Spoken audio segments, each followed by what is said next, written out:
Hey family, welcome back to my video. Today we will see, what if Naruto was 7th Dragon of the West? Before we start, I would like to extend my sincere thanks to the original author of this story for granting us permission to use it in our YouTube video. Your generosity is greatly appreciated. The author's creation and the original story's link in the descriptions, please do check that first. Now enjoy the video. At the Valley of the End, a hero. A hero's description has always been changed over the course of time and space. Some were strong but incredibly greedy men. Some were compassionate but naive teenagers. Some were strong and sexy women that fought till the ends of the earth. Some were old and wise beyond many through years of experience. Uzumaki Naruto, the 7th Hokage of Konohagakure, was a combination of the second and fourth explanations. At a young age, Naruto was always naive to the things around him. Never in his life did he expect the villains of his village actually had good intentions. All he wanted to do was fight and be loved. He was always hesitant with making such difficult decisions. And this was his cost. Here he laid on the ground next to his fallen friend Uchiha Sasuke. Both were tired out of their minds and exhaustion consumed them both fully. Never in his life did he expect his best friend to try something ludicrous like attempting the destruction of a village that loved him. He let his anger control his actions, and like Naruto, he paid the terrible price. The battle that had happened at this valley would be something most would call legendary.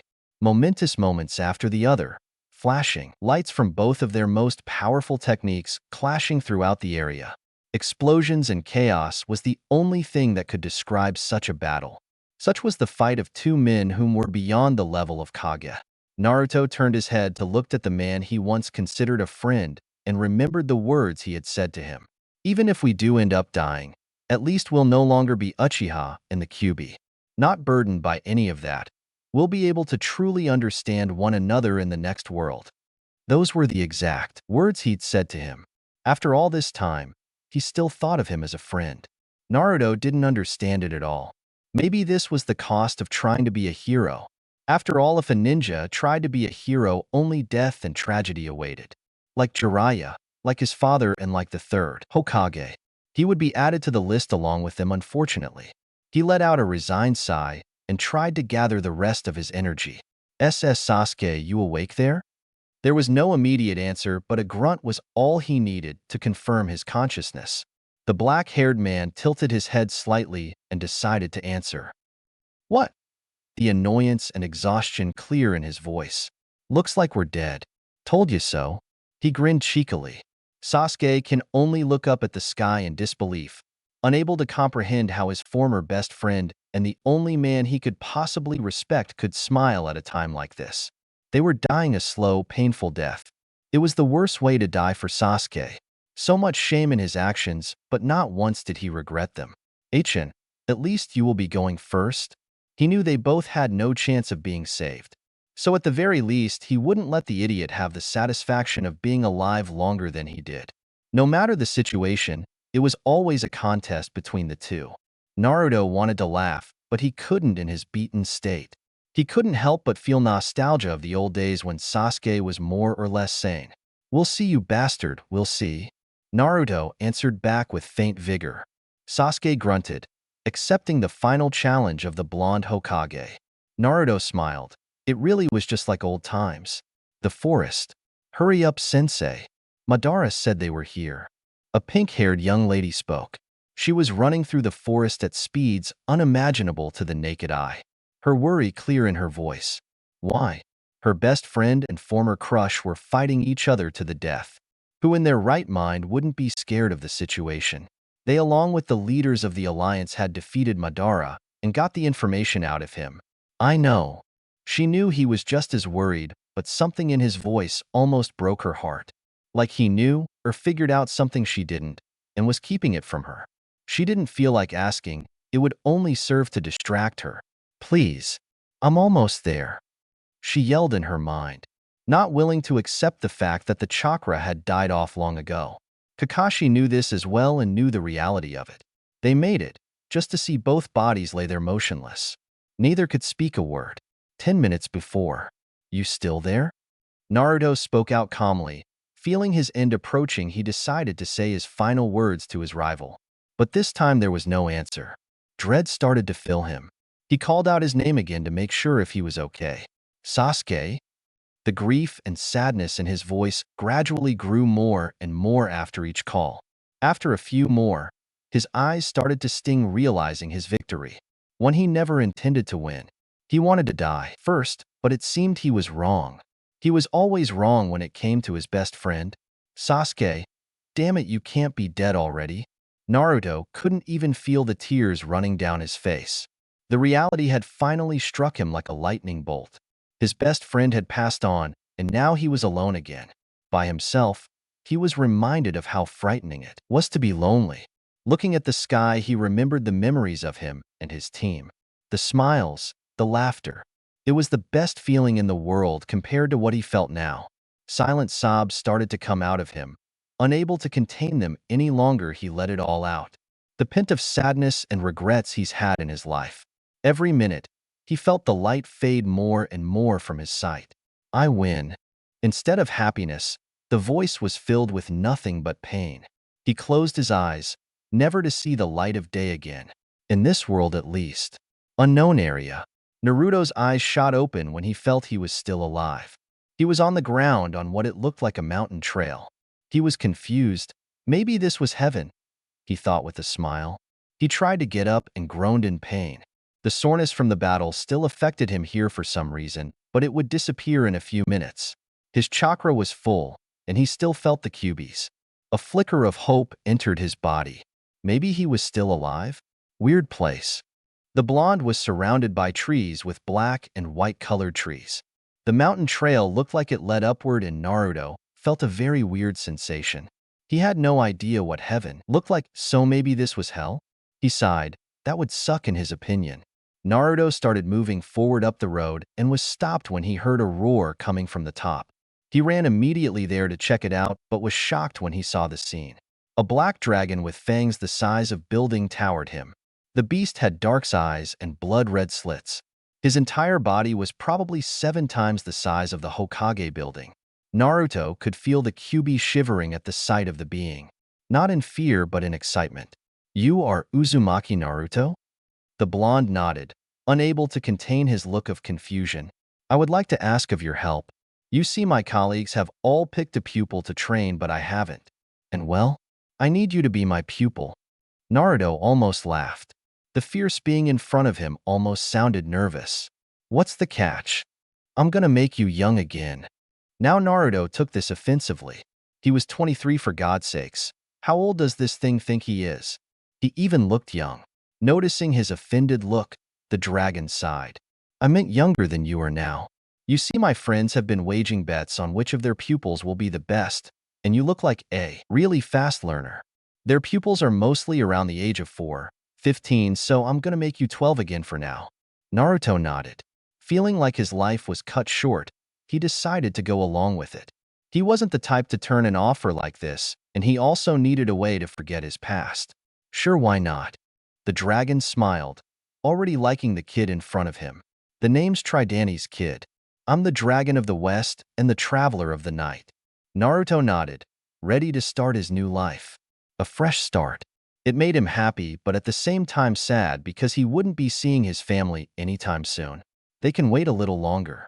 They wouldn't be happy about me dying at age 23 anyways. Naruto thought to himself. Let's get this party started, sensei. The dragon nodded and immediately started his training. Naruto felt his body grow smaller and realized that the dragon was making him younger again. Let's see how fast you learn, boy.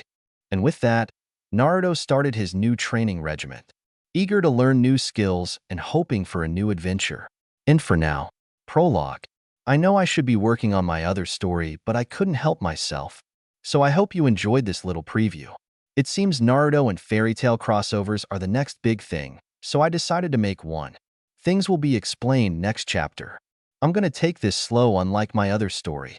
There's quite a few Naruto Xers are out there, so I think I'll make a different pairing. No harem, not my style. Probably Kana, but I might go with Mira. Most likely Kana. I like those cards she has.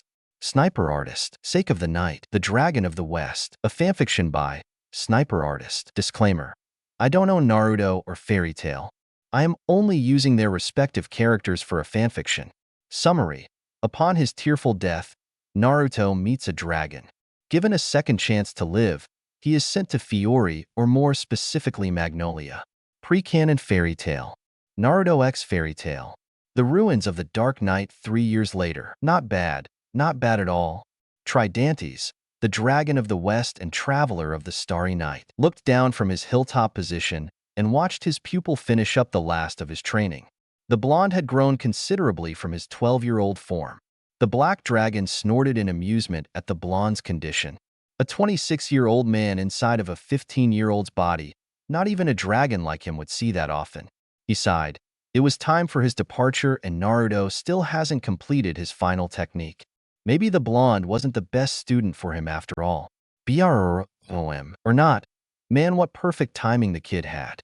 His smile grew larger if possible and flew to his student and took a good, final look at his masterpiece production. The blonde was 5 feet 11 inches. He wore a black leather armor that was sleeveless on his right side, but had shoulder pads and sleeves going down below his elbows on his left. He also had black baggy pants and a gray sash wrapped around his waist. Done, I see. You're definitely a fast learner, boy. Naruto sighed. Even after spending 3 years with the Elder Dragon, he was still plastered with that nickname. But he was pleasantly surprised by the upgrade the anti-dragon training gave his body. Though he lost over half his techniques, all the training made up for it. The consequences of being in a different dimension had hit him after his first year into training. The incident happened when he suddenly started to lose the memories of his past. It wasn't really a problem at first, but when he started to lose his ability to do ninjutsu, the blonde started to panic. He also didn't want to forget his old friends like Shikamaru, Sakura, Sai, and etc. In the end, Naruto was forced to write down notes of his memories so he could remember them when he eventually forgot. He retained his signature moves, Rasengan, Kage Bunshin, Sage Mode, and a few dozen wind/water techniques, but forgot all the rest sadly. He was more focused on the memories of his friends rather than techniques at the time. Luckily, he also retained his sealing skills and placed a bounding seal to attach his memories to a medium. Tsunade's necklace. So in short, as long as he had the necklace around his neck, the memories would stay with him forever. That was without a doubt the scariest week Naruto's ever had in his 26 years of life. The stupid dragon didn't even tell him about the memory loss symptom and replied with a, "You didn't ask?" That made Naruto angry like never before, but let it go, deciding that he only lost expendable memory. Yep, so you're leaving, huh? You did say it was overdue. The dragon nodded and grinned proudly at his pupil. Naruto was saddened by the information, but it was overshadowed by the sheer excitement in his body. He was finally going to go out and do missions like the good old days. Sure, the conditions were a bit different, but this was the beginning to his fresh start, his fresh identity. Before I leave, I have a gift for you. Tridantes threw a small object at him. Naruto caught it and looked at it with a confused expression. It was a beautifully designed black gourd with white petal designs. It was filled with royal black sake. What's this for? The dragon laughed and told him to drink it. Naruto was hesitant to do so, but complied and immediately felt the effects. Whoa! The dragon laughed at him. The sake of the dragons.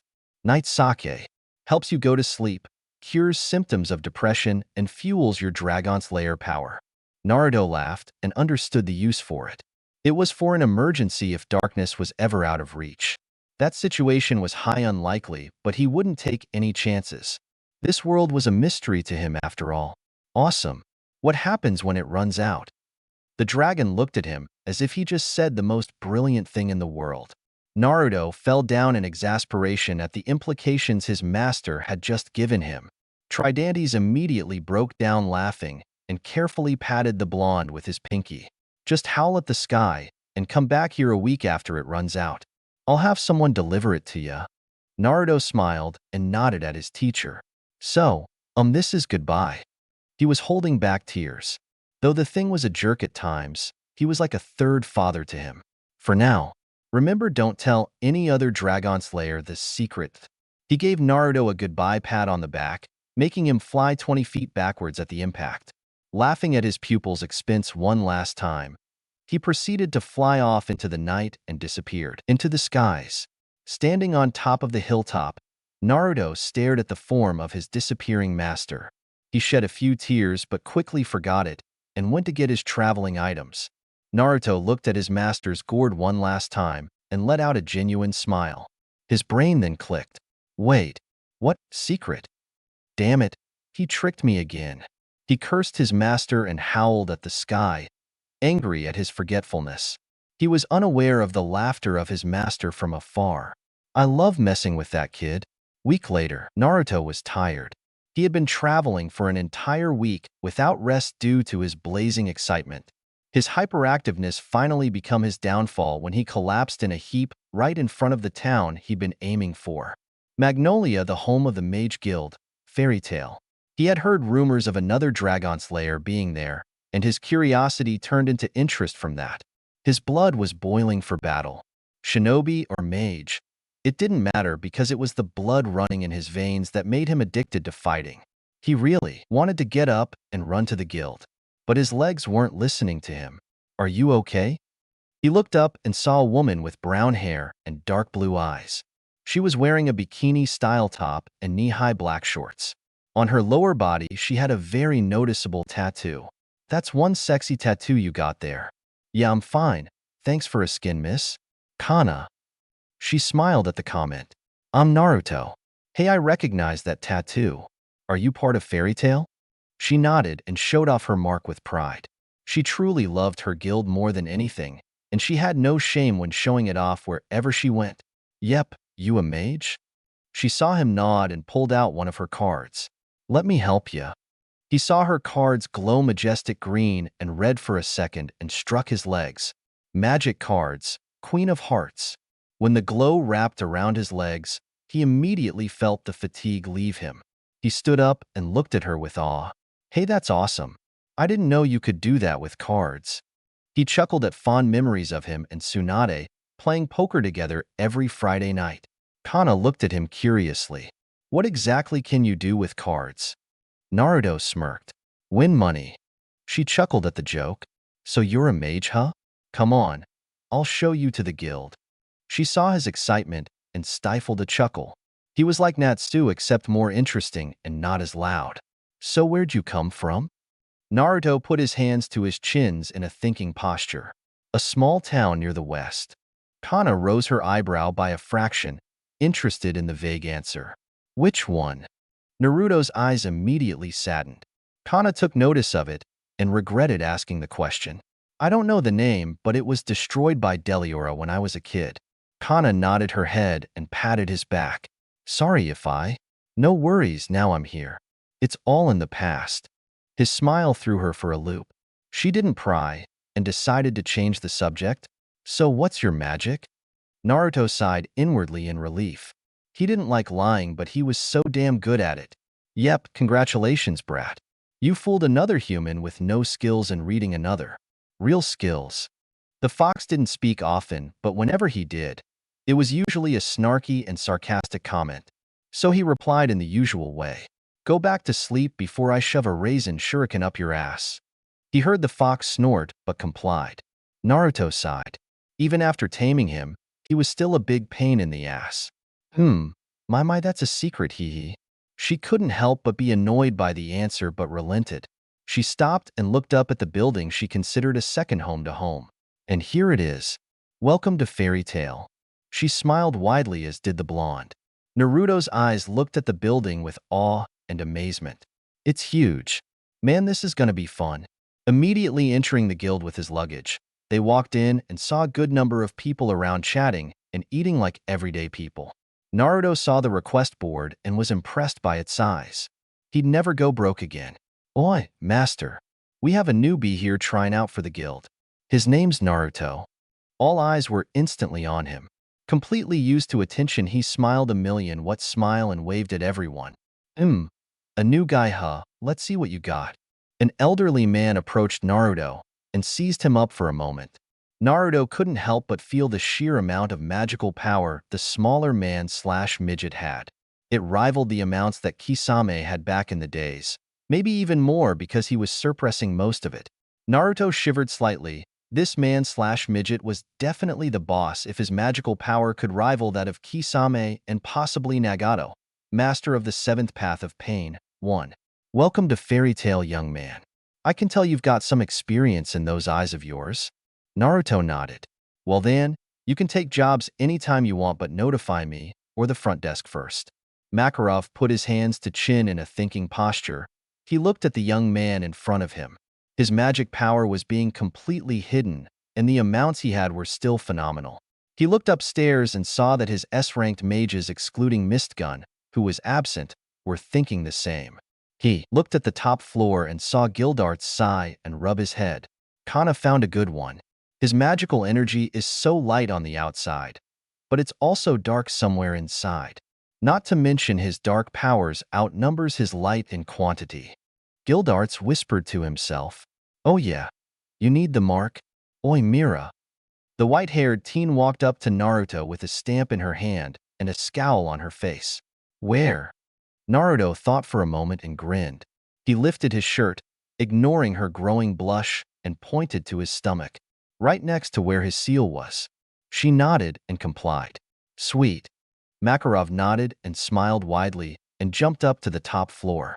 "Oi, we're having a welcoming party today. Get the drinks out." Everyone yelled ecstatically for the party to get started. Later that night, Fairy Tail's roof. The party was fun for Naruto. He hadn't laughed and drunk like that in a long time, being that he never had time for it in the past. It was always taking lives day and night for him and his friends. He had to go through never-ending training to catch up with the genius of his best friend. Eventually he would have cracked, but he died before then. He looked down at his new guild and produced a grateful smile. Remembering his master's present, he picked up the gourd tied to his waist and took in its appearance.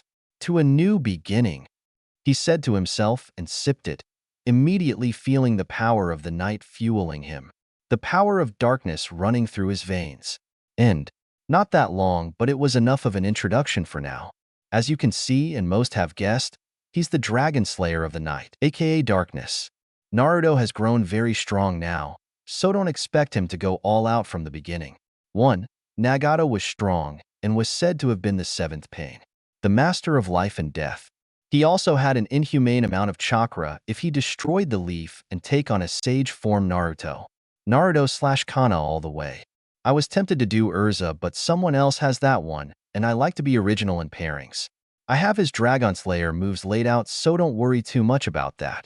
Sniper Artist. Those of Otherworld, the Dragon of the West. A fanfiction by Sniper Artist. Disclaimer: I don't own Naruto or Fairy Tail.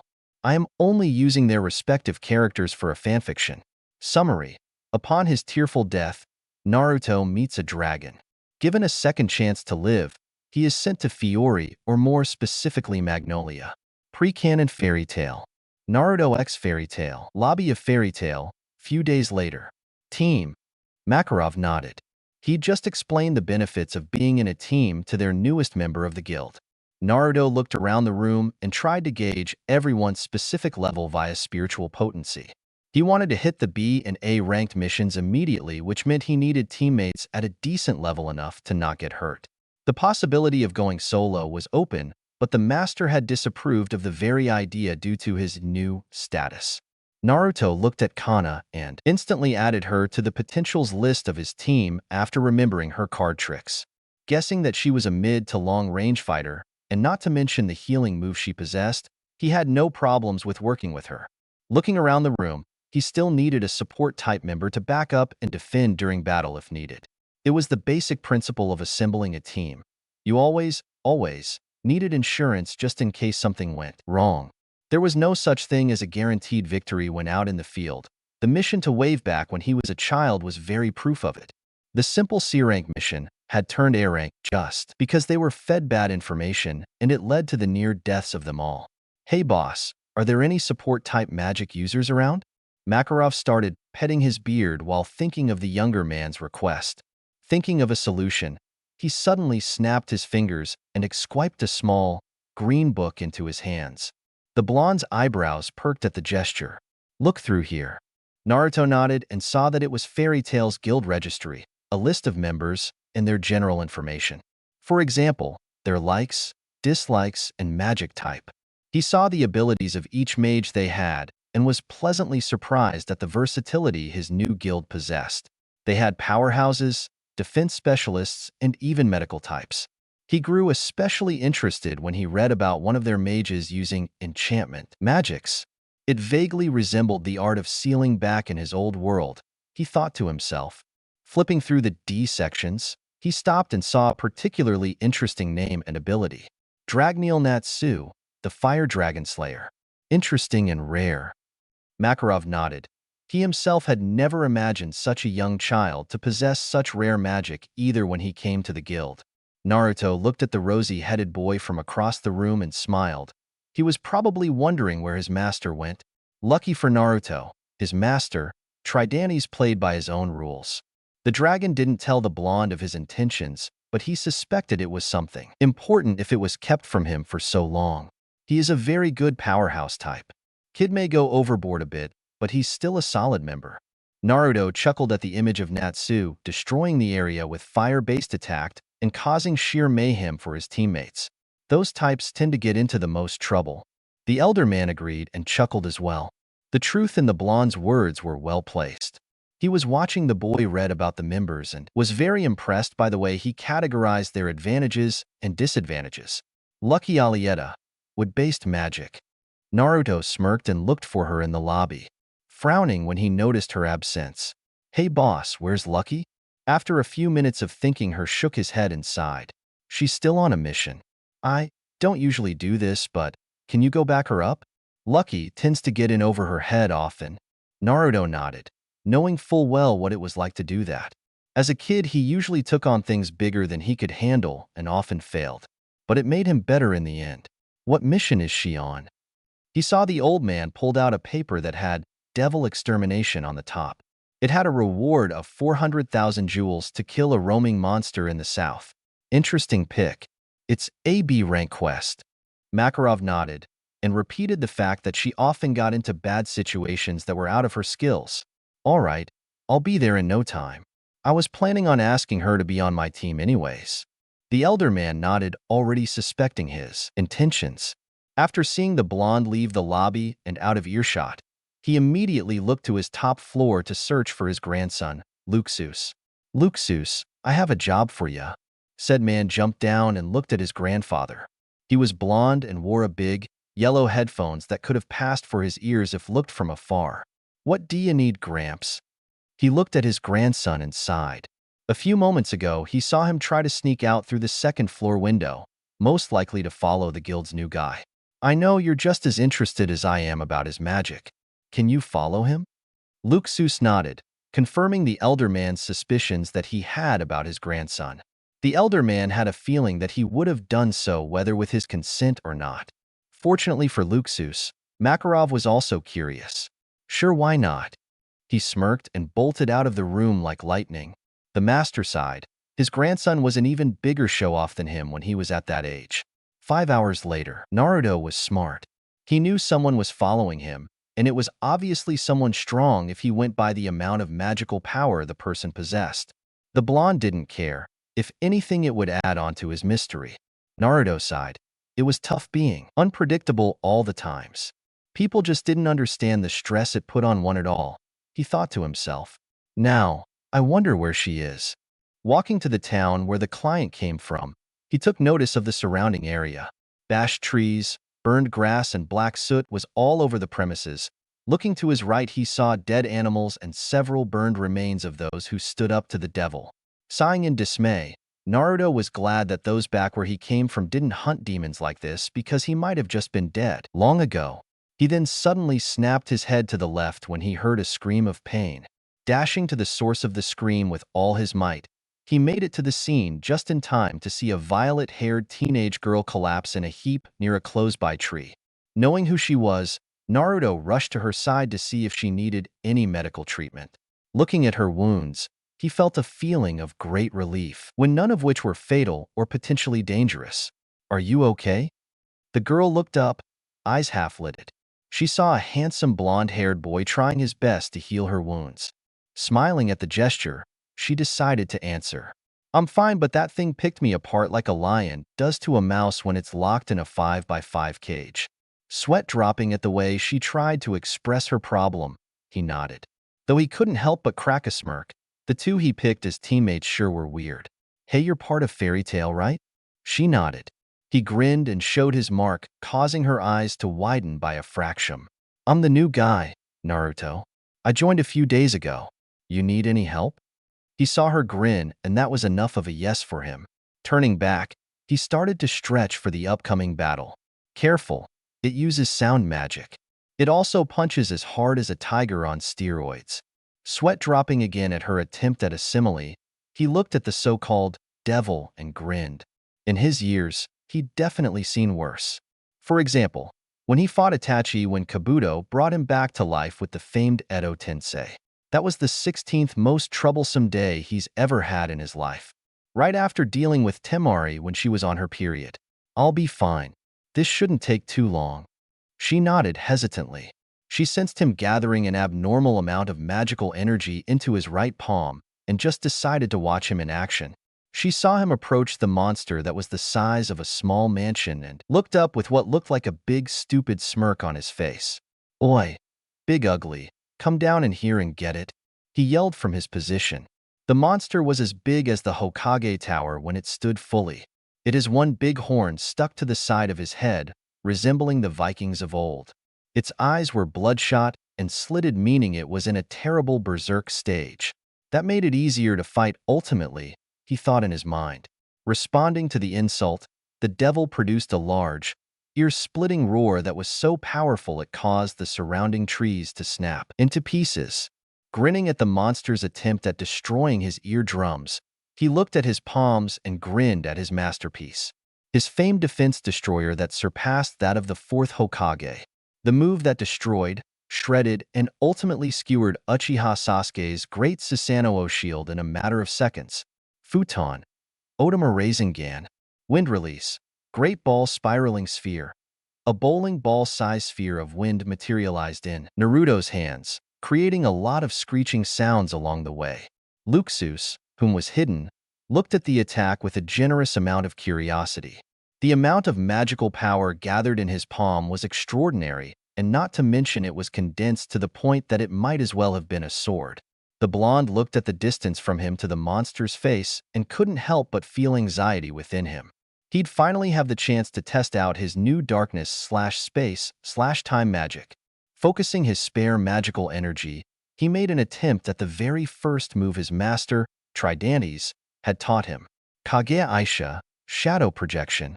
A door made of majestic darkness suddenly appeared before him. He looked up and saw the same one right in front of the beast. Smirking, he stepped through the path of darkness and appeared where the other was, right in front of the thing's face, proceeding to slam his defense killer into its eye, resulting with a loud, painful shriek of pain and a huge amount of blood splattering around the area.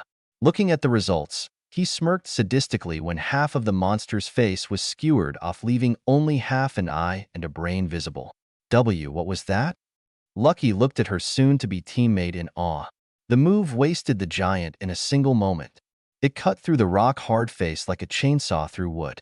She watched him walk towards her while getting rid of the blood stains. One of my attacks. Usually, I only use it on big targets like this guy.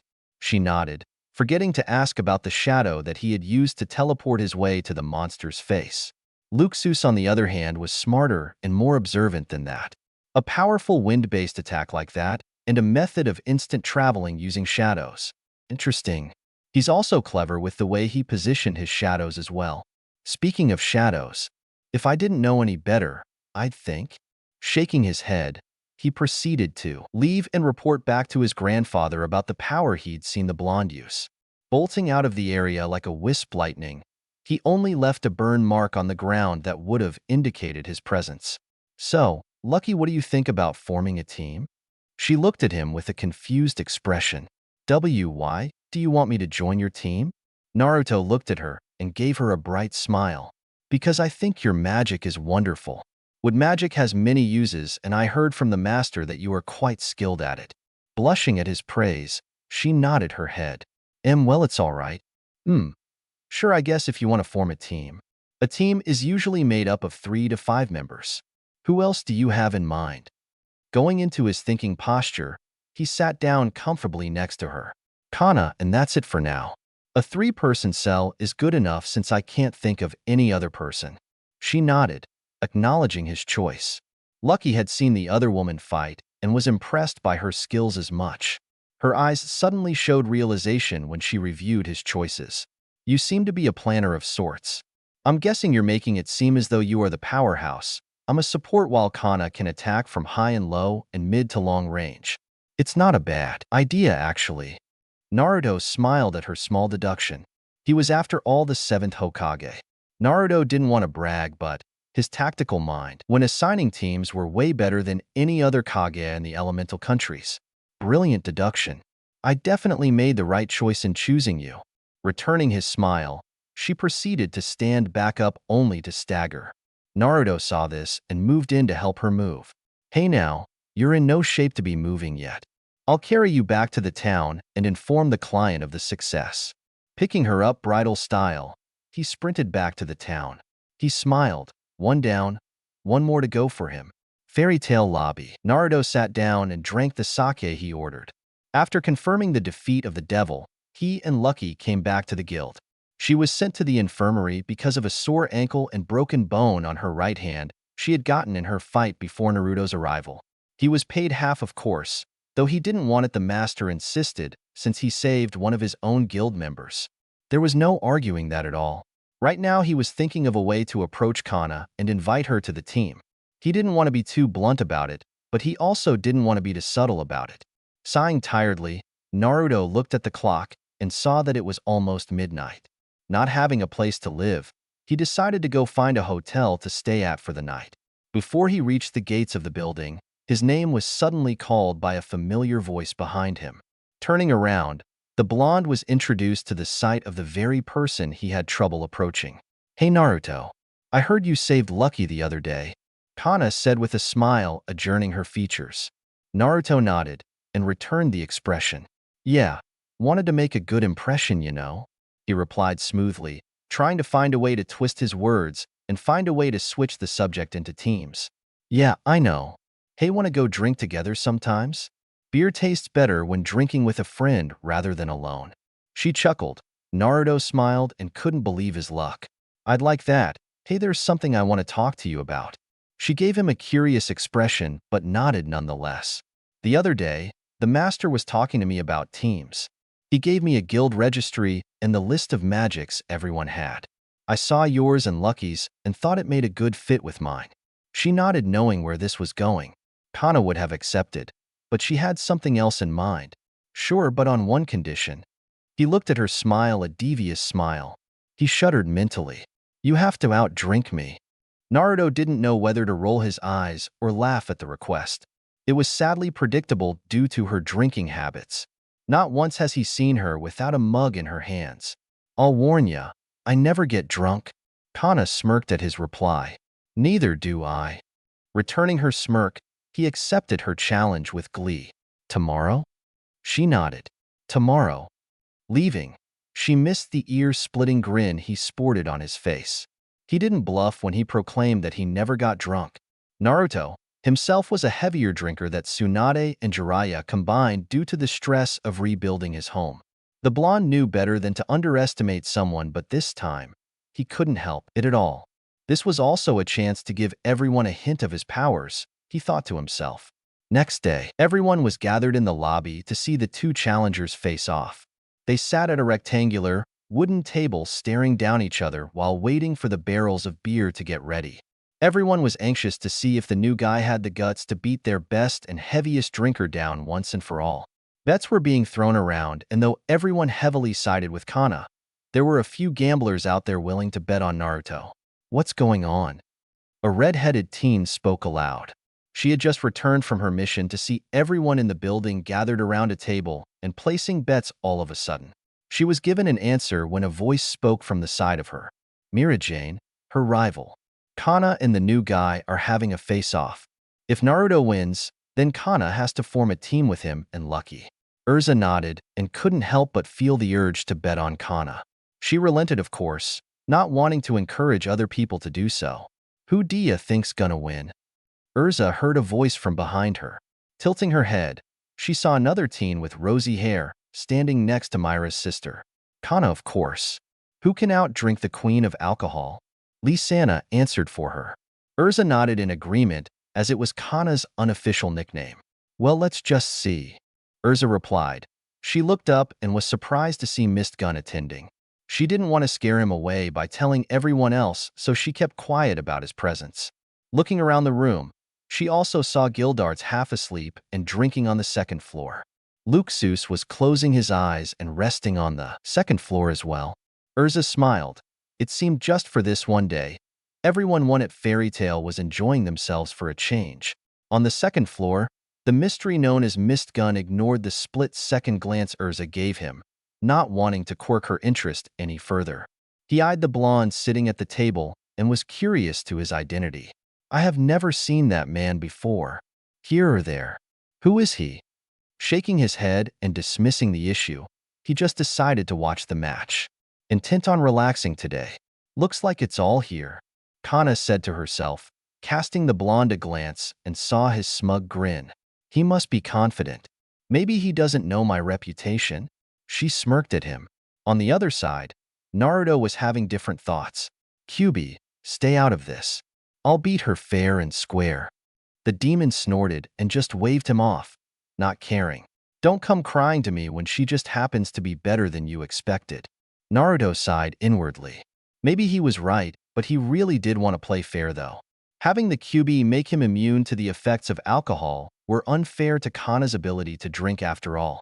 All right, competitors, are we ready? Naruto's sweat dropped. Did they really need a microphone and big screen TV recording them for this? This world sure had a flair for theatrics, he thought, amused. Hell yeah, Kana roared, eliciting a loud cheer from the crowd. Damn right, Naruto answered with enthusiasm. Once the cheering died down, Naruto took a deep breath and mentally readied himself. Kana did the same on the other side. Awesome. Now, ladies and gentlemen of Fairy Tail, I present you to the challenger. He hails from the western shores and has traveled all the way here. The newest member of Fairy Tail and the self-proclaimed dragon of the West, Uzumaki Naruto. Everyone cheered for him except a few of those who were betting on Kana, whom booed comically. Naruto rose his hands and taunted them with a challenge gesture which the majority laughed at. The S-class members raised their eyebrows at his title, not understanding the reasoning. Nanny? He doesn't look like a dragon. Natsu yelled with his eyes bugging out. Happy added innocently. Sighing, Mira Jane bopped both of them in the head and told them to shut up. On this side, we have the champion, the mighty queen of alcohol herself, the goddess of wine and mistress of beer, a Fairy Tail veteran, Kana Alberona. Everyone cheered at that, and there were even some people bowing down to her in a servant-like gesture. All in all, it was quite an amusing event for everyone. You ready, new guy? She said while getting a handle on the barrel. Everyone was in awe at her bold move to go straight for the big guns. They looked at Naruto to see if he was gonna answer, and was excited to see him doing the same. I'll drink ya under the table, he replied with a cheeky grin. Gasps arose from the crowd as they looked at the irate face of Kana, whom sported a playful scowl. Makarov jumped on the table with his hands up in the air as if he were judging a race. Ready? They both nodded. Go! Signaling the start, Naruto and Kana started to jug down their barrels with frightening speed. 3 hours later, are they still at it? Urza had left 1 hour into the match. Both of the competitors were showing no signs of stopping at the time, so she took the time to go shopping for new armor and cloths. Yup, you'll never guess who's winning though. Urza looked at the table and was surprised to see Kana faltering instead of Naruto.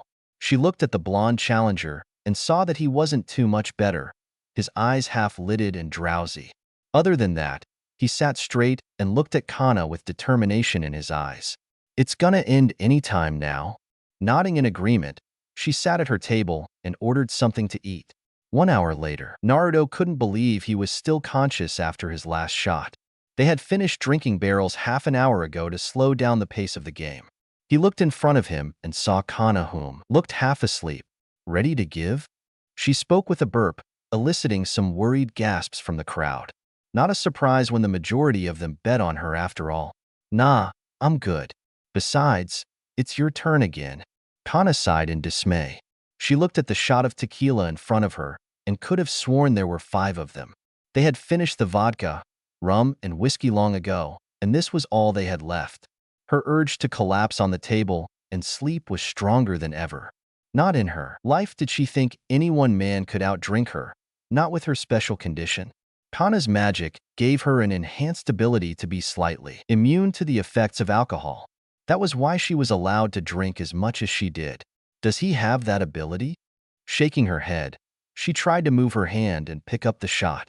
Of course it took a minute because she was seeing in quads. She lifted her drink only for it to slip out of her grasps. Everyone gasped at the sight. Kana, on the other hand, gave them a resigned smile. Looks like we're a team.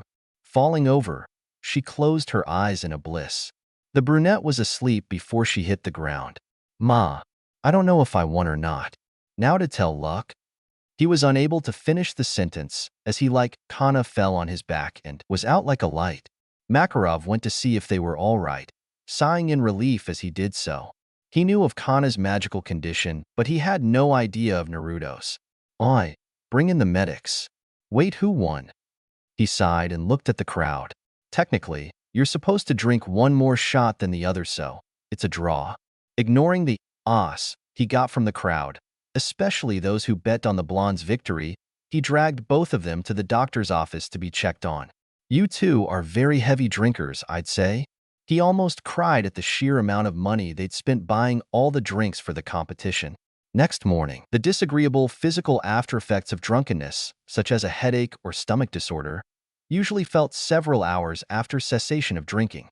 That is the official definition of a hangover, and it was exactly what Naruto was feeling right now. The brain cells in his head felt like they'd just been burned and restored, then burned once more. It had been a while since he'd drunk so much at one time.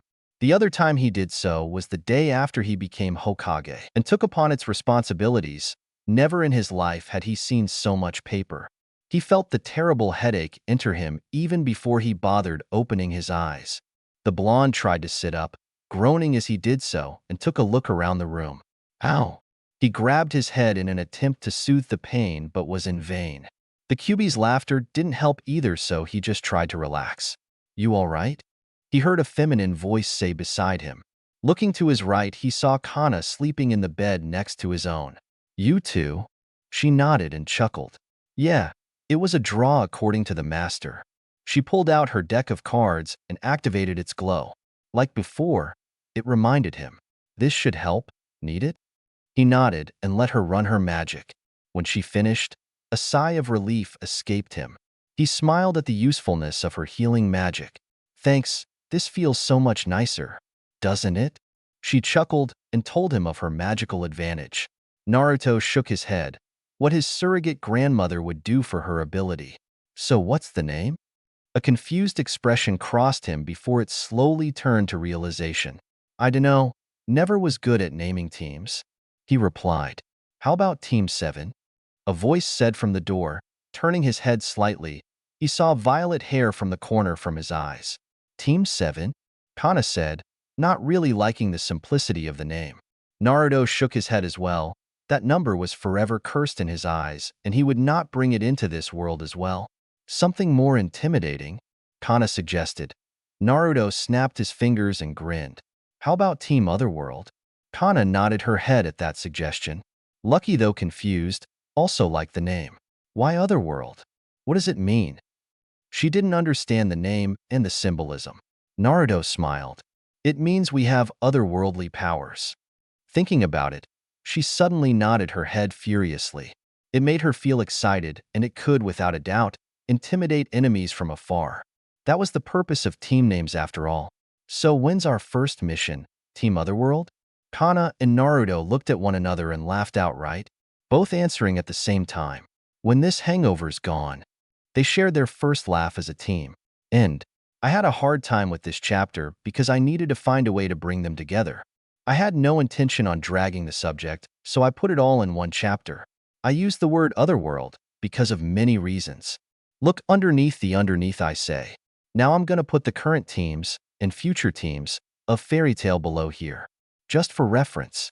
Team Otherworld members: Kana Alberona, Lucky Alietta, Uzumaki Naruto. XXXXXXXXXX. Team Shadow Gear members: Levi McGarden, Jet, Droy. XXXXXXXXXX. Team Regention members: Evergreen, Bixlow, Frygistine. XXXXXXXXXX. The Strongest Team, Future Team members: Dragneel Natsu, Grey Fullbuster, Urza Scarlet, Lucy Heartfilia. XXXXXXXXXX. And there you are.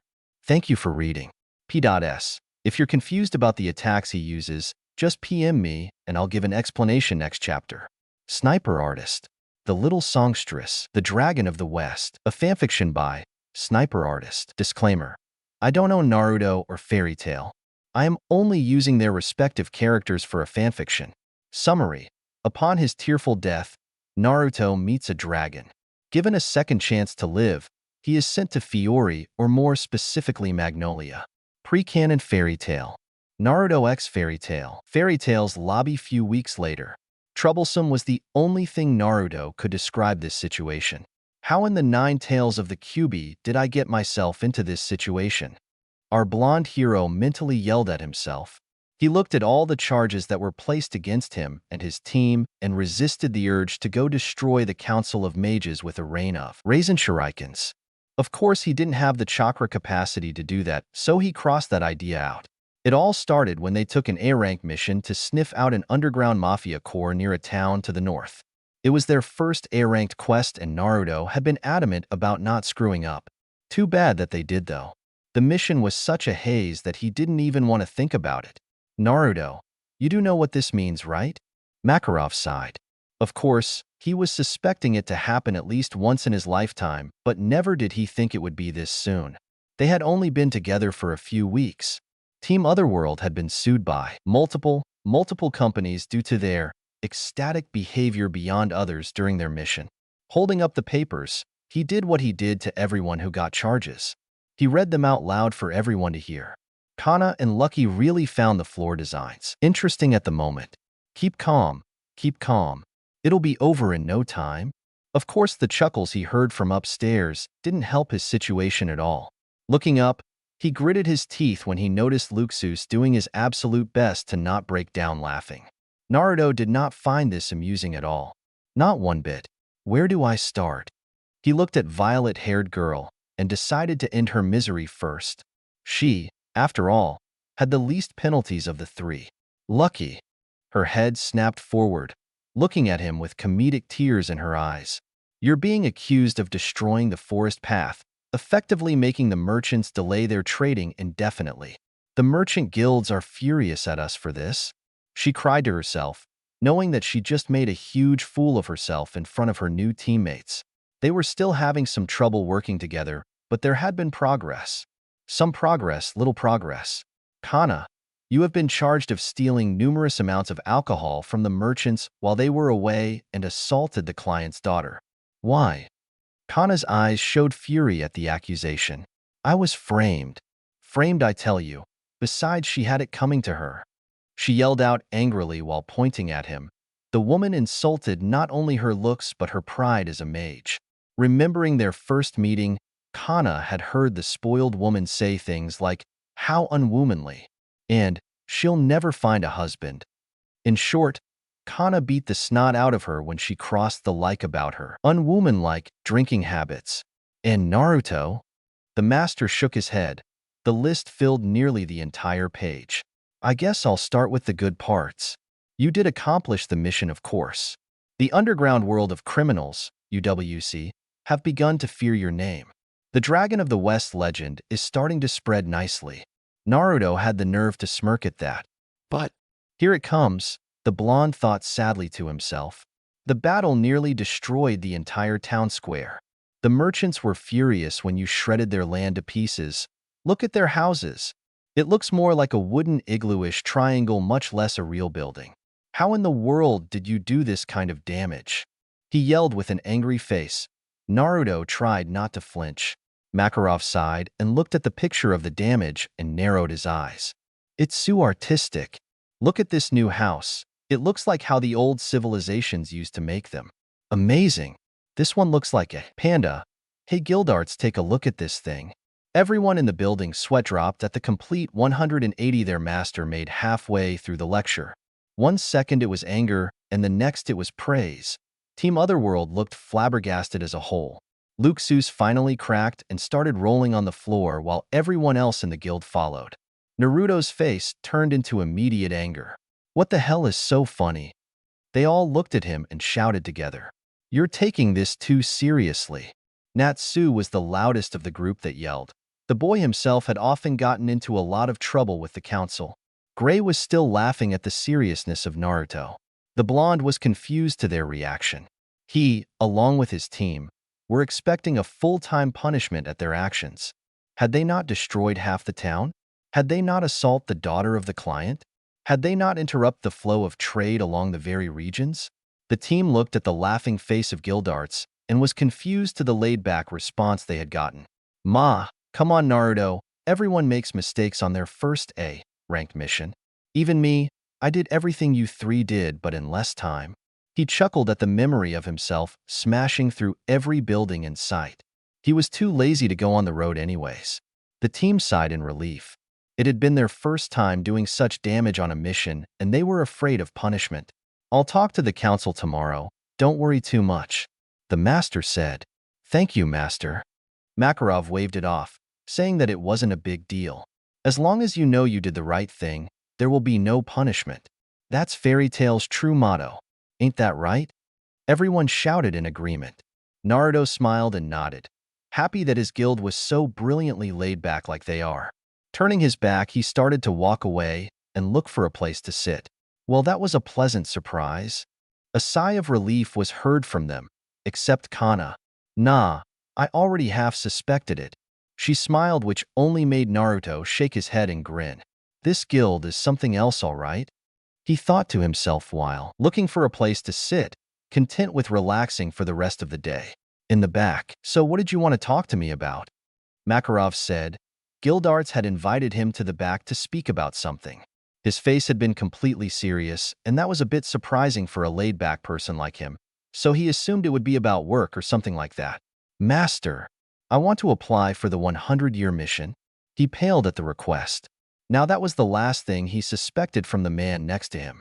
But now looking back, he shouldn't have been surprised since he's seen the subtle hinting the man had been giving him for a while now. Well, maybe not so subtle seeing as he did clean out nearly 3/4 of the S-class missions they had on the upper level of the building. Sighing, he looked at his longtime friend and best mage and argued mentally until he came to suitable a solution. I don't know. It's tough, and you know what happened to the last group who went on the 100-year quest. Gildarts nodded sadly. Never had he seen an elite squadron of mages ripped apart so easily. The mission had been to ultimately defeat and destroy Deliora, the devil misfortune and disaster. 8 years ago, the guild called Lamia Scale had sent out a whole battalion of mages to take out the powerful demon. The group had consisted of 3 S-class mages and 5 regulars under each of them, all very powerful in their own right. As soon as the battle began, they were ripped apart piece by bitter piece. To this day, Lamia Scale has never recovered from the losses. And every day, I thank you are for defeating him. Makarov nodded at that, as he did the same. You are? The ice alchemist that defeated and sealed Deliora in ice for eternity. The old man had respected the woman even before her battle against the demon, but after her tragic sacrifice, he demanded that she be eternally granted the title as one of the 10 wizard saints. Naturally, no one had an objection to that, so it had been made so. Gray had a great master. They lowered their heads in her memory. What can they say? She was something people could strive for. UR was the best ice alchemist mage the world had seen in 100 years. Nonetheless, I still can't believe that you want to take up this one. Gildarts sighed and nodded his head. I want to do this no matter what you say, master. Makarov looked at the mission poster and shivered. The mission was complicated and very, very difficult to accomplish. Fine, but on one condition. Gildarts' eyebrows perked. interested in what the master had to say. You have to participate in this year's mage tournament. The taller man had declined every invitation to join the games, always saying that he was too lazy. Why? The condition threw him for a loop.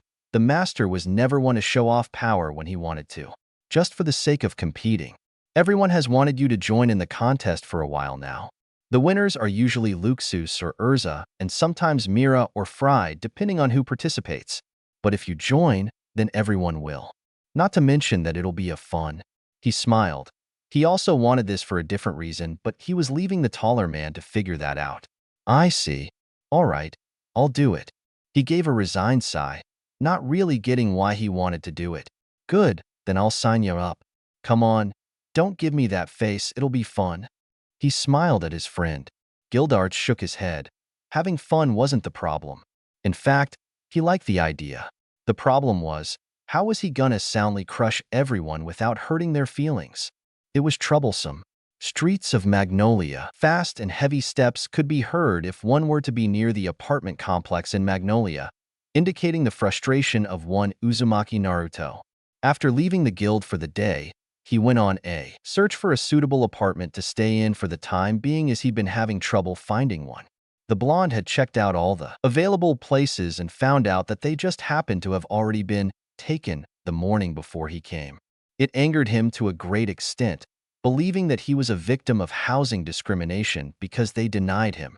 The truth was, the first 3 places he went to were completely genuine about their conditions, and he had in fact been there too late. But he didn't know that, so by the time he left the 3rd spot, a powerful killer intent began to radiate around him, and it scared the bejesus out of everyone who came in contact with him. That was the reason no one else had offered him a place: fear. It was the ironic, yet comedic truth. Damn it, it's no good. Anime tears started to fall out as he sat on a bench in the park, which was fortunately empty. He could hear the cruel laughing of the 9-tailed fox from within him and gave it a mental slap. Though it didn't actually do anything, the fox was still angered at the gesture. While he was messing with his tenant, he completely forgot to be aware of his surroundings. Oi, you all right? Quickly letting go of his muse, the blonde looked up to see a short, middle-aged man looking at him with curious eyes. Yeah, just having a hard time finding a house? The other man nodded his head in understanding. Magnolia ha always been a crowded place, so finding a home would be quite difficult for a young person like him. But the blonde was fortunate today, though he didn't know it. I know how you feel. The man looked at his clothing and blinked for a second. He then smirked. Those clothes. Are you a mage? The blonde nodded and sighed depressingly. The shorter man smiled deviously. You know, there's this rumor of a haunted apartment room 2 blocks from here. In fact, I own the building. My business has been going haywire and I need help. If you can solve this problem, I'll give you the room. Heck, I'll even give you the first 6 months free. The blonde's head snapped up so fast, he could have sworn it was about to fly off the next second. Naruto looked at him with wide eyes and grinned gratefully at the shorter man. Really? He nodded and grinned. Naruto shot up and pumped his fist into the air. YOSH. So what do I have to do? He asked, looking down at the man. Great, the name's Yo Kid. All I want you to do is check out the room and see if it's really haunted. No one has been able to figure out why, but once someone goes in, they immediately appear outside the building walls. Naruto nodded, thinking it was somewhat akin to Genjutsu or illusionary tactics back home. Luckily for him, ever since he mastered the sage arts, such a thing was futile against him. All right, I'll see what I can do. The man asked Naruto to follow him to the apartment room.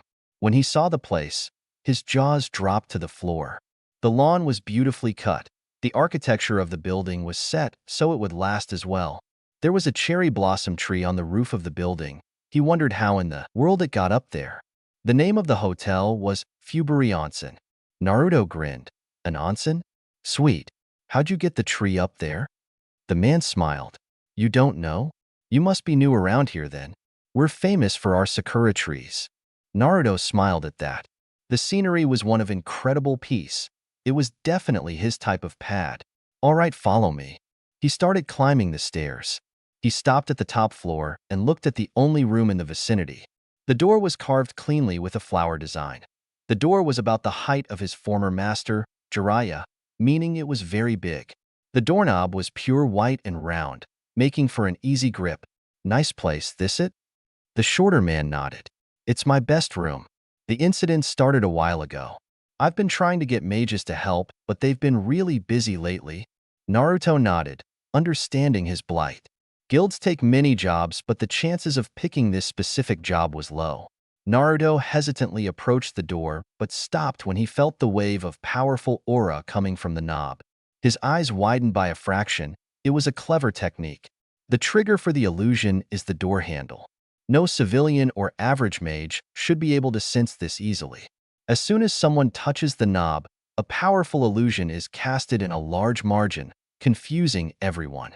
He grabbed the handle and confirmed that it was indeed true. He felt the natural energy flare, indicating him of the illusion. Naruto closed his eyes, gathering enough natural chakra, and flared the illusion away. The result was the surrounding air crumbling into pieces, confusing the shorter man. What happened? He asked. Naruto explained to him the mechanics of illusions, only to confuse him even further. He relented and nodded, willing to let the teen continue his work. All right, I'm going in. He opened the door and was awestruck by the room. It was clean, big, and it had a view of the entire town. Naruto smiled. He hit the jackpot today. While he was busy looking out into the city, he didn't sense the whack on the head he was suddenly given. Jumping to the other side of the room, while holding his head in pain, he looked around for the culprit to give him a thorough beat down, only to see no one around. The hell? Confused, he turned his head around and started to look again. The familiar feeling of getting hit over the head came back again. He jumped again and rubbed his head in searing pain. Ow wow. He groaned painfully. What are you doing in my pad? He heard a voice speak.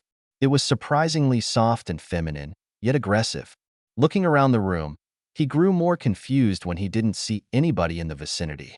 His eyes widened hysterically, thinking that this room had a real ghost. He didn't believe it at first. The blonde was absolutely frightened by the possibility of fighting a ghost. Sakura told him many stories of how strong ghosts were compared to humans. Little did he know, she was just trying to freak him out. Ino had dared her to do so, but Naruto didn't know that. Looking around again, he heard a sigh of distress come out from the unseen culprit. Oi, down here. Naruto looked down, immediately forgetting his ghost theory, and saw something he had never expected. A cat. A blue, talking cat. Happy. The cat shook her head. What the hell are you talking about? Its voice was feminine, so he assumed that it was a she. The cat wore a green Gatsby hat and a green blouse-like dress with what it looked like jeans underneath. She wore small little cowboy boots that he guessed was from a dress-up toy bought for 5-year-olds.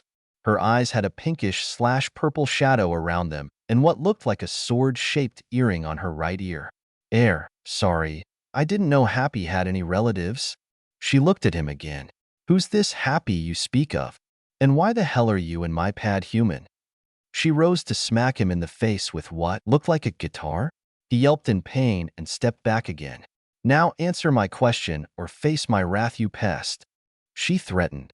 Naruto finally came out of the shock he was in and cleared his mind. I'm sorry, but there has been rumors of this room being haunted. I was offered this room to complete this job.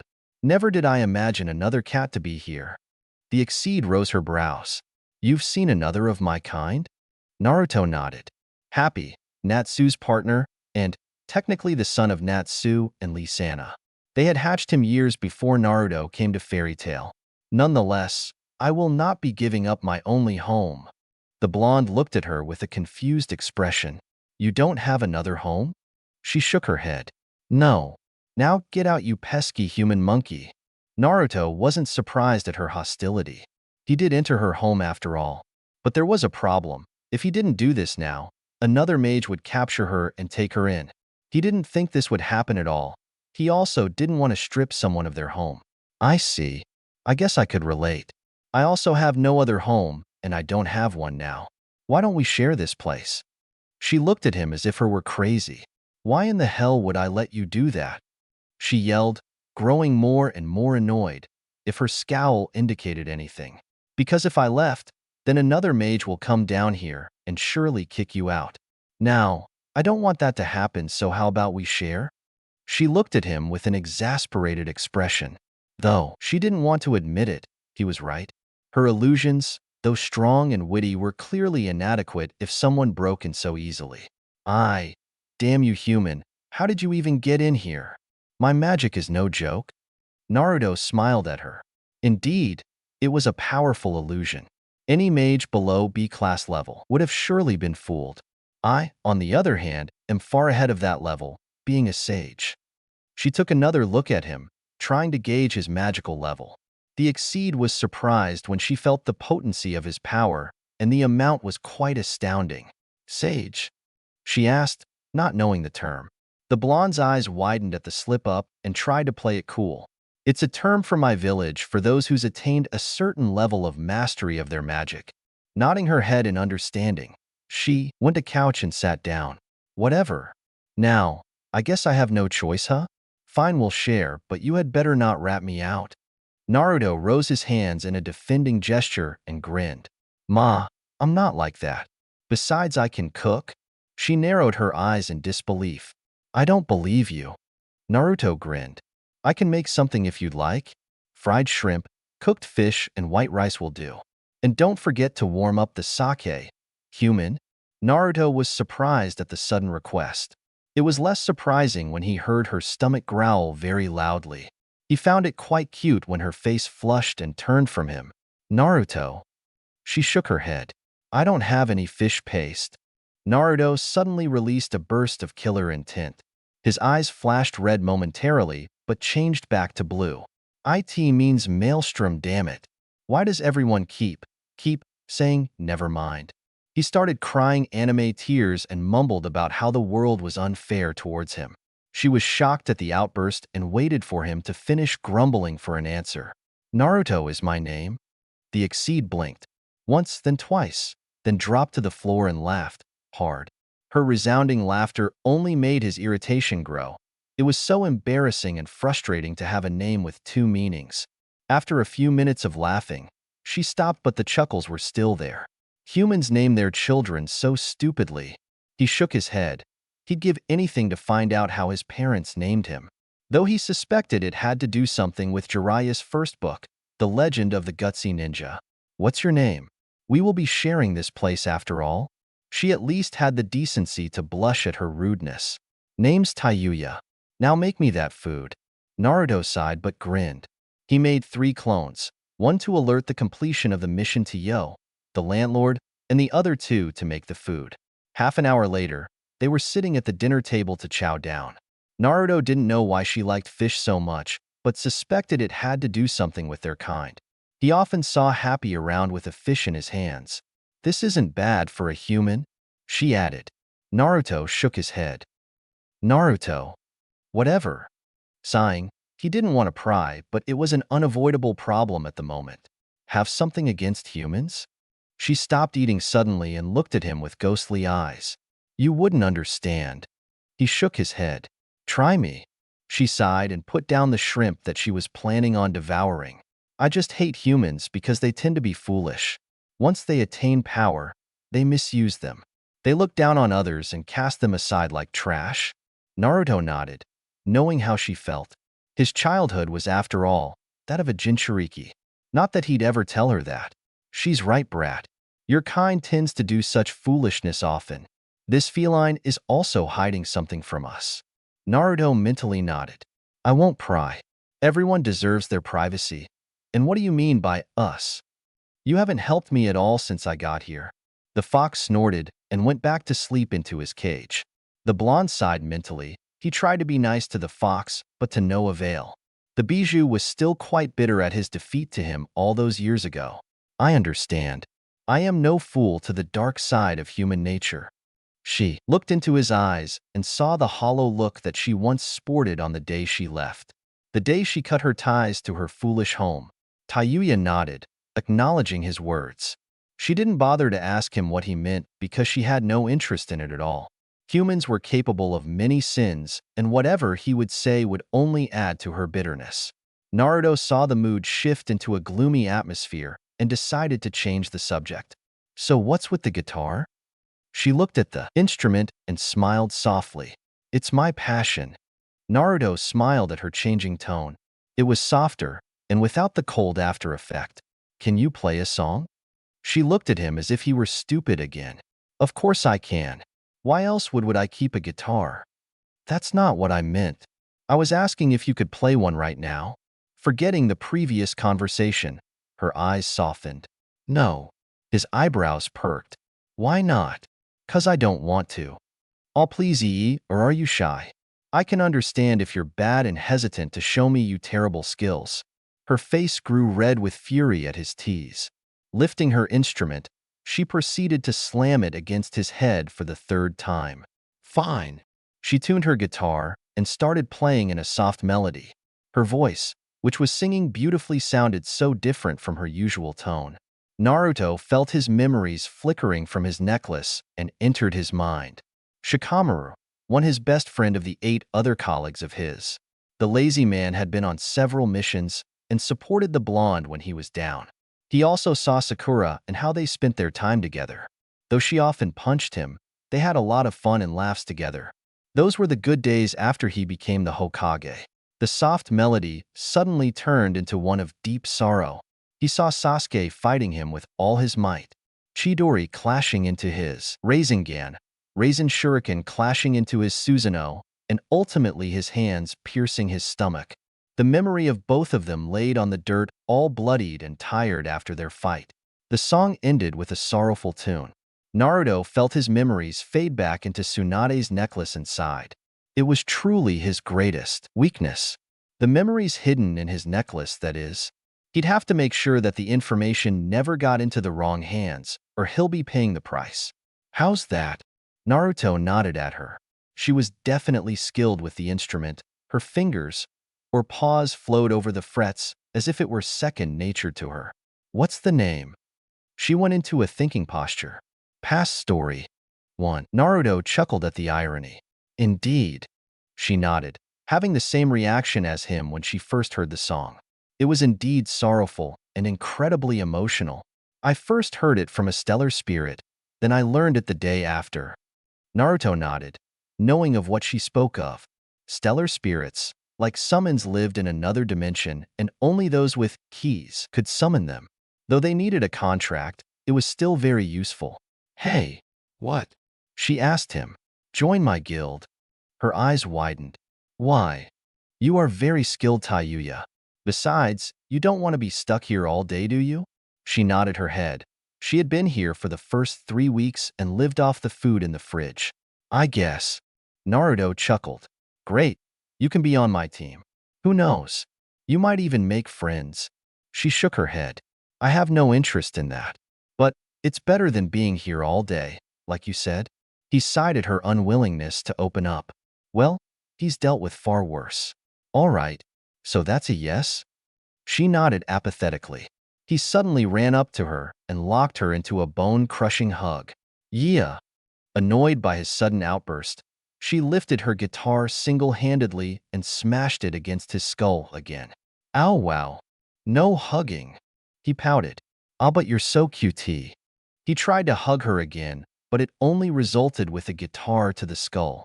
It didn't stop him, however, when he closed the distance instantly and hugged her, but this time he made sure the guitar was far away. Stupid humans. She yelled mentally to herself while being unable to move her arms. Touya cursed in her mind. The guitar was out of her reach. And that was how Uzumaki Naruto, the Dragon Slayer of the night, meet his exceed partner, Touya. Talk about killing 2 birds with 1 stone. And, yup, that's his cat partner. Didn't want to leave him out after all. An exceed is what happy species is called. I made fan art for this FIC, so feel free to check it out on my profile. I replaced the old Naruto drawing if you just happened to see it before this post. Touya is also up there. I know it was a bit poorly written at the end, but I didn't want to drag this subject either. It would only turn readers away if I used 2 chapters to get him as partner. Another issue is that I know everyone is getting unequal screen time. I promise that you'll get to see Natsu and Gray more often later. I'm still in the beginning stages, so I could have all the pieces on the table. The tournament, for example, will be bringing nearly everyone together. 1. Past Story is the song that Lyra sang during the Deliura arc. You should listen to it. The song was beautiful. It's played with a harp, but I had Touya use a guitar. Alright, here's an update of the teams. Team Otherworld. Members: Kana Alberona, Lucky Alietta, Uzumaki Naruto, Touya. Leader: Naruto. XXXXXXXXXX. Team Shadow Gear. Members: Levi McGarden, Jet. Droid Leader: Levi. XXXXXXXXXX. Team Regention. Members: Evergreen, Bixlow, Fried Justine. Leader: Fried, Luxus as well when he desires their assistance. XXXXXXXXXX. The strongest team/team Natsu/team property damage. Seriously? Members: Dragneel Natsu, Grey Fullbuster, Urza Scarlet, Lucy Heartfilia, Happy. Leader: No leader. Urza if there was one. XXXXXXXXXX. Thank you for reading. Oh, before I sign, if the language in the story gets a bit please notify me. Seriously, cause I usually write subconsciously. Thanks again. Sniper Artist. Caring. The Dragon of the West. A fanfiction by Sniper Artist. Disclaimer: I don't own Naruto or Fairy Tail. I am only using their respective characters for a fanfiction. Summary: upon his tearful death, Naruto meets a dragon. Given a second chance to live, he is sent to Fiori, or more specifically Magnolia. Pre-canon Fairy Tail. Naruto X Fairy Tail. Magnolia, Business District. Following day. No. Naruto's voice was stern and unwearable. But it was in vain, as the glare he received from his Exceed partner nearly made him shiver. Her calculating pink eyes glazed him with absolutely fury from his answer. And why the hell not? The anger was clear in her voice. Naruto tried his best not to flinch at her gaze. Frankly, he was terrified of her gaze. It reminded him of Hinata when some idiot insulted her sister, Hanabi. Never in his life did he ever think the cute, shy Hinata could absolutely break another person. Literally. Forgetting the past, he brought his attention back to the cat in front of him and argued the best he could. It's too expensive, he cried out. For the past hour and a half, she'd been bugging him to buy this old record from the store. Apparently, it was impossible to find according to her knowledge. Naruto relented and insisted that the price was far too much, even for someone with his salary. The record was 500,000 jewels, and there was no way in hell he'd buy something that was worth 2 average A-ranked quests. It was totally ridiculous in his opinion. Seriously? This is as cheap as it could get, you fool. She slapped him in the face, eliciting a small gasp of pain from the blonde. Oi, that hurts, you damn cat. What's so special about this thing anyways? Her mood made a complete 180 as her eyes looked at the record with nothing short of respect. This record is absolutely legendary, and I will never let it fall into another's hand. I must have it. She spoke with intense passion. In the few hours the blonde has known her, it was obvious that music was her ultimate love. Hell, if music was a person, the blonde was sure that she'd marry him. That was a terrible joke? He heard the fox inside him say. Naruto grew a mental tic and slapped the fox. Not that it did anything. Shut up. I'm a prankster, not a stand-up comedian. He mentally yelled back, frustrated with this situation. What's in this anyways? He held up the record curiously, only to have it snatched away from Touya in a flash. Don't touch it. You'll destroy its value with your disgusting human hands. Naruto grew more annoyed at her barb. That was a good thing, because the people around him were watching them with mild interest and amusement. You see, Naruto, once upon a time in this very land called Fiori, there was a stellar spirit that was rumored to be the most beautiful and the most talented singer in the lands. Her beauty and talent was so great that many rich, disgusting humans tried to buy her key and have her all to themselves. One of those humans succeeded and made her fulfill all their selfish and perverse fantasies. As the days passed, her sadness grew and grew exponentially, as so did her abuse. Every time she cried, she wrote and recorded a song that contained every single last bit of her emotion, such as anger, bitterness, sorrow, hopelessness, and so on. As the times passed, the greedy human died and she was set free. free of the terror that is the darkness of humanity. The stellar spirit left her record in this land, hoping that it would change the ways of humanity and their pitiful greed with its beautiful melody. The great stellar spirit was never to be seen again. Halfway through the story, she had already drawn quite a big crowd. They listened to the utter passion in her voice, and some couldn't help but shed tears when they heard of the tragedy. Naruto himself was quite amazed at her ability to tell a story. He even felt the Kyuubi's full attention on her, as if he wanted her to continue bashing humans as a whole. He himself was quite drawn to the story like everyone else. He watched her raise the record with her paws delicately and looked at it with sadness in her eyes. This record contains some of the most beautiful songs in the world. That is why I will, at any cost, keep this out of the wrong hands. I will not let her abuse go to waste. I will not let her talents go to waste. I will not let this record be destroyed carelessly. I will learn from her pain and distribute it to the world myself. And with that she had Naruto completely convinced on buying it. Touya smirked inwardly. The story was indeed true, and with her natural ability to twist words, she made it sound like the most tragic thing in the world. Naruto sighed, resigning from his argument, and decided to buy the thing. Hopefully, he could convince the master to grant him an S-class mission. All right. She smiled in victory and licked his cheeks as a thank you like cats would often do. Weird because after all this time, the crowd didn't even think twice about her being a talking cat. After the crowd dispersed much to the confusion of the blonde, whom didn't even notice them there, they decided to finally head to the guild and introduce Touya to everyone. You're really good at telling stories, Touya. He spoke in a soft tone. It was a true story, Naruto. One of the many reasons why I detest humans so much. The blonde sighed. Indeed, it was a good reason to hate his kind. Not all humans are like that, Touya. Some are even so kind that they would willingly give their very lives to save people they don't even know. While this world is filled with selfish idiots, there are also those whom are still selfless and chivalrous. The Exceed nodded and jumped from the ground to the top of his head with ease. Naruto took off his bandana so she could get more comfy. Purring in delight, she was content with her new bed. Whether or not she noticed it, but within just a day she'd already grown attached to the blonde. It was his greatest skill after all, making friends. I know, but that doesn't change the despicable nature that all humans have in them. Good or bad, darkness lays within them. You understand this, I believe? The blonde nodded, having indeed experienced the darker side of humanity firsthand. Sensing that she didn't want to talk about it any longer, he dropped the subject. Naruto knew it would be hard to change her views on humans, and sometimes he even felt that it was a hopeless endeavor.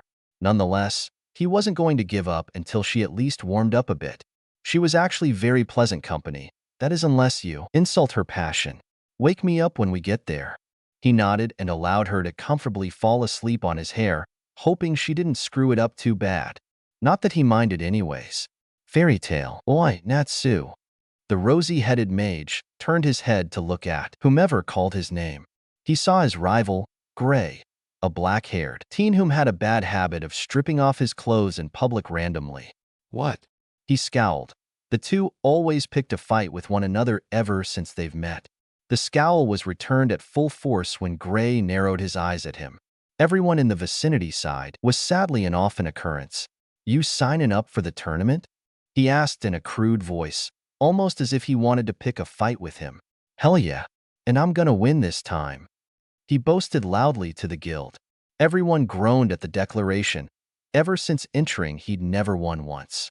The winners were usually one of the S-class mages whom were Luxus, Urza, Mirajane, or Fried. Mistgun never participated, but many suspected that he just didn't want to be seen. They also knew that their ace, Gildarts Crive, never participated. That's what you say every year, idiot. Luxus usually crushes you before you get to the semifinals. The Dragon Slayer's ego deflated at that mention. It was true that the older blonde had crushed him to bits every time they fought, and easily at that. He glared at his rival. What about you, huh? Didn't you lose to him in the first round last year? How long did you last? I think it was for about 6 seconds. The raven-haired boy instantly flushed in anger. He was beaten even before he could pull of his alchemy magic. Most embarrassing day in his life. Well, at least I ain't a punk like you who rushes face first into the opponent. Luxus beat you without lifting a finger.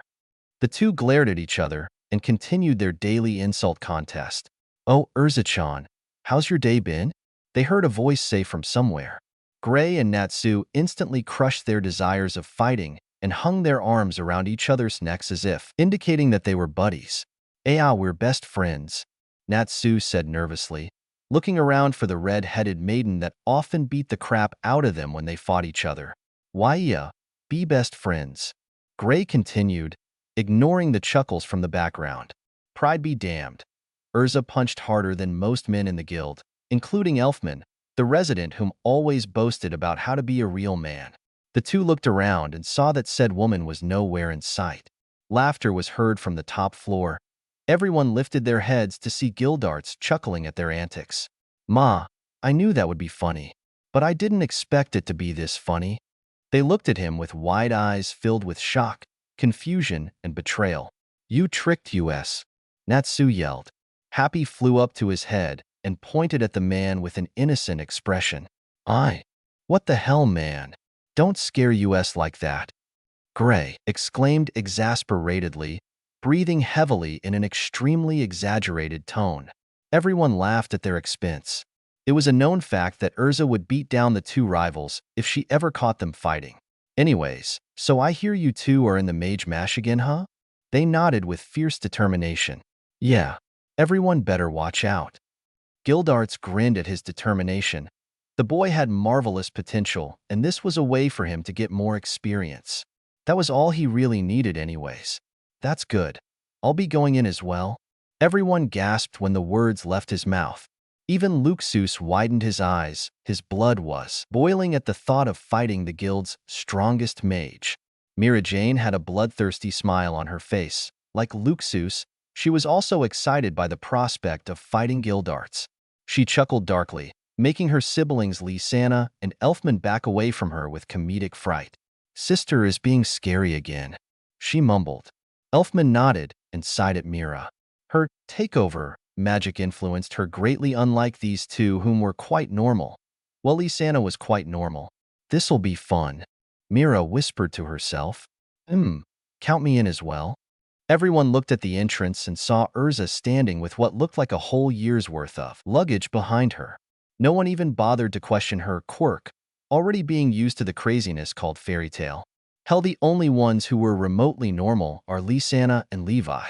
Urza-chan, back from your mission already, I see? Gildart said. Hi. It was only a simple extermination, she said without missing a beat. Her lingering words only made everyone pity her victims. Her magic was beautiful after all, bloody beautiful some might say.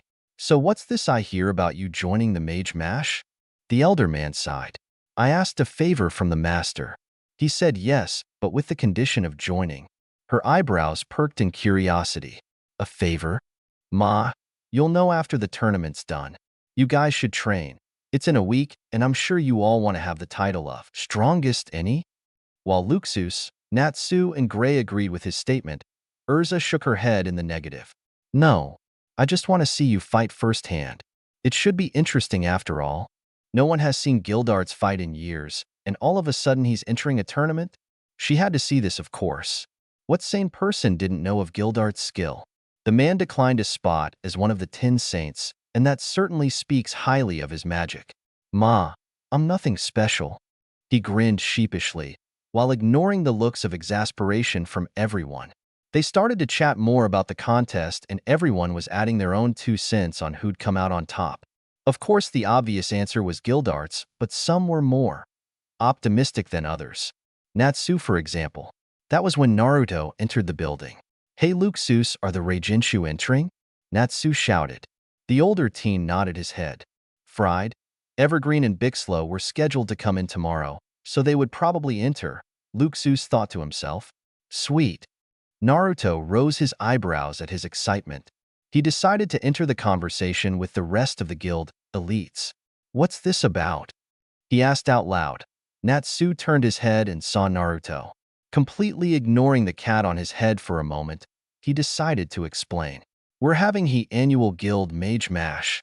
Mage Mash? He asked confused. not know what they were talking about at all. It's a tournament. There's no prize or anything. You get bragging rights, though. Gray answered for him. Naruto smiled. Cool. Where do I sign up? They pointed at the clipboard laying next to the master, whom was asleep sitting up. Naruto stifled a chuckle at the sight. His master was an incredibly carefree man compared to his former bosses. Walking up to him, he promptly signed his name on the paper. That was when Makarov woke up and took a good look at the top of his head. He blinked twice, then his eyes widened. In Naruto, the blonde looked up and smiled at the elder man. What's that on your head? Smiling even further turned towards everyone, whom also looked at his head and woke up his new friend. Oi, Touya, wake up, you cutie. They heard a groan from the top of his head and gasped when they saw another happy. Said cat had hearts in his eyes the moment he saw her. We're here already? I wanted more sleep. Everyone's jaws dropped on the floor. What? She asked when she saw everyone staring at her with awe. Touya shook her head. Humans are weird. That was especially true with the group around her. It's been nearly a full minute, and they haven't said a word. The master was the first to speak. Where did you find her? Naruto chuckled. Funny story, actually. Hey, do you mind if she joins the guild? She has very strong magic, he said, making the master grin in curiosity. Trying to change the subject? I'll let it go for now, but I want to hear the story later. He thought to himself as he was eyeing the exceed. He sensed quite an amount of magical within her, unlike Natsu's partner Happy. That meant that she was older and had experience using magic. He chuckled. The boy found a great partner. Sure, I don't see why not. She's more than welcome. Ain't that right? He asked the guild. Breaking out of their stupor, they all suddenly yelled in agreement. Oi, where did you find her? Natsu asked. What's her name? Where did she come from? Do you want some fish? Naruto's sweat dropped at all the questions, especially the last one since it came from the other resident cat. Maybe love at first sight really did exist. He smiled at the thought. 'Tis a shame because the ideal was shot down as soon as he saw the rejection Touya gave him. She was gentle with it, though, and seemed to let him down lightly, Naruto smirked. She had experience with rejecting other males, it seemed. He mentally filed the thought away for future teasing against his new friend. He knew she would beat him, but it would eventually mean that they'll become better friends. Naruto was indeed a masochist at times. Hey, has anyone seen my team? He noticed that they were absent for the moment. It wasn't a surprise. They had recently come back from a long A-ranked mission. Apparently, it was a first for Kana and Lucky, so he guessed that they would be resting at home to recuperate their magical and physical energy. Kana called in sick and Lucky's at home resting. Naruto nodded, mentally adding visit Kana and Lucky to his list of things to do for the day. Though only being with them for a short time, he felt very attached to his teammates. Kana was bright and fun to speak with, while Lucky was always sweet and nice to him when they hung out. He loved his team and his guild like family. I'll be sure to check up on them later. Makarov smiled and nodded. You do that. I see that you have signed up for the tournament, Naruto. Piece of advice, you should train physically. While our friends here are mages, they are also very strong physically. Naruto chuckled, confusing the older man. Don't worry about me, boss. If it's a contest of physical endurance, then there is nothing on this earth that could outlast me. I see. That is very good to hear. Well, good luck. It starts in a week. Naruto then lowered his tone so that no one but the elder could hear him. He didn't want anyone listening in on the short talk he was about to have. Master. His voice turned serious. The older man raised his eyebrows at the tone. If it's possible, I would like to speak with you about something. I will wait for the end of the tournaments to talk to you about it, though. That drew his interest. The boy had been a mystery to him ever since his joining a month ago. He was loud often, but at the same time, subtle like a shinobi, which made it near impossible to read him. The man had no idea how close his guess was. Very well. Cool. So who's participating in the tournament? He rose his voice back to normal and returned to the previous conversation. The final list will be made tomorrow. Nodding and left after giving his thanks. Naruto made his way to a nearby table so he could have a little chat with his new friend. This place is very lively. A bit of music could do this place good. Naruto smiled and nodded. having always been a fan of music. The guild likes to do a lot of conventional activities. You should participate. It could help you make friends. Touya ignored the last part. Excellent. I will prepare a guitar arrangement for that then. Cool. So what do you want to order? He gave her the menu to look at. The blonde already knew what he was gonna pick, so there was never a need for it. Naruto called the waitress over and heard his order. Beef ramen and a glass of water, please. She nodded and looked at the cat that was looking at her expectantly. A dish of grilled inigo, one. Another of sashimi and white rice. For beverages, I would like warm sake. Writing the order down, the waitress nodded and immediately left to put in the request. The two sat in a comfortable silence, listening to the ramble the other members were making all around them. Touya studied the guild members silently. She found them loud, annoying, and ultimately human. To her, all humans were the same, no matter what their height, race, or personality. Trivial stuff like that didn't matter to her because she knew that if the right strings were pulled, they could turn into ugly monsters. She was broken out of her muse when the voice of one of their comrades spoke towards them. Naruto-san. The blonde looked up and saw Urza next to him. Naruto smiled and gestured for her to sit down. Just Naruto is fine. We're all friends here. She nodded at him. The red-headed girl was out on missions fairly often, so there was never a chance for them to talk. Thanks for that. I, myself, don't usually allow my comrades to call me with formalities. So, how can I help you?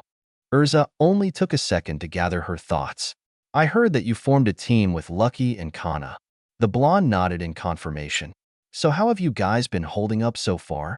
Though I take S-class missions, I find the A-class sections a bit tiring as well. Well, Kana's been doing great. She's a great fighter, and those cards have been quite useful in many situations. Lucky is the same. While not a great fighter, she makes it up with her intellect. That was the general idea of his team. Brains, bronze, and balance. They were a team with many skills and specialties which would ultimately award them with many job options in the future. That's great, Urza said in relief. She had been a bit worried for her friends Kana and Lucky. She knew them and thought of them like sisters from the guild. Urza was close to everyone in Fairy Tail, whether as friends or as comrade in arms. Kana, being a veteran member of the guild like Urza, was close to the armored woman through their friendship and guild status. Lucky was like her little sister, fun to play with and talk with too. Noticing the girl's relief, Naruto decided to add on, "Ma, don't worry. As long as I'm there, they won't be hurt. I promise." Urza widened her eyes a fraction by his ability at reading her, but smiled nonetheless. "Thank you. Though they can take care of themselves, I will trust you with their well-being, Naruto." The blonde nodded with a smile and gave her a thumbs up. "Don't worry, I am quite strong myself. Nothing short of an army of immortal freaks can stop me." Urza nodded, not realizing the truth in his words. She was about to say something, but not before the waitress came over with their orders. "Ida Kamasu." Both Naruto and Touya said in unison. Naruto started eating as did his cat while Urza was trying to start another conversation. "So, I understand that you'll be in the tournament." The blonde nodded and grinned. "Well, it sounds like fun. I wonder who's participating though." Urza shook her head. "The usual 10 plus you since Guildarts whom usually doesn't competes. Kana's sick so I doubt that she'll be in this time which means you're the 10th. Urza said before continuing. "Gray, Natsu, Luxus, Fried, Bixlow, Mira, Evergreen, Guildarts, you and myself it seems will be in this time." Naruto whistled appreciatively at the list. It was a contest of Fairy Tail's finest. The Reijenshu were there, as well as Mira the leader of Team Takeover, Guildarts, the strongest of the guild, Luxus the S-class magician, Gray the ice alchemist, Salamander Natsu, and last but not least the Titania, Urza herself. And you can't forget the Dragon of the West himself. Quite the list. I've heard of the Reijenshu's reputation from the south, and I must say that they sound pretty impressive. Urza nodded in agreement. They're a great team with a great leader. Fried, whom is an S-class magician like myself, has made quite a strong name for himself. Even I have trouble crossing blades with him. Well, this sounds great. I haven't had a good fight in a while. You sound really confident in yourself. Urza replied. I should be. Any mage worth their salts has two if they want to be part of fairy tale. There was no arguing with that logic, Urza thought, to herself amused. For the few minutes of talking to him, she realized that there was more to him than meets the eye. So what kind of magic do you use? Naruto smirked. I use wind's techniques. Naruto replied vaguely. Urza narrowed her eyes at him suspiciously. She caught his smirk and didn't like it one bit. Is that it? Naruto shook his head. If you want to know my powers, the best way to find out is to beat them out of me during the tournament. She nodded. He wanted to make a big show and entertain the crowd. That was perfectly fine to her. She liked to do the same. I see. Well, you'd better be careful. Underestimating someone could be your downfall. Naruto chuckled at the comment. The same could be said to anyone. Well, it has been nice chatting with you. It seems the new pile of missions are in. Thank you for your time. Naruto waved his hands dismissively. No need for that. If you want to talk, then anytime's fine. She nodded and left after saying her goodbyes. He looked at the time and saw that it was indeed the schedule for the mission post arrivals. Feeling a familiar presence on his head, he looked to his side and saw that all the fish that his cat ordered were gone. Are you done? Touya nodded. Thanks for the meal. Now you wanted to introduce me to your teammates? Naruto nodded and proceeded to walk out of the building, intent on seeing his sickly teammates. Kana's apartment. Lucky? What are you doing here? Naruto asked. He had just arrived to check on Kana and was given a surprise when the violet-haired girl answered instead. We're roommates. She deadpanned, suddenly making Naruto feel stupid all of a sudden. If he had known that, then recruiting them would have been way easier. Okay. Well, I never knew. I came to check on you guys. Can I come in? The violet-haired teen nodded and smiled. Naruto walked in and was surprised by the size of the place. The room was about the size of his room back home. The walls were painted a light shade of lavender, effectively matching the curtains which were of the same color. They had a sizable couch that looked to be a pull-out bed type. The kitchen was conveniently placed next to the hall of the bedrooms, making for easy midnight snacks. It was very homey, in his opinion. Nice place. She smiled at him. Thanks, and please stay quiet. Kana's asleep. The moment she said that, the door from the back suddenly opened, revealing their third teammate. She was wearing a plain white t-shirt and violet-colored panties. Naruto was suddenly glad that Jiraiya had taught him self-control on their training trip, because if he hadn't, he'd be blushing pretty hard right about now. Because there was hardly a woman in Konoha that could look that good with just a t-shirt and panties. Well, besides Anko and Kurenai, of course, but they were like in their 30s. Naruto? What are you doing here? Kana said drowsily. She was still half asleep. Lucky sighed at her. I just came to check up on you too. I heard you were sick. Kana smiled at his consideration. She had woken up in the morning with a high fever and headache. Kana, go back to bed. You're still sick? Lucky interrupted. She had spent the entire day trying to keep her in bed, but to no avail. The woman was restless and easy to stir at times. Sorry. Kana grinned sheepishly. I also came by to introduce you two to our new member. They rose their brows in curiosity at that mention. Where? The girls asked simultaneously. Naruto chuckled and tapped the top of his head, confusing both girls. Their eyes widened when they say a blue cat whom, to them, looked familiar to Happy, Natsu's partner. It's a pleasure to meet you both. My name is Touya. Like Kana, the Exceed was half asleep from the journey to their home. Hi. Lucky exclaimed all of a sudden, knocking her roommate out of her stupor. Hello there. Name's Kana.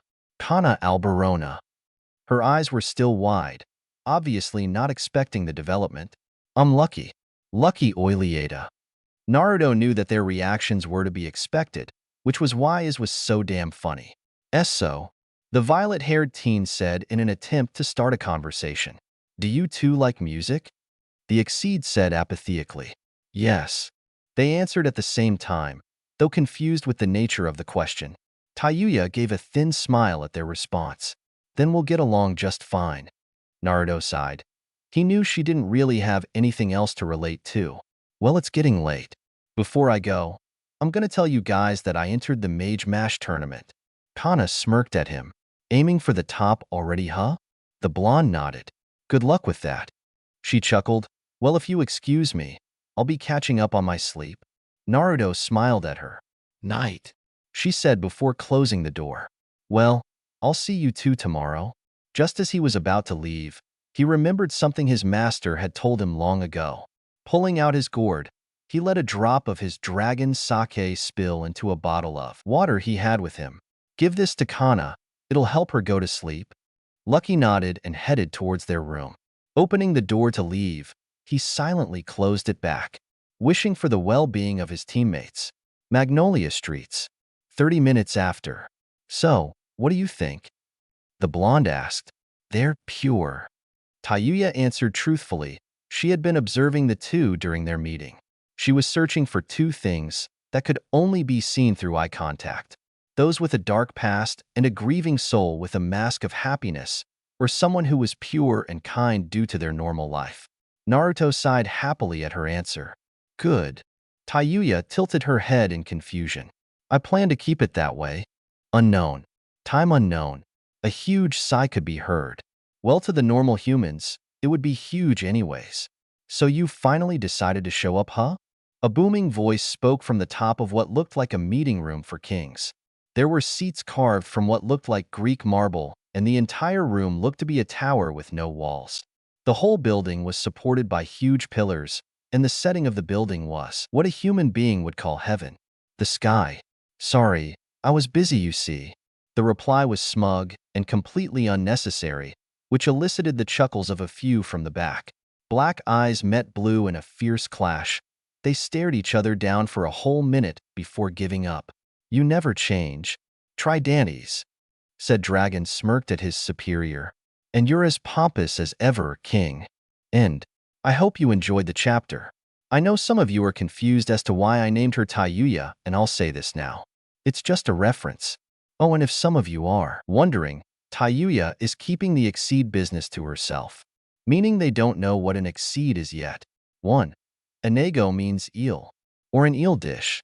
Here's a few updates on the teams I forgot to add. Team Otherworld members: Kana Alberona, Lucky Alieta, Uzumaki Naruto, Touya. Leader: Naruto. XXXXXXXXX. Team Shadow Gear members: Levi McGarden, Jet.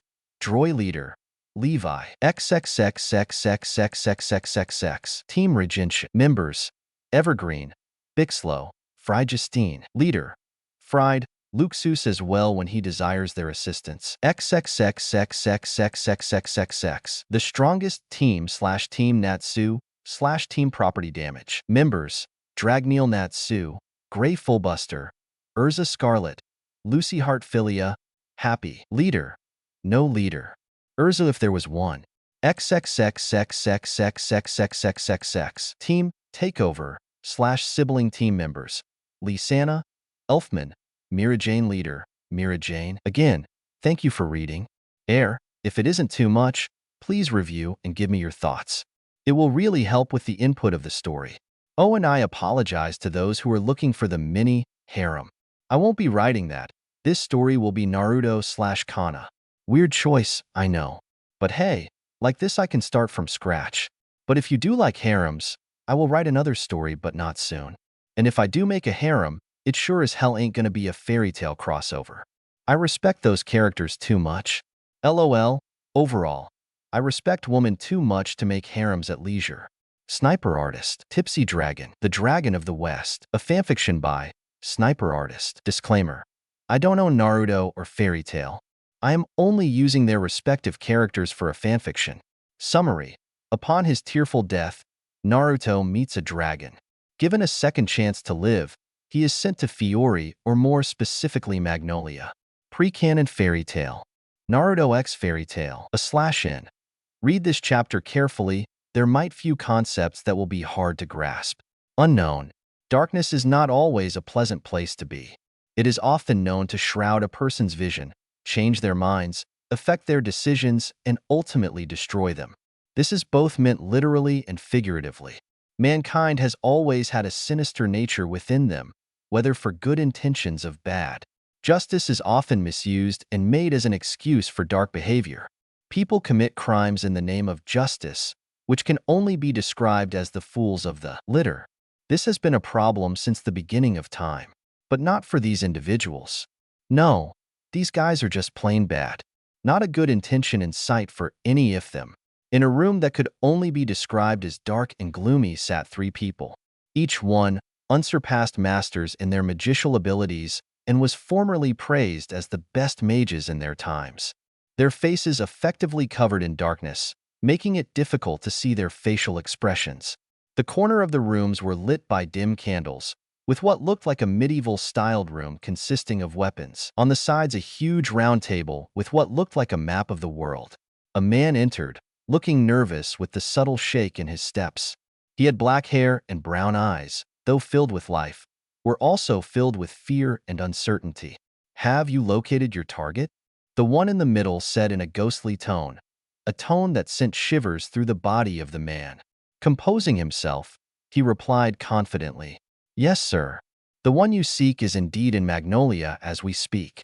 "What are your orders, sir?" There was a small pause indicating that the man was thinking of a solution. As the minutes dripped by, he grew more and more nervous. The sheer aura of the 3 in front of him were nearly suffocating his very being.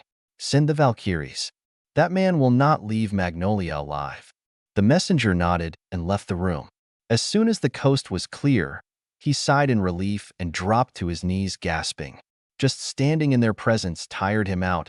He could only imagine the poor souls that got in the way of their ambitions.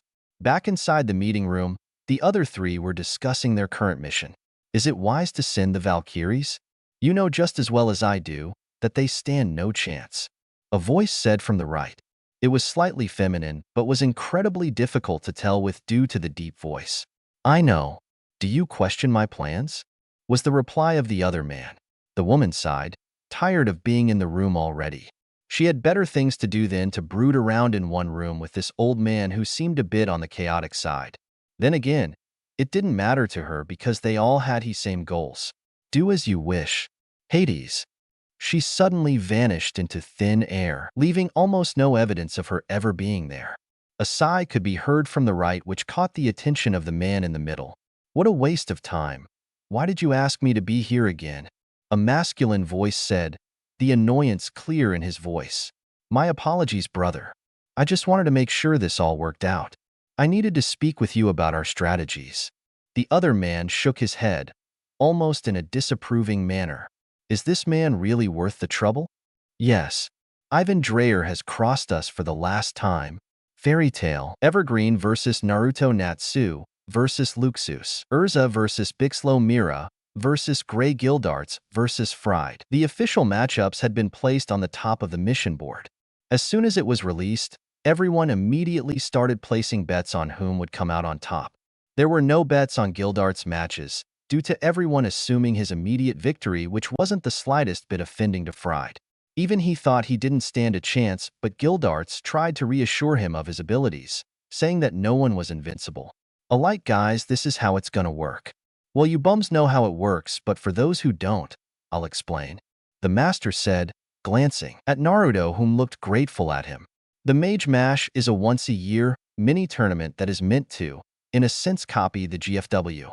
Naruto's face grew in confusion at the mention of GFW, but shrugged it off when the master gave him a "I'll tell you later" face. It will be held at night 5 days from today. The first round matches will start at around 7 p.m. You guys will have to be there in time or risk disqualifying. Everyone nodded, waiting for him to continue. No one noticed Naruto's brief, dark smirk. "The first round has a few rules, but thankfully they are not too restricting, so be thankful, you crazy bums." The guild chuckled at that comment. "There are only 2 things worth mentioning. The first is that you are not allowed to use forbidden magic. For example, blood and death magic are forbidden, and if you are caught, then you will be sentenced to imprisonment by the council." The mention of forbidden magics sparked his curiosity a bit. His teacher had told him of a few, but he'd never heard of blood magic before. "Tridantes probably didn't deem it too threatening to tell me, huh?" he thought to himself, sighing mentally at the dragon's antics. He was broken out of his muse when the Makarov continued. "The second is that the matches will be limited to 25 minutes, and if there is no winner by knockout, there will be judges to determine the winner. Naruto rose his eyebrows. And how will that work out? The master grinned sheepishly. Well, it doesn't happen too often. The last time a decision had to be made was when Mira and Urza were duking it out last year. The two had the decency to blush at that mention. It was indeed a long match. Clothes were torn, words were said, anger exploded, and the end result were two half-naked teens on the ground. Perverts watching were all quite pleased that day. The guys, on the other hand, smiled inwardly, all thinking the same thing. Best match in history. Naruto caught the looks on the men's faces and grew more and more curious. Damn, I should have came here last year. He knew what those faces meant.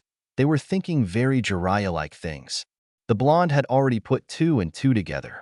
Anyways, 3 people from the council will be judging, so if there was a decision, they will make it. Naruto nodded, understanding the logic. The short elder took a second to catch his breath and speak again. The winners of the first round will obviously go to the finals. I know some of you are thinking along the lines of, it would be unfair because someone will get a bye round. But that is not the case because we of Fairy Tail are what people say. Extreme. Naruto tilted his head, obviously the one who was thinking that. The master had a mischievous smile on his face the moment he said that, indicating that he had something cooked up. Instead of having 3 rounds with one person having a bye, I have come up with a different solution.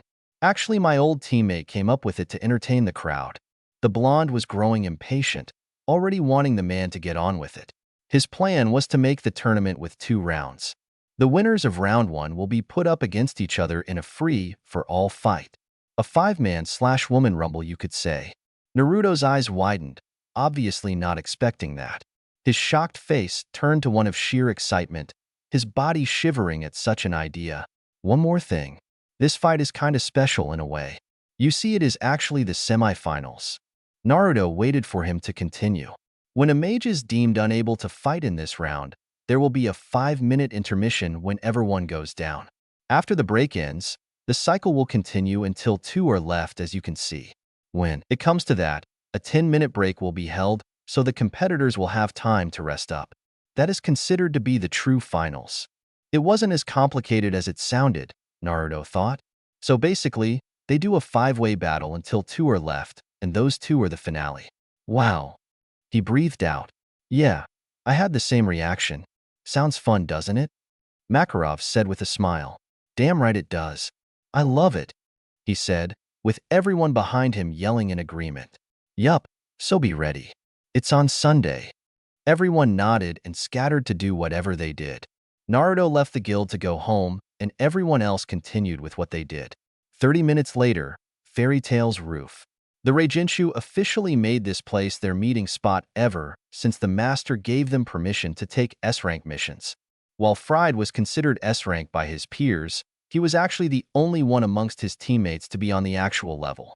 Evergreen, while witty and clever, was not strong enough to be put on the level of S. Same with Bixlow and his puppet souls-styled magic. Aha, I feel sorry for you too. Bix, you have to fight the Titania, Urza. The masked man snorted in response, feeling a bit offended by the lack of faith his friend had. Please, I can totally take her. Yeah. Shaking her head at his arrogance, she looked at Fried and almost pitied the man. Fried, you will be facing Gildarts on the other hand. Bixlow grew quiet at that mention, pitying his leader for his lack of luck. Fried chuckled and waved his hands dismissively. You two will eventually fight him anyways. Not like it matters, Gildarts will be the winner. It's obvious to everyone around, he replied calmly, without missing a beat. Evergreen shook at that thought. She didn't want to be the victim of Gildarts' crash magic. True. Hey, do you guys know anything about that Naruto kid? He's my first round opponent. Bixlow laughed. Why? You worried? He's just some rookie that came here a month ago. You shouldn't have too much trouble. The glasses-wearing woman smirked at the comment, feeling her self-confidence grow. Yeah, you're right. I mean, he's just some kid, right? Fried sighed at her. She was even more arrogant than Bixlow. He was glad that they made him leader, or rather, Luxus made him leader because he was certainly the open-minded one of the trio. Aren't you the one who scolds others about their arrogance? She blushed at Fried's claim. Why, yeah, you're right. I'll take him seriously.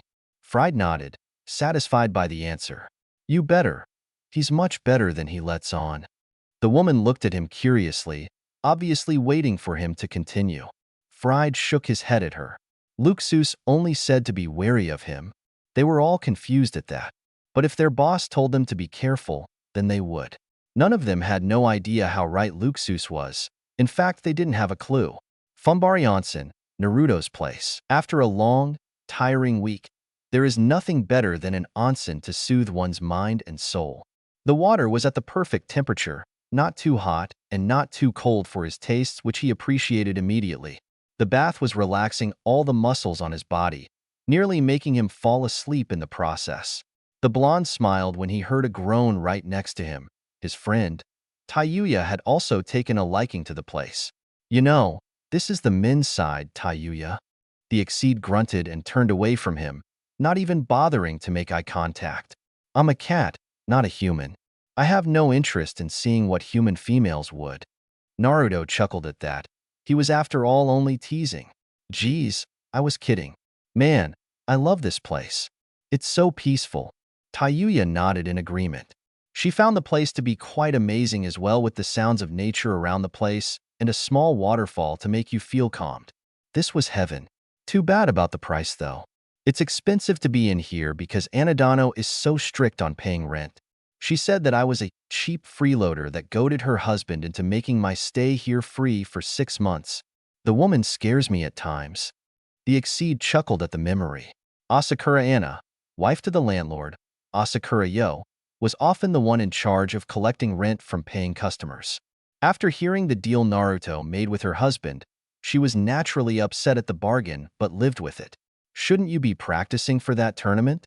While I detest humans, even I find a few of them to be quite formidable.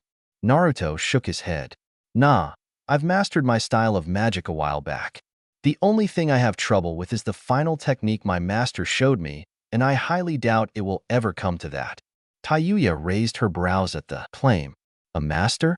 It took years for one to be a true master at what they did, Touya had thought. Forgive my bluntness, but I do not believe you.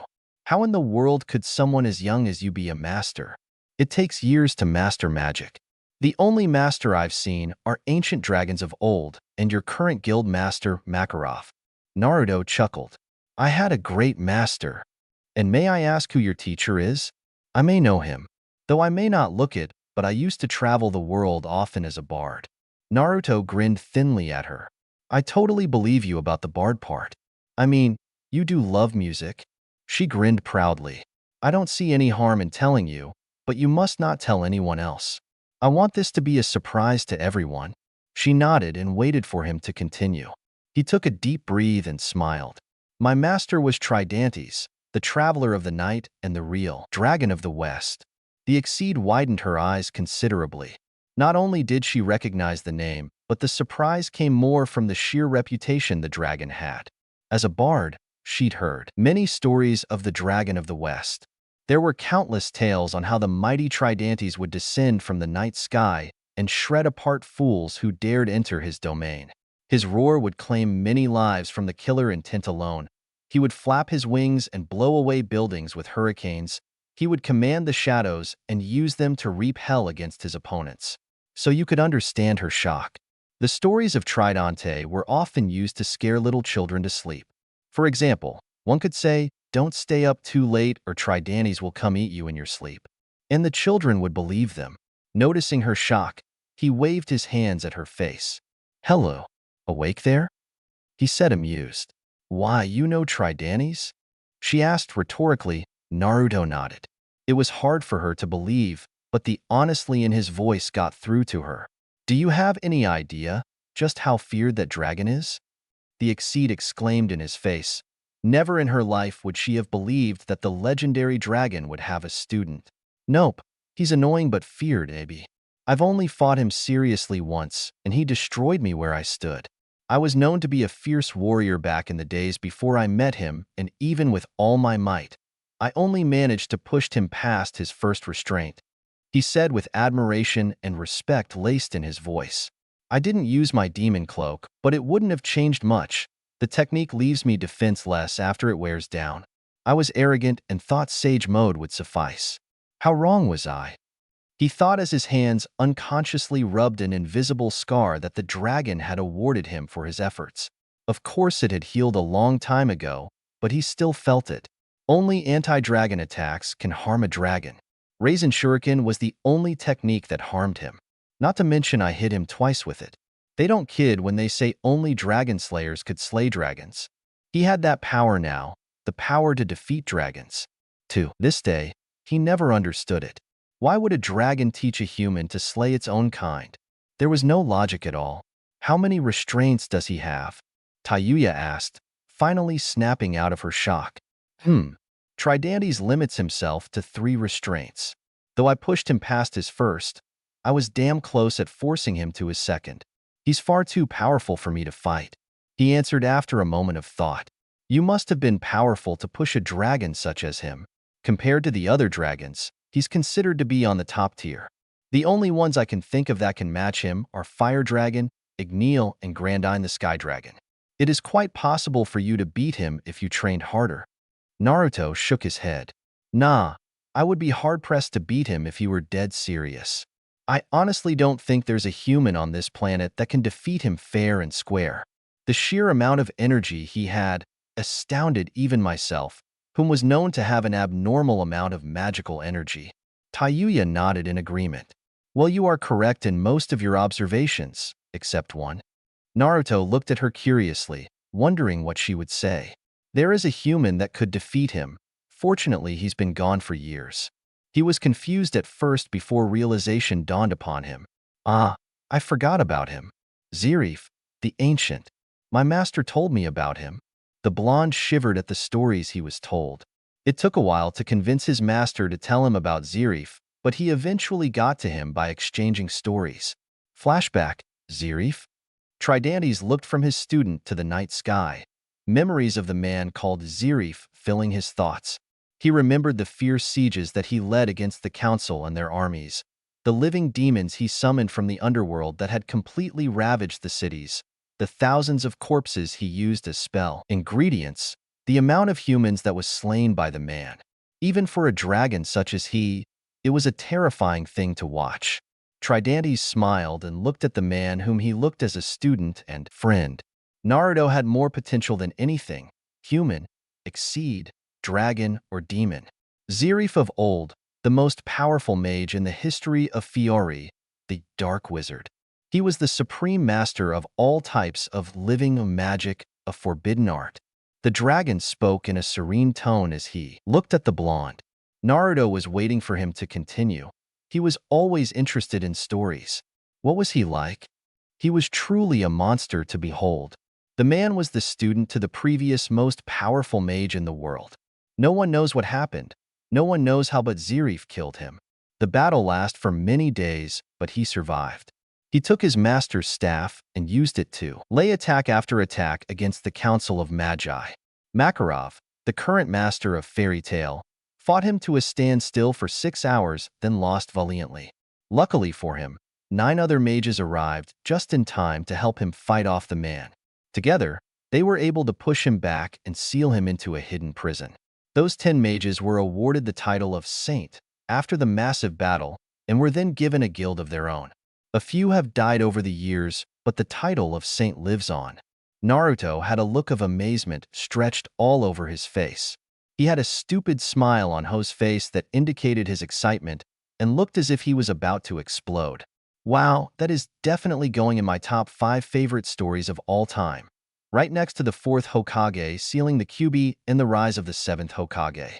He said, nodding to himself. It was a known fact that Naruto liked to brag about his rise to greatness, though he usually left his childhood out of it since he didn't want to sound too angsty and sad. Naruto liked to tell stories of adventure. Besides, no one would understand the blight of a Jinchuriki, so there was no point in telling anyone of its terror. Only a Jinchuriki can understand the loneliness of a Jinchuriki.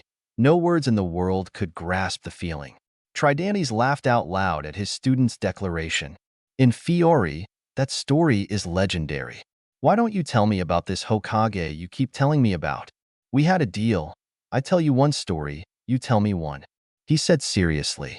Naruto smiled a brilliant smile and prepared his own tale. The seventh Hokage, whose name is unknown, was known to be the most powerful shinobi in the world. His awesomeness was unsurpassed. His might was legendary. His smile made crying babies laugh with a joy that could only be seen every once a decade. He grew up a lonely orphan, but that never, ever stopped him from attaining his dream of being Hokage. Determined to prove those who wronged him, he fought and fought until he was able to rise to the top. When he was 12, he fought and won against one of the 9 great Jinchuriki, the fabled demon containers. The battle was long and cruel, but to save his precious ones, he went all out and summoned thousands of clones by his side. When the Jinchuriki transformed into a giant tanuki, he summoned his own giant steed to mount and fought the demon to a standstill for many moments. The battle ended with the seventh as the winner, and he returned to his village a young hero. But that was only the start of his journey to the top. He's rescued princesses from evil, saved priestesses from demons, defeated armies that dared stood in his way to success. By the time he was 17, he achieved his childhood dreams of love and respect. His reign lasted for 6 wonderful years, and in that time, his village flourished. The economy bloomed beautifully and peace came. He finished and wiped the tears in his eyes. Yes, he cried at his own story. He didn't tell Tridanes that it was actually he that was in the story, but Naruto had a feeling the dragon knew anyways. It wasn't very difficult to put 2 and 2 together for him. What an amazing tale. You should write a book. The dragon responded with an ear-shattering laugh. Well, I've been thinking about it. Well, a story for a story, right? The dragon nodded. Indeed. Flashback end. So what will you do? Touya asked, breaking Naruto out of his memories. The Exceed sighed at her partner's habit of spacing out. The tournament. Naruto grinned sheepishly. Ma, don't worry about it. The only ones whom I see as a challenge are Gildarts and Luxus. Whilst Urza is strong, she is no match for me. It is the same for Mira and everyone else. I have the ultimate defense for both physical and magical attacks. He replied confidently, which brought a look of wonder to the Exceed. Is that so? Naruto nodded in confirmation. Just wait and see. I don't call myself the Dragon of the West simply because I thought it sounded cool. Few days later, tournament day. Naruto walked to Fairy Tail with a calm demeanor. He was thinking about the file he had read on Gildarts and was absolutely confused by the vague description of his magic. All it had said was crash. He spent a few hours thinking about the possibilities, but was ultimately stumped. What the hell does crash magic look like? He muttered to himself. Oh, thinking ahead already? He heard a voice say from beside him. Tilting his head, he saw one of the lesser famous member of the guild. It was Macau. He specialized in fire magic and transformations. You're Macau. Kana told me about you. What's up? The blonde replied cheerfully. Well, I heard you talking to yourself, and I thought I could help ya. The older man said, making the blonde rub the back of his head sheepishly. Ma, you heard that? Yeah, well, I guess I could tell you. Gildart's crash techniques can destroy any matter. Yeah, bit vague, but it's better than nothing, right? Naruto grinned and thanked him. Thanks, I'll keep that in mind. No problem, but don't get your hopes up.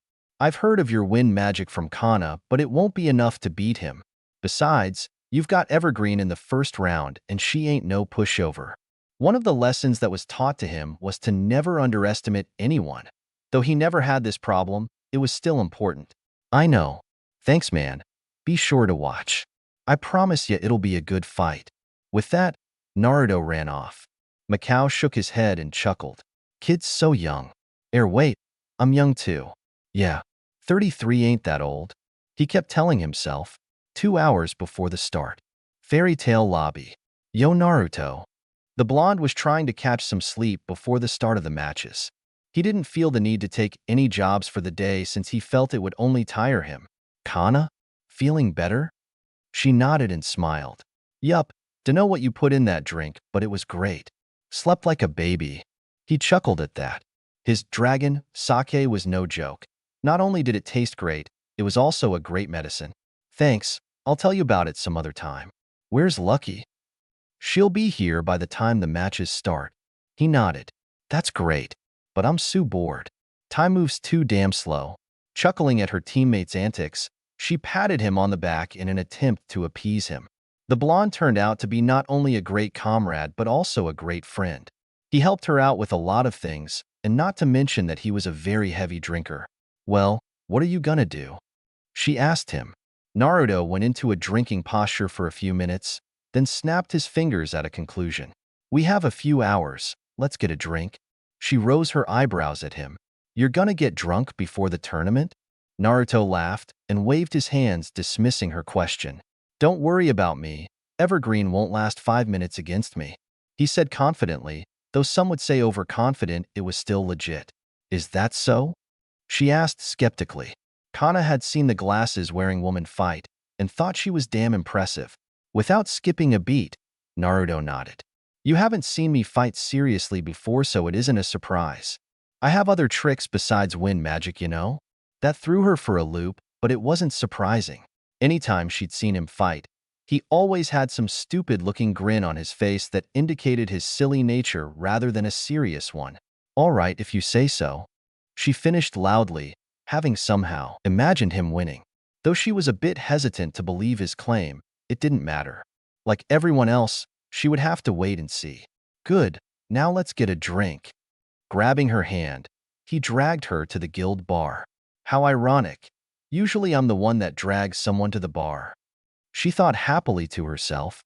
There was never a dull moment whenever hanging out with the whiskered teen. She figured out long ago. He was unpredictable, which was a great thing. But she wondered just how unpredictable he could be. Maybe he'll be a shocker in the Mage Mash, she hoped. Local stadium. 2 hours later. Naruto?" A voice spoke, breaking the blonde from his sleep. "Are you all right?" He saw the master say in a worried tone. The old man sure was nice to care for such a trivial thing. "I'm fine, a little sober, hee." He lied through his teeth. He was drunk 30 minutes ago and had finally became sane just a minute ago. So he was actually quite tipsy. Damn fox, fix this already. The QB was asleep, so he didn't bother commanding his chakra to cure him. Though Naruto mastered his chakra, didn't mean that he could take it at will. The fox still had to grant him the power. "Okay, remember, you're up first," he told him before facing the crowd. It was a beautiful night and was a perfect setting for a Mage Mash tournament. The stars were alive in the candlelight, and everyone was present. He sensed Mistgun's presence somewhere among the crowd but didn't bother looking for him. The masked man probably wanted to see how strong the blonde was. "Ladies and gentlemen of Magnolia, welcome to this year's annual Mage Mash," he yelled out to the crowd, eliciting a huge cheer from them. The crowd was huge. Everyone from the city was there. The Mage Mash event was the most popular thing to happen since mages. The tension was in the air. Luxus looked at Gildarts with fire in his eyes, willing to prove himself as a great mage rather than being the grandson of Makarov. He had a huge shadow cast upon him, one that he couldn't surpass easily. Urza also glanced at the taller man and acknowledged his presence. She hadn't planned on entering this year, but once she heard Gildarts entered, she immediately changed her mind. Urza respected those whom were strong and just, and to her Gildarts was both to the extreme. The red-headed woman turned her head and saw Mira shaking in excitement, probably having trouble containing herself. "All right, everyone excluding Evergreen and Naruto go to the sidelines," the master yelled. Everyone complied naturally, and all eyes were on the two that stood down one another. Everyone was hyped to see the match because one of the competitors was a member of the famous Reijinshu. Evergreen was infamous for her fairy-like techniques and eye techniques. Naruto himself was famous, but not as much as the woman in front of him. A few hidden criminals whom were watching him acknowledged his strength because most of his fame was spread through the underground world of criminals rather than the public world. Evergreen would have been totally hyped if not for one thing. "Are you drunk?" she sneered angrily.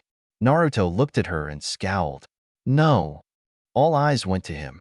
"I'm tipsy," he mumbled pathetically and grinned, making some people from the crowd laugh. And with that, all hell broke loose as Evergreen turned red with anger.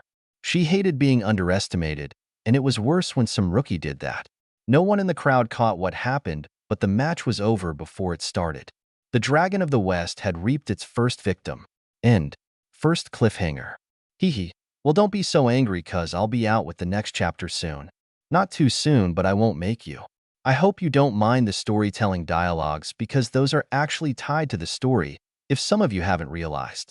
I put a lot of hints in this chapter, so I'm pretty satisfied with it. And I really hoped you guys understood the tournament layout.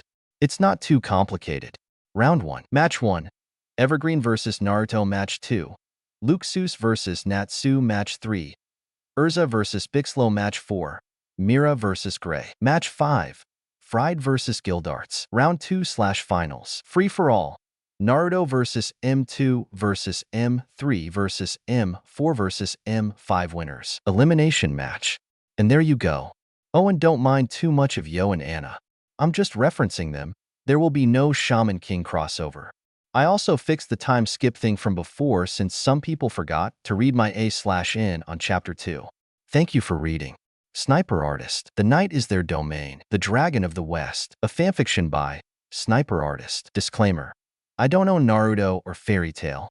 I am only using their respective characters for a fanfiction. Summary. Upon his tearful death, Naruto meets a dragon. Given a second chance to live, he is sent to Fiori, or more specifically Magnolia. Pre-canon Fairy Tail. Naruto x Fairy Tail. /N. Kishimoto Dano beat me to it lol. If you've been reading the manga, then you'll know what I mean. Anyways, enjoy. Magnolia Stadium. Silence was the only thing in the air as the crowd was witnessing the fight below. Not a single person could blink as they were utterly confused by what had just happened moments. Evergreen, the apparent crowd favorite, had just went down in mere seconds. Naruto hadn't moved or even flinched. He just stood in his spot calmly, albeit a little tipsy. The S-classed mages whom were watching widened their eyes in surprise, obviously not expecting the turn of events. What happened to Evergreen? Natsu asked, shaken by the development. The betting odds were in favor of Evergreen completely. Naruto stood there, not even looking like he was trying to fight whilst Evergreen was on her knees, completely in pain from her own attack. I don't know. Urza responded, also shocked by seeing. Beside them, Luxus scoffed, completely disappointed by his colleague's lack of insight. But he couldn't blame her, knowing that she didn't know his abilities like he did. Just watch again, Natsu. Maybe you'll learn something, he said to them, making everyone narrow their eyes. Gildart sighed at the boy's rudeness. Ma, don't be so mean, Luxus. He's not quite as experienced as you know? Natsu rose his brows, still confused. It was very clever, though. Who would have thought? A dark horse in this tournament. Gildarts thought to himself. His years of experience had been able to catch the trick Naruto had used to put the woman where she was right now. The ground. Flashback. I'm tipsy. He mumbled pathetically and grinned, making some people from the crowd laugh. And with that, all hell broke loose as Evergreen turned red with anger. She hated being underestimated, and it was worse when some rookie did that. Wing magic, era. Summoning wings from her back, she then flew into the air to obtain the advantage. She noticed that he still hadn't moved and was growing angrier by the second. Bastard! Never underestimate me. Charging blindly above him and unleashed her signature attack with haste, not noticing Naruto's dark smirk. Fairy Bomb. Gremlin. Unleashing a barrage of dust towards him, she watched with sadistic pleasure when she ignited them. Well, she would have, if they didn't go off next to her instead. She was cut off when her dust somehow appeared next to her, trying to cancel her spell but failed as the bombs immediately blew. Everyone watched in confusion since in 1 second the dust bombs were next to her rather than the blonde she aimed for. Ma, in the words of my old sensei, he said, smirking darkly at her. Don't let anger consume you, or I just might turn your technique against you, Ms. Evergreen. In flashback, Naruto watched her fall down and landed on the ground with a thud sound. The silence of the audience pleased him greatly, especially since he asked Touya to put all their money on him, since he knew everyone had bet on his opponent. Oh yeah, he was going to be a rich man by the time this was over. He was definitely getting a flat screen after this, or maybe a new couch. He could get an Xbox, but the PlayStation 3 was more appealing. Wait. Xbox has more games and they have that new Oi, he heard an angry voice say, breaking him out of his muse. Smiling when he saw her stand up, he waved. Yo, glad you survived. Didn't want the match to end too fast. After all, I am a great crowd pleaser. Ain't that right? He yelled cheerfully whilst giving the audience a thumbs up. Everyone broke out of their stupor and started cheering for him. Hell yeah! Naruto heard Kana and Lucky scream from their seats. He blew kisses in their direction and bowed comically, not noticing one of their blushes. Not hard to miss when every girl in their direction blushed as well. What did you do? She asked, barely able to stand on her feet.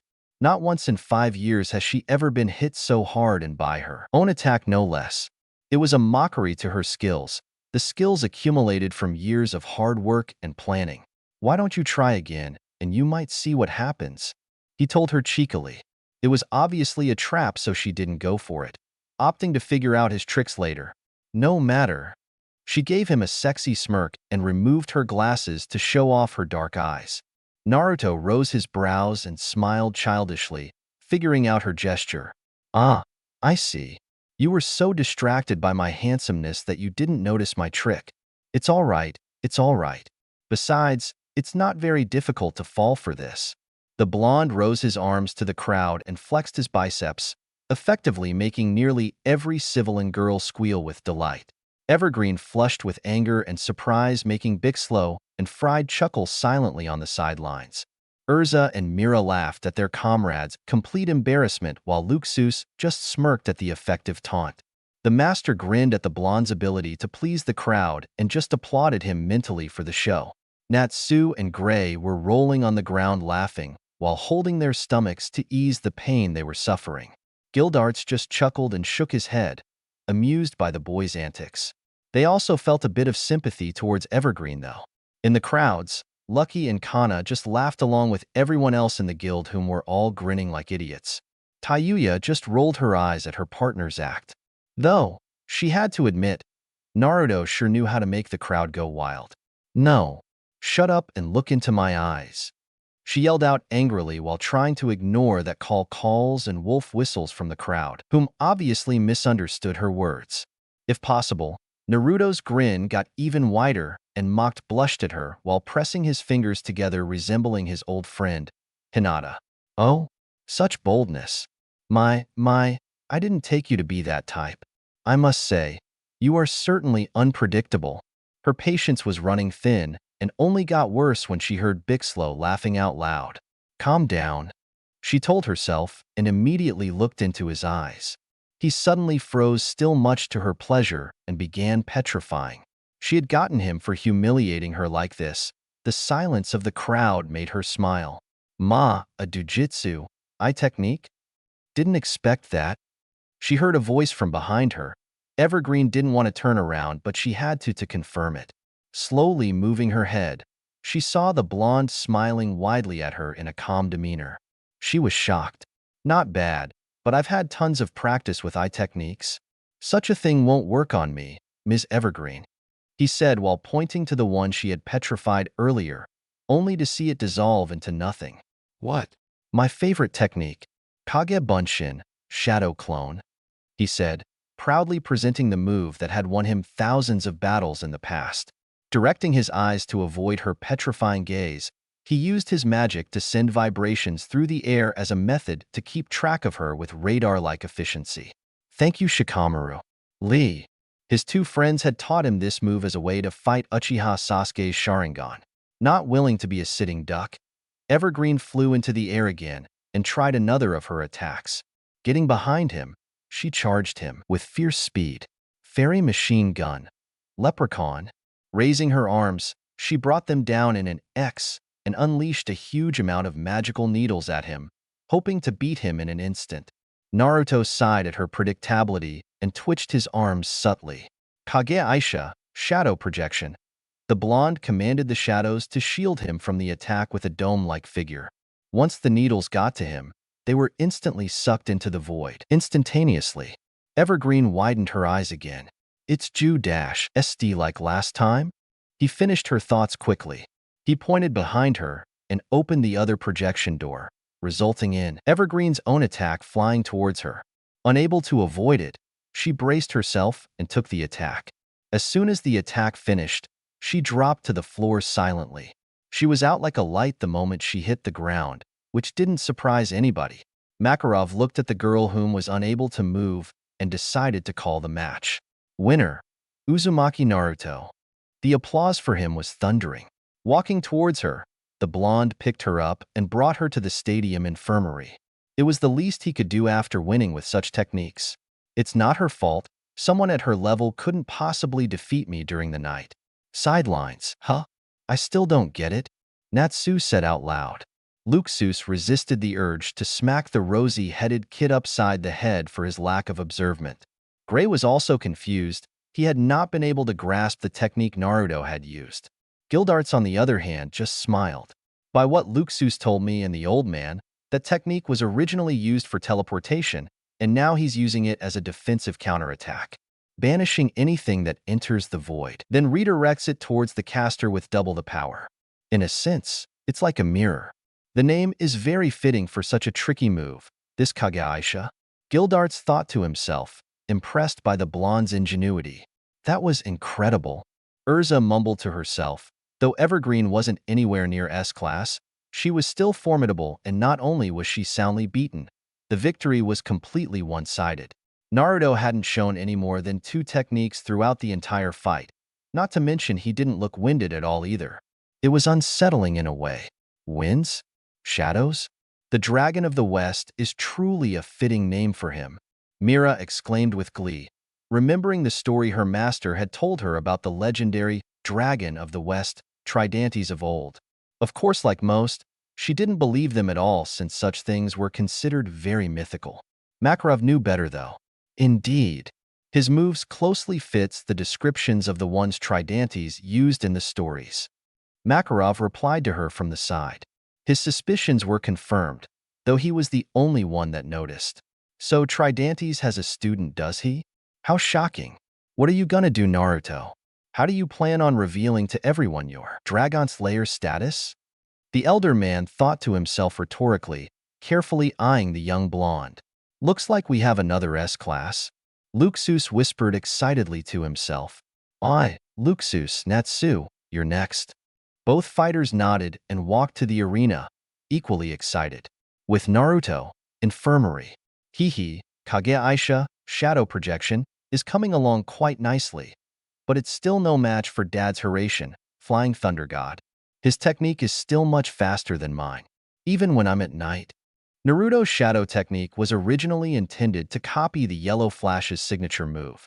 In a sense, instead of using a seal as a medium, he used shadows for it. Though he did have a vast knowledge of seals, it was still no match compared to those of his parents. Seals needed more than just skill to learn. It required a lot time and intelligence, both of which the blonde didn't have earlier in his shinobi career. Naruto chuckled at the irony of all this. His former sensei, Kakashi, would have been proud at his own self-proclaimed copy ninjutsu. I guess I really am Kakashi's student, though I don't need a Sharingan unlike him and Sasuke. Dojutsu, techniques, are so overrated, haha, except the Rinnegan, of course. Those eyes are like cheat codes. He looked down at his opponent and grinned. She wasn't too difficult, but she was witty like the rumors had said. The blonde had not expected her to have such an eye technique in her arsenal, but luckily he thwarted it without too much hassle. He felt a little guilty. She was fighting her natural enemy. In reality, no one in the guild could beat him at night. He was nigh invincible when fighting with the darkness at his complete disposal. The only ones that could beat him here and now are Makarov or Gildarts and maybe Luxus if the blonde got careless, which was probably not going to happen. Sorry, Ms. Evergreen, but I have faced much stronger eye techniques, 2 of which had the power to take over the world and one that nearly succeeded, he said quietly, ridding the horrible memories of the Manjikyu Sharingan and the terror it brought to his world. He was about to leave, but that was before multitudes of shadows caught his senses. The silhouette reminded him of Anbu chasing down its prey to a corner. Shaking off the shiver that entered him, he decided on a plan of action. Naruto wasn't sure of what it was, but if it gave him a bad feeling, then he'd act upon it. Kage Bunshin, shadow clone.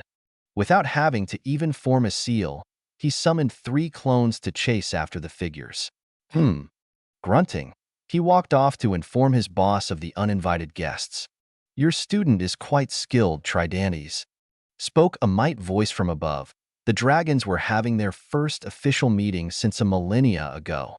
They would often travel the world in secret to fulfill many different deeds, but once Tridantes announced his return, everyone decided to show up.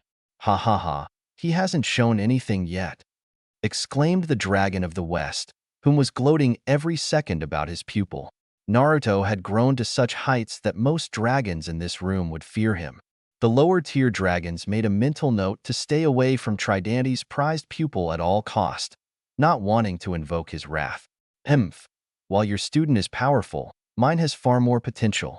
Tridantes looked to his right and saw a being that sent shivers up the spines of nearly every self-respecting fire mage.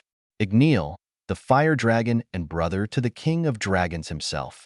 Potential, potential, potential. You fools only look at what something could be. Tridantes roared with fury, scaring the wits out of the lower-ranked Dragonkins. What matters is the here and now. You look at the future and speak as if it is set in stone. My student has defied this and found his way to the top. You think that potential alone will defeat my student? The dragon of the West said as if it were a command, his magical powers rising to the top of his restraint. You were always a passionate one. Yes, the potential of my student goes beyond yours by leaps and bounds. That is why I believe my student will become stronger. Igneel roared back, black flames suddenly arising from his claws. Tridantes laughed hysterically, confusing everyone in the vicinity. You think potential holds my student back? Tridantes asked out loud, laughing even harder when Igneel nodded with a look of confidence on his face. Then you are wrong. There is no such thing as a limit on strength. Strength is not counted by something trivial like mere skill or potential. The dragon was about to continue until a powerful aura crept its way towards him. Turning his head, the dragon of the West came face to face with a being that even he didn't expect. Zahaha, must you always make a scene every time to come here? Especially on something so stupid? Tridantes smirked. The dragon behind him was the sole reason Zerif didn't attack the land of Dragonkins. He was a dark shade of gray with wings that spread as far as small lakes. His eyes were nearly pitch black with no pupils whatsoever, and the being also wore a gemstone on the top of its forehead. Well, if it isn't the dragon of the moon himself. When did you wake up? Aphelion. After I heard a ruckus about the great Tridantes returning, I couldn't help myself. Don't want my brother to return unwelcome now, Aphelion said with blatant sarcasm. Yes, of course. Tridantes growled back. Now, let's see this boy in action. I want to see just how powerful this human is, seeing as he sees it fit to take your name. The dragon of the West smirked widely. He might just achieve it, my title that is. After all, not just anyone can call themselves the Dragon of the West. Stadium, that's the gist of it. Makarov nodded and waved his hands, indicating that he would take care of it. Naruto had told him of the situation and asked him to prepare for it accordingly. The master, not knowing what exactly the problem was, suggested a wait-and-see approach. Let's just see for now. Besides, this is supposed to be a fun little event. Don't worry too much, my boy. Naruto nodded and returned to the sidelines where the rest of his fellow mages were. All eyes were on him like a fly to a light. The fight had made them all more aware of his magical level, as he didn't bother hiding his strength any longer.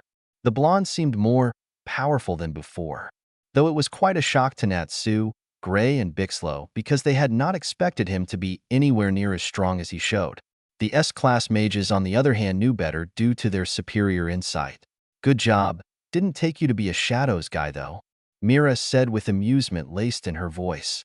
Naruto chuckled at the remark as he knew many would agree with her. Ma, I'll take that as a compliment. I didn't mean to use those techniques yet, but I wanted to save my energy.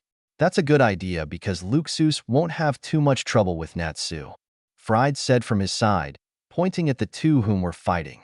Naruto kept a close eye on his fellow Dragon Slayer, eager to see his techniques. Naruto had never met any other Dragon Slayer before, seeing as he's only been in this world for only a few years. Show me your power, student of Igneel. Stadium ground. Karyu no Tekken, Fire Dragon's Iron Fist. Natsu yelled as he charged the older blonde with vigor. Luxu sided him and clapped his hands together whilst charging his magical energy. Hekareki, thunderclap. A powerful, lightning-infused shell branched out and shocked the rosy teen, knocking him back to where he once stood.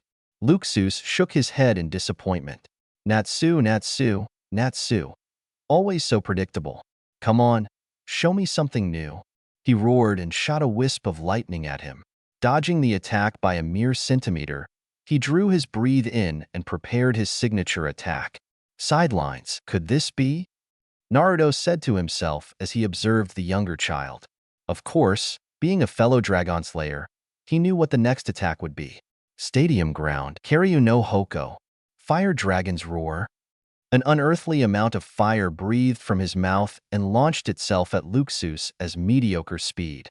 The elder teen smirked and jumped cleanly out of the way. Not bad, but it's not good enough. He punched the ground and out erupted streaks of lightnings. Reihaman, lightning ripple.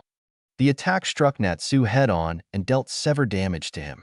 Falling to the ground in a heap, Natsu blacked out. Winner, Luxus Dreyer. Makarov nodded and signaled someone to bring Natsu to the infirmary. Sidelines, Naruto couldn't help but feel a stinge of disappointment hit him after witnessing the fight's abrupt ending. He had expected the young teen's roar to be a bit more effective, but apparently that wasn't the case as it was slow and easily avoidable. He does have potential though, but that won't be enough to defeat a real-life dragon. Maybe I'll train him up a bit after this, he thought to himself, finding the idea to be a bit appealing. Like always, Gray laughed from beside him, though he couldn't help but feel sorry for his rival. Luxus was one of the best mages in the guild, and it was obvious that he didn't stand a chance. He wasn't terrible, Naruto stated, defending his fellow Dragon Slayer. I agree, in a few years, Natsu will be much better. But right now, Luxus has every advantage over him. Urza told them apathetically, though if one were to look closely, she was actually studying the blonde from the corner of her eye. Sighing, she walked up to the stadium grounds with a silent glint in her eyes. My turn. Next chapter. The Titania descends. End. Well, it wasn't my best piece of writing, but it'll have to do. Naruto's technique. This move was used in the prior chapter if you hadn't noticed. When he saved Lucky, Kage Aisha, shadow projection, rank, CS class. Description. This technique is Naruto's parody of Hiraishin. Though, he can only use it to its full power at night.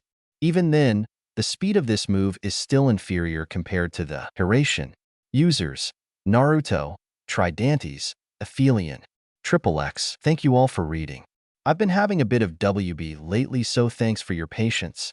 Sniper Artist, Waking a Sleeping Dragon, The Dragon of the West, a fanfiction by Sniper Artist. Disclaimer.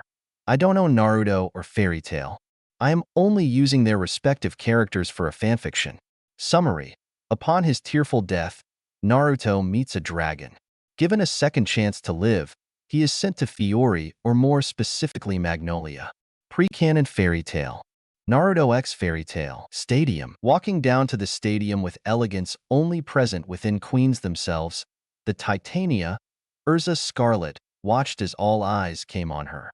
She was beyond famous in Magnolia and was often the role model for all young, aspiring sorceresses.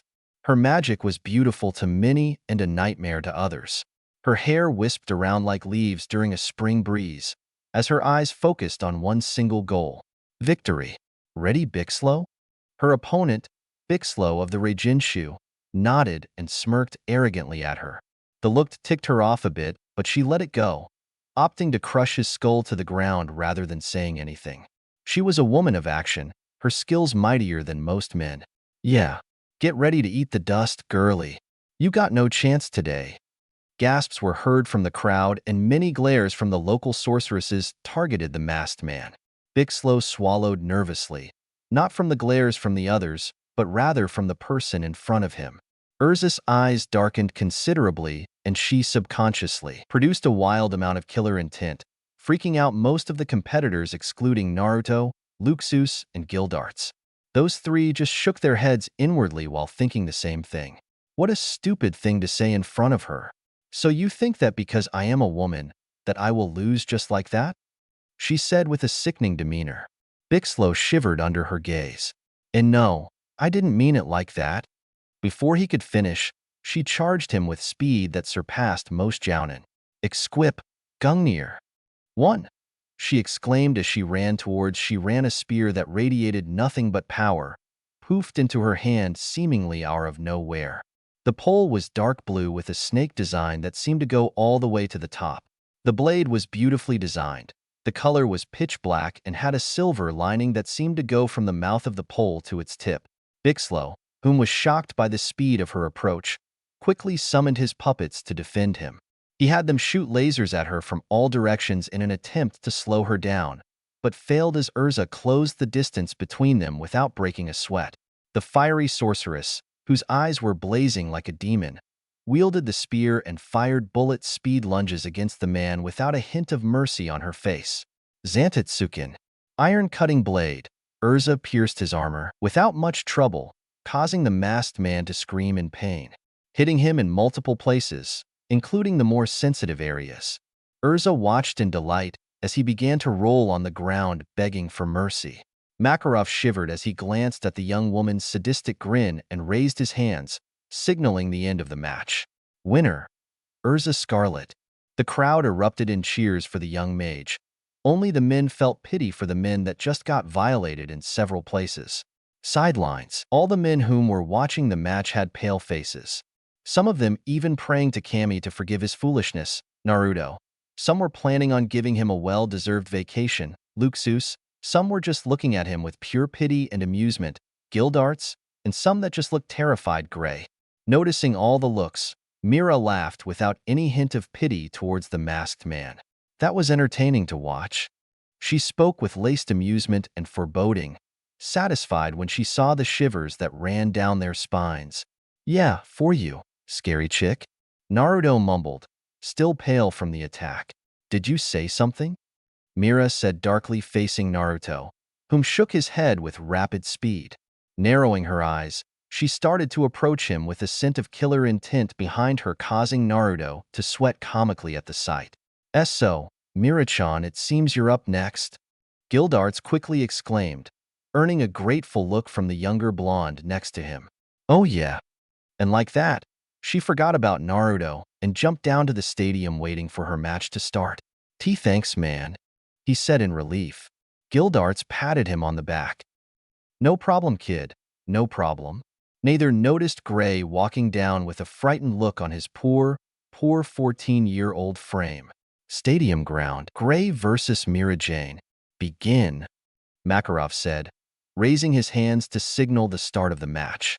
Gray looked at her with so much fear that the woman herself could feel it. She smirked and gave him a glare, packed with malicious killer intent. He sweated coldly and subconsciously thought back to the times of when he was still with his master, on how to be one with nature and her multiple lessons on dealing with fear. Face it head on. He heard his master. You are yell at him mentally. Fear is not a weakness, it's a detector. Use it. She had said to him the week before Deliora attacked. He didn't listen to her at the time, and it cost him the best master in the world. He looked at the woman in front of him and felt the weight of the world falling on him. She was powerful but not invincible. He stared back, courage returning to his frame. Mira smirked at the younger boy. Not bad, Gray. Now, let's get this party started. She rushed him at high speeds in an attempt to bring the fight to close range. Not willing to let that happen, he quickly placed his fisted hands into his palms. Ice make ramparts. Spiked ice sculptures suddenly erupted from the grounds, stopping Mira in her tracks. Unfazed by the development, she quickly gathered a ton of magical energy of her own. Devil's right hand. Her right hand suddenly transformed into a devil-like feature, freaking out many people whom were new to the sight. Grinning darkly, she punched straight through Gray's wall and proceeded to rush towards the boy again. He was prepared as he settled into another stance. Ice make shuriken. Forming numerous stars in his hands, he shot all of them towards the trapped sorceress. She smirked and used her transformed arm to swat them all away without any hassle, surprising Gray easily.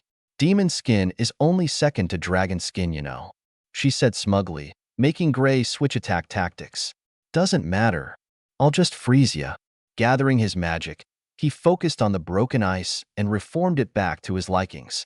Mira was suddenly aware of the ice surrounding her again and raised her brow. Ice make prison. The ice at Gray's disposal formed into an intricate four-sided cage that looked as if it were carved in every direction. Dropping to his knees, Gray let out a self-satisfied grin at his masterpiece. It was his most powerful trap technique. Nothing short of a monster could destroy that thing. Sidelines, that kid is really good, Naruto commented, looking at the ice surrounding the battlefield in awe. The last time he fought a true ice user was Haku, the man that taught him the true path of a shinobi. Whilst Gray's techniques were flashy and powerful, Haku had more finesse and efficiency. Nonetheless, the blonde was very impressed by the boy's talent. Indeed, Gildarts agreed, also a bit surprised by his wit in battle. Gray has always been talented. His master, Uar, was named as one of the 10 saints after she passed away fighting the devil Deliora. Urza said, catching Naruto's interest. He knew of Uar's legendary final battle from his master, but he didn't know of her student. Wow, I didn't know she had a pupil. Urza agreed, having felt the same way when she found out from the boy himself. Yeah, he's good but nowhere near his master yet. Look, the fight ain't over yet, Luxus commented. They looked and saw water gathering in Myra's hands, seemingly out of nowhere. Naruto's eyes widened at the sight. I am possible. That's just like the Nidame, he thought with shock, having heard that it was rare for someone to draw raw hydrogen atoms from the atmosphere. Never in his life did he think he'd meet anyone who'd be able to do the same. Back to the fight. You've done good, Gray, she said out loud, making Gray become confused at her tone. It was calmer and more sinister than before. He looked at her and was frightened when she seemed to be in her half-transformed state. The entire right side of her body was sporting numerous markings that seemed to just fit with the skin change. But this is the end. Her voice changed entirely, scaring the younger boy considerably. Mizu Perusu, water pulse. Condensing the water in her hands to the point of it being a cannon, she shot it at high speeds towards the cage, breaking it to pieces and hit Gray head-on and knocked him back to the wall. The younger boy dropped to the floor, out like a light. Returning back into her regular form, she walked up to Gray and brought him to the infirmary out of mere respect. Not bad at all, kid. Clapping at the sportsmanship shown by the woman, the standing ovation was massive as they had not expected such a good fight. No one expected Gray to put up the fight at all. Winner, Mira Jane? Sidelines. Everyone looked at Gray with as much respect as they would give for the fight he put up. What can they say? The boy had put up a valiant effort, but Mira was just on a different level. She hadn't really gone all out, but at least some effort was put into the fight. Out of nowhere, Naruto began chuckling. What's so funny? Urza asked him, making the eyes of the rest look at him. Those two are definitely rivals. Natsu and Gray. Fire and ice. Bronze and brains. So cliché. He spoke as if from experience. It reminded him of his own rivalry with a certain duck-haired idiot. Hopefully, it won't end up the same way, he thought to himself. Yeah, those little rascals just won't shut up at times though. Luxu sneered, but he did sound like he genuinely cared. A little. The rest nodded and agreed with the two. Urza looked at Fried and smiled with sympathy. Try your best. Now was the match that everyone knew whom the victor would be. Stadium ground. Fried versus Gildarts. Begin. There was no bets on this match due to no one having the guts to bet against the bearded veteran named Gildarts. Not even with Naruto's insane luck. Hey, don't look at me like that. Try your best, Fried, the veteran said, putting his hands up in a way to assure the other man of his abilities. Fried, on the other hand, shook his head. No, you are without a doubt going to win. But like you said, I will do my best. Gildarts sighed in relief, not wanting to hurt the other man's pride. No one knew of his terrible dilemma that was soundly beating everyone without hurting their feelings. Cool. He gave him a thumbs up that seemed a bit old-fashioned. Fried nodded and immediately gathered magical energy around his hands and slammed it to the ground. Numerous letters/runes started forming from where his palms were, intriguing the crowd whom hadn't seen it before. Those whom are within thy circle shan't be able to cast magic. Those whom are within thy circle and are over the years of 35 shall not be able to leave within thy permission. Fried chanted as if setting rules on the table. Gildarts looked on, fascinated by the man's magic, and opted to just watch him do his thing. Sidelines. Gildarts was not the only one that was interested by the enchantments. A circle was being formed through countless words and magical ink. It vaguely reminded Naruto of his own sealing techniques that he had often used against tougher opponents. It intrigued the sage to no end by the mere sight of it forming. "What is that?" he asked, curiously. It was Luxus that responded. "Enchantments. They are Fried's specialty. He can write any rules and set them on the ground. Anyone within the circle must follow its rules or face punishment. Not even Gildarts can break them without consequence," he said, making Naruto slightly raise his eyes with recognition. "That's awesome," Naruto replied, remembering it when he went through the guild registry. He silently cursed his master for not telling him of such a thing. Back to the battle. Everyone looked as a complete circle surrounded both fighters. Many encoded words, runes, written on all sides. Gildarts, whom already knew the secret to its build, just watched as Fried drew his sword. "When you are in here, no magic will be cast. It may not be my best enchant, but it'll have to do, and I can't have you being impatient now." The long-haired man charged the veteran mage with vigor. He launched numerous lunges and slashes, but only to miss by an inch each time. Though he looked slow, Gildarts was still more experienced and could easily predict the movement of the sword. The guild ace smiled as he watched the younger man try to beat him with his strategy. "He's preventing me from leaving and using magic. It's not a bad idea, really." Having enough, he grabbed the sword with his bare hands and bent it without much effort. Fried widened his eyes and jumped back in alert. How? He looked at his beloved rapier in shock. It was his favorite sword, and it cost him a whole A-rank mission worth of pay. "Oh, sorry. Was that expensive?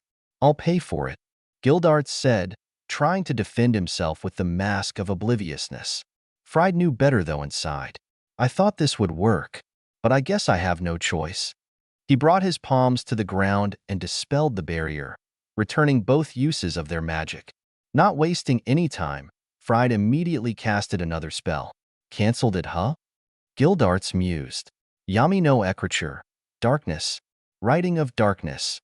Darkness," he exclaimed as numerous runes were written on his own body, transforming his body into a demon with horns and a strong muscle build. He also grew white demonic hair and looked as he went through a takeover like Elfman. You've gotten better," Gildarts remarked, not even worried as Fried charged him. As the demon-entranced Fried approached, the fairy tale veteran nonchalantly crushed him aside with a mere hand flick. The demonic form receded, and it seemed to all that Fried was instantly defeated. They were right. "Winner," Gildarts cried. Sidelines. "Damn," was all Naruto had to say about the fight. Not only was it completely dominating, but it had shown nearly nothing of Gildarts' true powers. While he himself hadn't revealed his true Dragon Slayer powers, it was still important to know of your opponent's moves. It reminds me of Pain's Shinra Tensei, Almighty Push. But the possibilities are all over the place. He sighed in dismay. "Well, looks like we got a 10-minute break. I'm gonna go see Kana and Lucky." With that, Naruto left, leaving the other S-classed mages to discuss among themselves. Once he was out of the vicinity, the master walked in. "So it's Naruto, Luxus, Urza, Mira, and Gildarts, huh?" Makarov said as he approached his best mages, excluding the blonde Jinchuriki. "Yeah, should be interesting this time around," Luxus said from where he stood, arms crossed. "Definitely. Where's Naruto?" he asked, having seen the blonde leave just before he entered. Urza spoke up. "He went to see his teammates, Kana and Lucky." "Ah, I see. Anyways, how are you all feeling?" The mages all looked at one another and nodded, having no problems at all, though the same couldn't be said for their opponents. "We're fine," and Naruto wasn't even sweating. "Why do you ask?" The old man smiled. "Just wanted this match to be a good one, I guess. Crowd's going crazy as you can see." He pointed to the stands. Everyone's eyes followed, only to sweat drop when they saw Naruto struggle to get away from his newly made fangirls. They were hounding him like a dog and its bone, completely obsessed. Gildarts chuckled. Well, after the show he put up, it's not too surprising. He smiled, making everyone nod. The blonde was an excellent crowd pleaser indeed. He's strong. I wouldn't be surprised if he was a dragon slayer. He acts like one. Luxus suddenly said without thinking, making Makarov widen his eyes by a fraction. What do you mean by he acts like one? I mean, sure he's a bit loud like Natsu, but he sure as hell ain't headstrong and bashful. Luxus shook his head at her statement. His little tipsy act.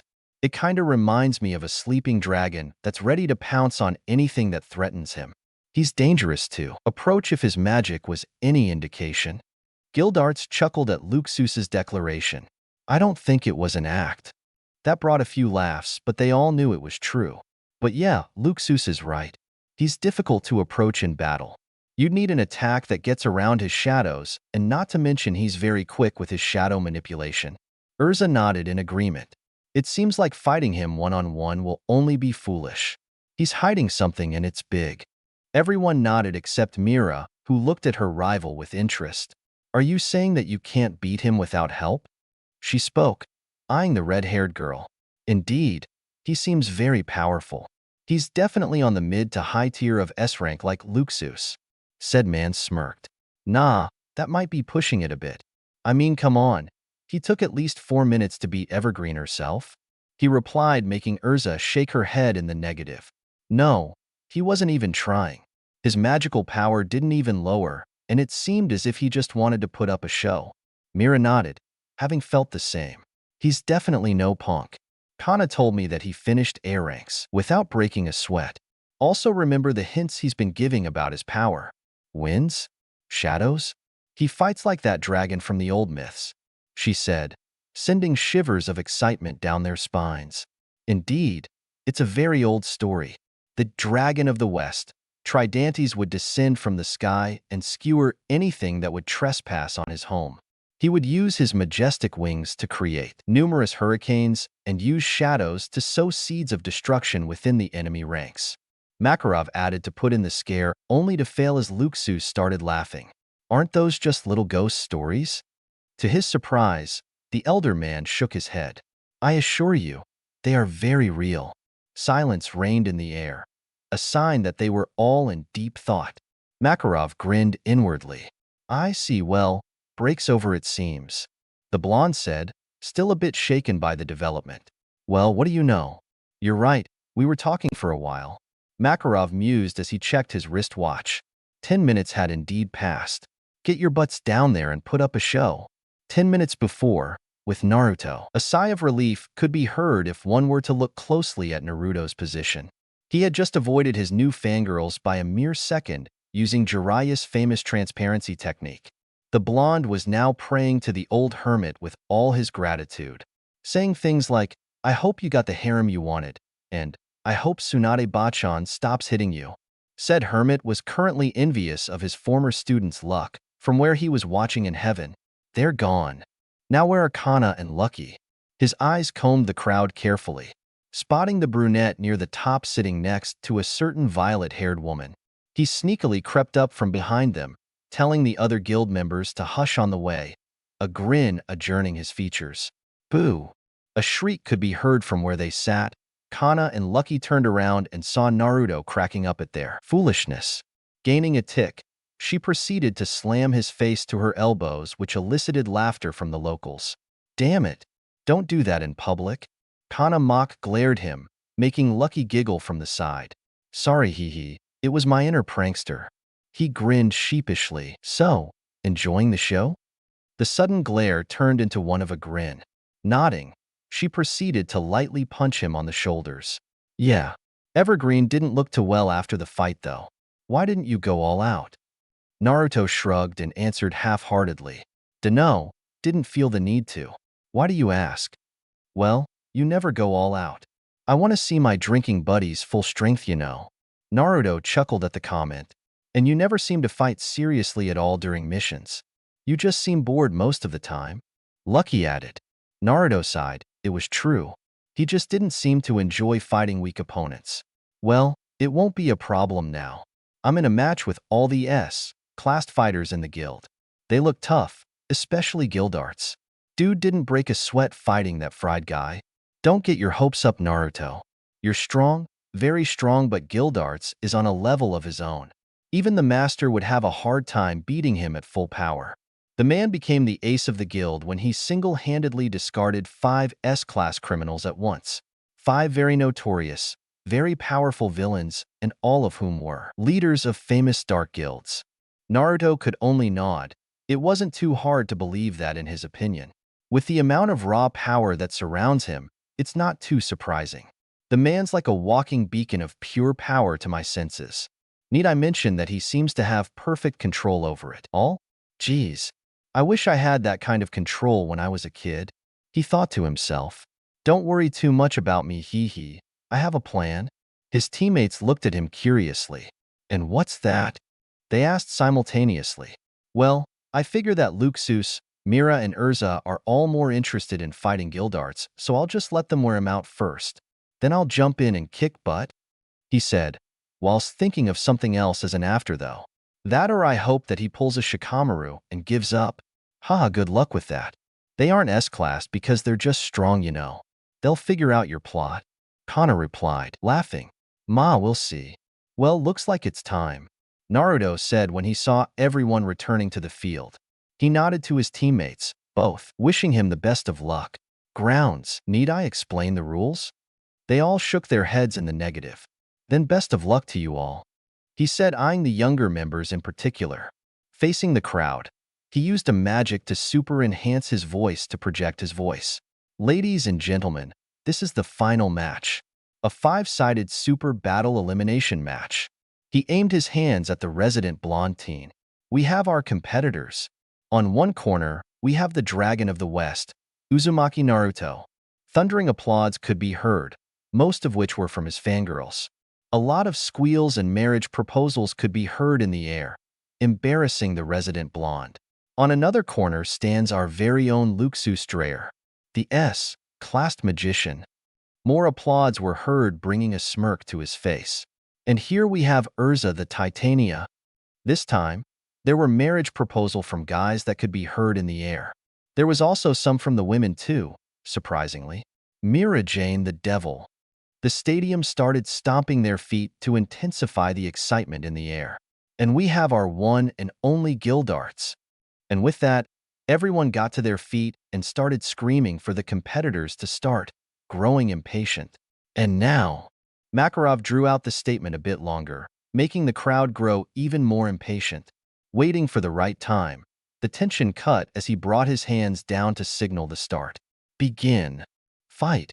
Closing his eyes, Naruto smirked when he noticed every other person approach Gildarts rather than himself. So he thought anyways. The footsteps were growing increasingly louder, and before he knew it, Urza jumped him from afar as Luxus shot a lightning bolt at him. Naruto had to dodge the attacks quickly as they were quick and efficient. Breaking out of his stupor, he grew a tick mark and kicked Urza back so he could get some space. She flew back towards the wall, shocking everyone by the sheer velocity of Naruto's attack. What the hell? Y'all were supposed to attack Gildarts, he yelled, completely out of character.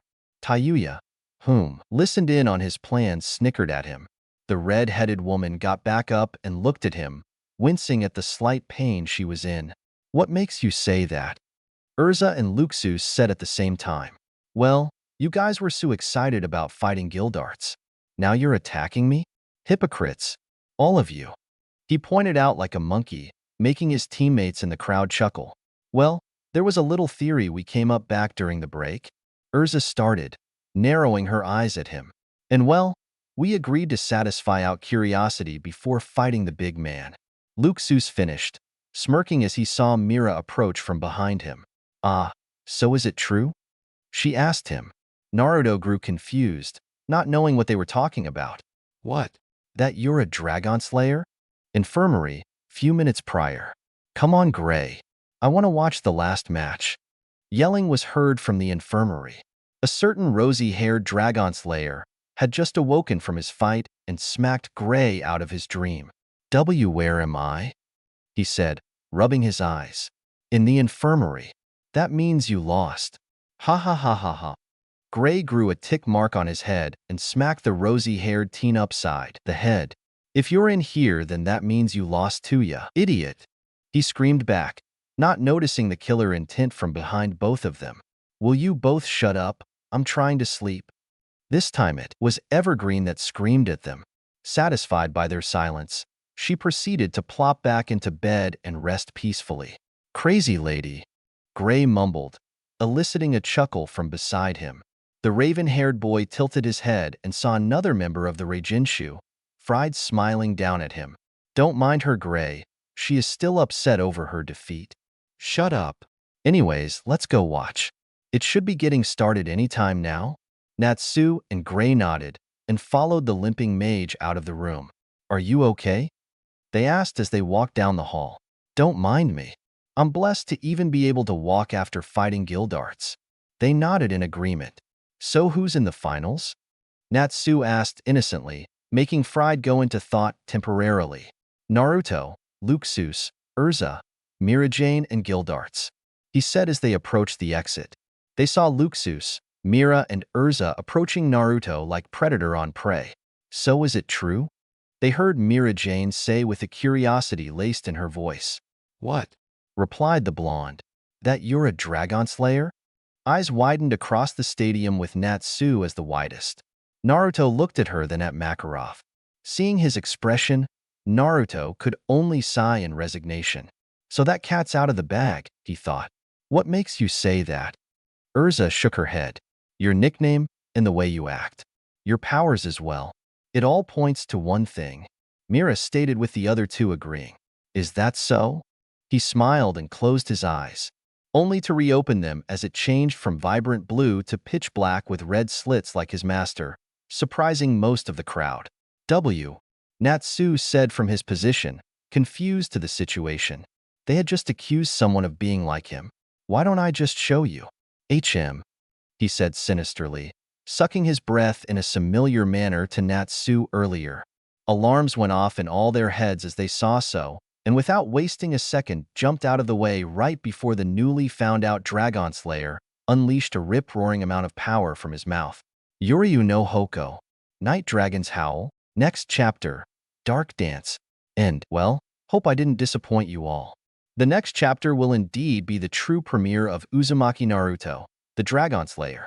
From the prior chapter, Aphelion is actually a character from a video game. And he is in fact a dragon, so feel free to guess. 1. Gungnir, the Spear of Odin. It's a reference. Zantetsuken, Iron-Cutting Blade Odin's summoning attack. Known to all Final Fantasy fans, this is a technique that misses almost 85% of the time in the freaking game. But if you are somehow lucky enough to get it to hit, the attack will deal a guaranteed 1-hit KO. So I gave it to Urza because it's so badass. I got a bit impatient, so I released this one, so don't expect much from a week on. It's gonna take me a while to read and review my writing over and over. I also have a lot of work to do at home. Thanks for reading, and if it's not too much trouble, and it's not, review. Sniper Artist. Danza the Skiro, The Dragon of the West. A fanfiction by Sniper Artist. Disclaimer. I don't own Naruto or Fairy Tail. I am only using their respective characters for a fanfiction. Summary. Upon his tearful death, Naruto meets a dragon. Given a second chance to live, he is sent to Fiori, or more specifically Magnolia. Pre-canon Fairy Tail. Naruto X Fairy Tail. Stadium Ground. Power. Pure, sadistic, unrivaled power is known to be the bane of existence to many, but an excellent ally to more.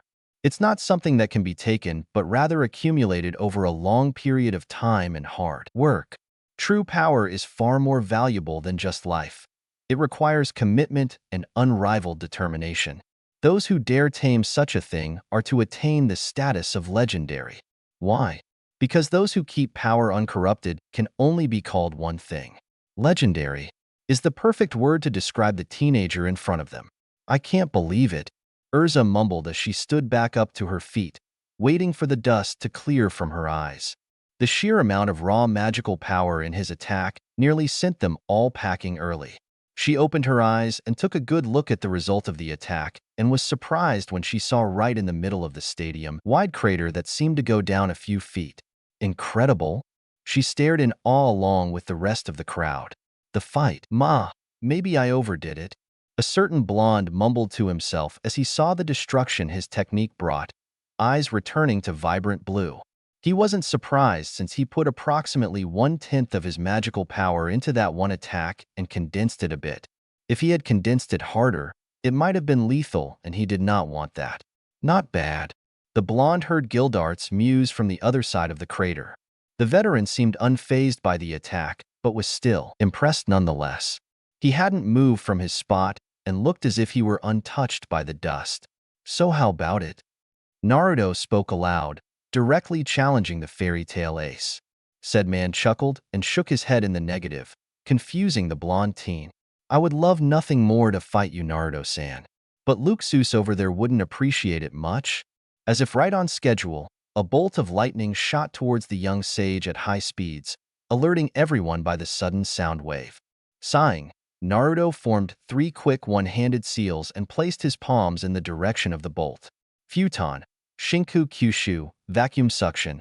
The air within Naruto's palm quickly transformed into a spiraling-shaped form. As soon as the lightning hit, it was immediately absorbed into the small wind spiral, then eventually disintegrated. Interesting, that almost caught me off guard. Almost. Naruto spoke with laced amusement. Luxus appeared from behind the dust with a look of pure excitement on his face, probably due to the fact the other blonde had nearly destroyed the area with a single attack. Zihi, I'm gonna crush you. Smashing his palms together, a sudden surge of electricity erupted from his magical rune. Rakurai.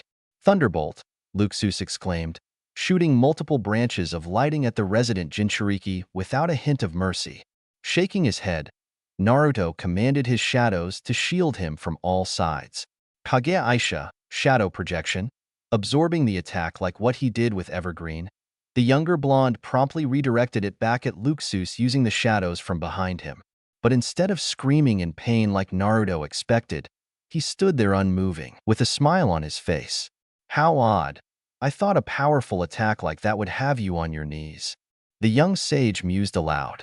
Luxus chuckled in response, making Naruto raise his brows. Come on, man. It's my magic. You actually think that my own magic would hurt me? I'm not some squirt like Evergreen. My magic and I are one. Nodding in understanding, he finally came to terms with the fact that he wouldn't be able to beat them all by himself. Or rather, in his base form. Wait. Where's Mira and Urza? Luxus grinned, pointing behind him. Urza and Mira both rushed at him with the same speed they showed before. Mira jumped and launched a roundhouse kick to his head while Urza swung her sword to his waist, slashing him multiple times. It all happened in a flash as Naruto dropped to his knees, gasping in pain. You're strong, but awareness is important in a mage too, Luxus said, smirking smugly as he saw the young sage breathe on the floor. Be careful, Luxus. That's not him. Gildarts pointed out neutrally. The smirk was wiped from the blonde's face as it scrunched into confusion. What do you mean? He's right there. The teen pointed out the still gasping Naruto. Gildarts chuckled and cast his eyes at Naruto's shadow, which was suddenly convulsing rapidly. Luxus's eyes widened and jumped back just in time to avoid the sudden explosion from where Naruto was at. What the hell? Exclaimed the 3 mages excluding Gildarts, whom was grinning at the younger man's little scheme. The dust cleared, and it revealed none other than a fully recovered Naruto. Urza, Mira, and Luxus watched in awe as he seemed unfazed by all that had just happened. There was also a slight difference in his facial features as well. His eyes again. First it was blue, then it was black with red slits, and now it has an orange outline with pure orange eyes that closely resemble those of a toad. Sennin Moto. Sage Mode, sidelines. Natsu, Gray, and Fried all moved down to the sidelines as soon as the dust cleared from Naruto's prior roaring attack.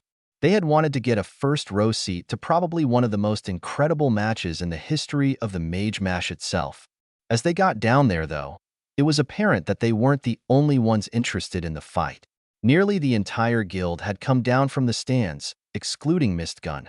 to watch the battle up close. After all, it wasn't every day that a black horse suddenly comes out of nowhere and starts fighting their S-class mages on equal terms. "Old man, Lisana," Natsu exclaimed as he saw his boss and close friend. Lisana and Natsu were actually closer than most, meaning Naruto, realized as they had hatched happy from an egg many years ago when they were still children. So that actually made them his parents. Good thing they don't have to explain that to Naruto because he'd probably take it the wrong way. "Natsu, how are you?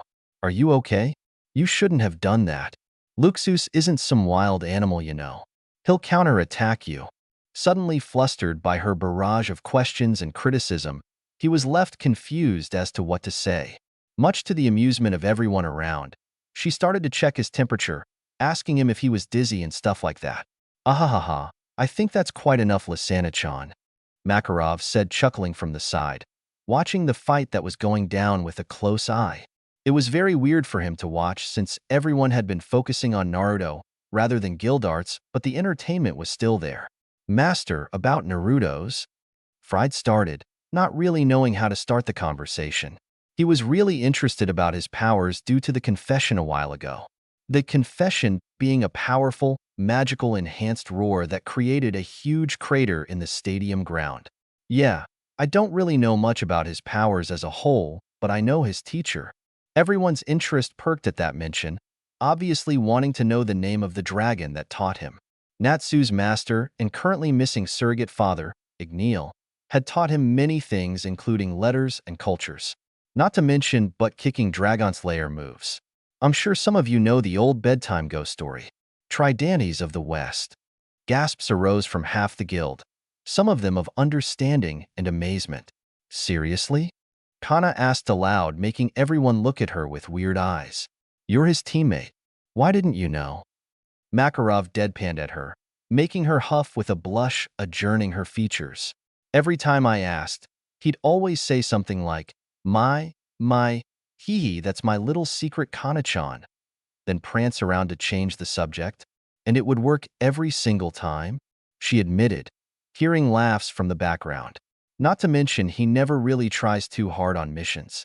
Sometimes, it feels like he's on autopilot or something. Lucky added from the back, also a bit embarrassed from her lack of knowledge of their teammates. "Ma, you two should really try to get to know him better," the elder man lectured, sounding a bit disappointed. Kana sighed at the comment.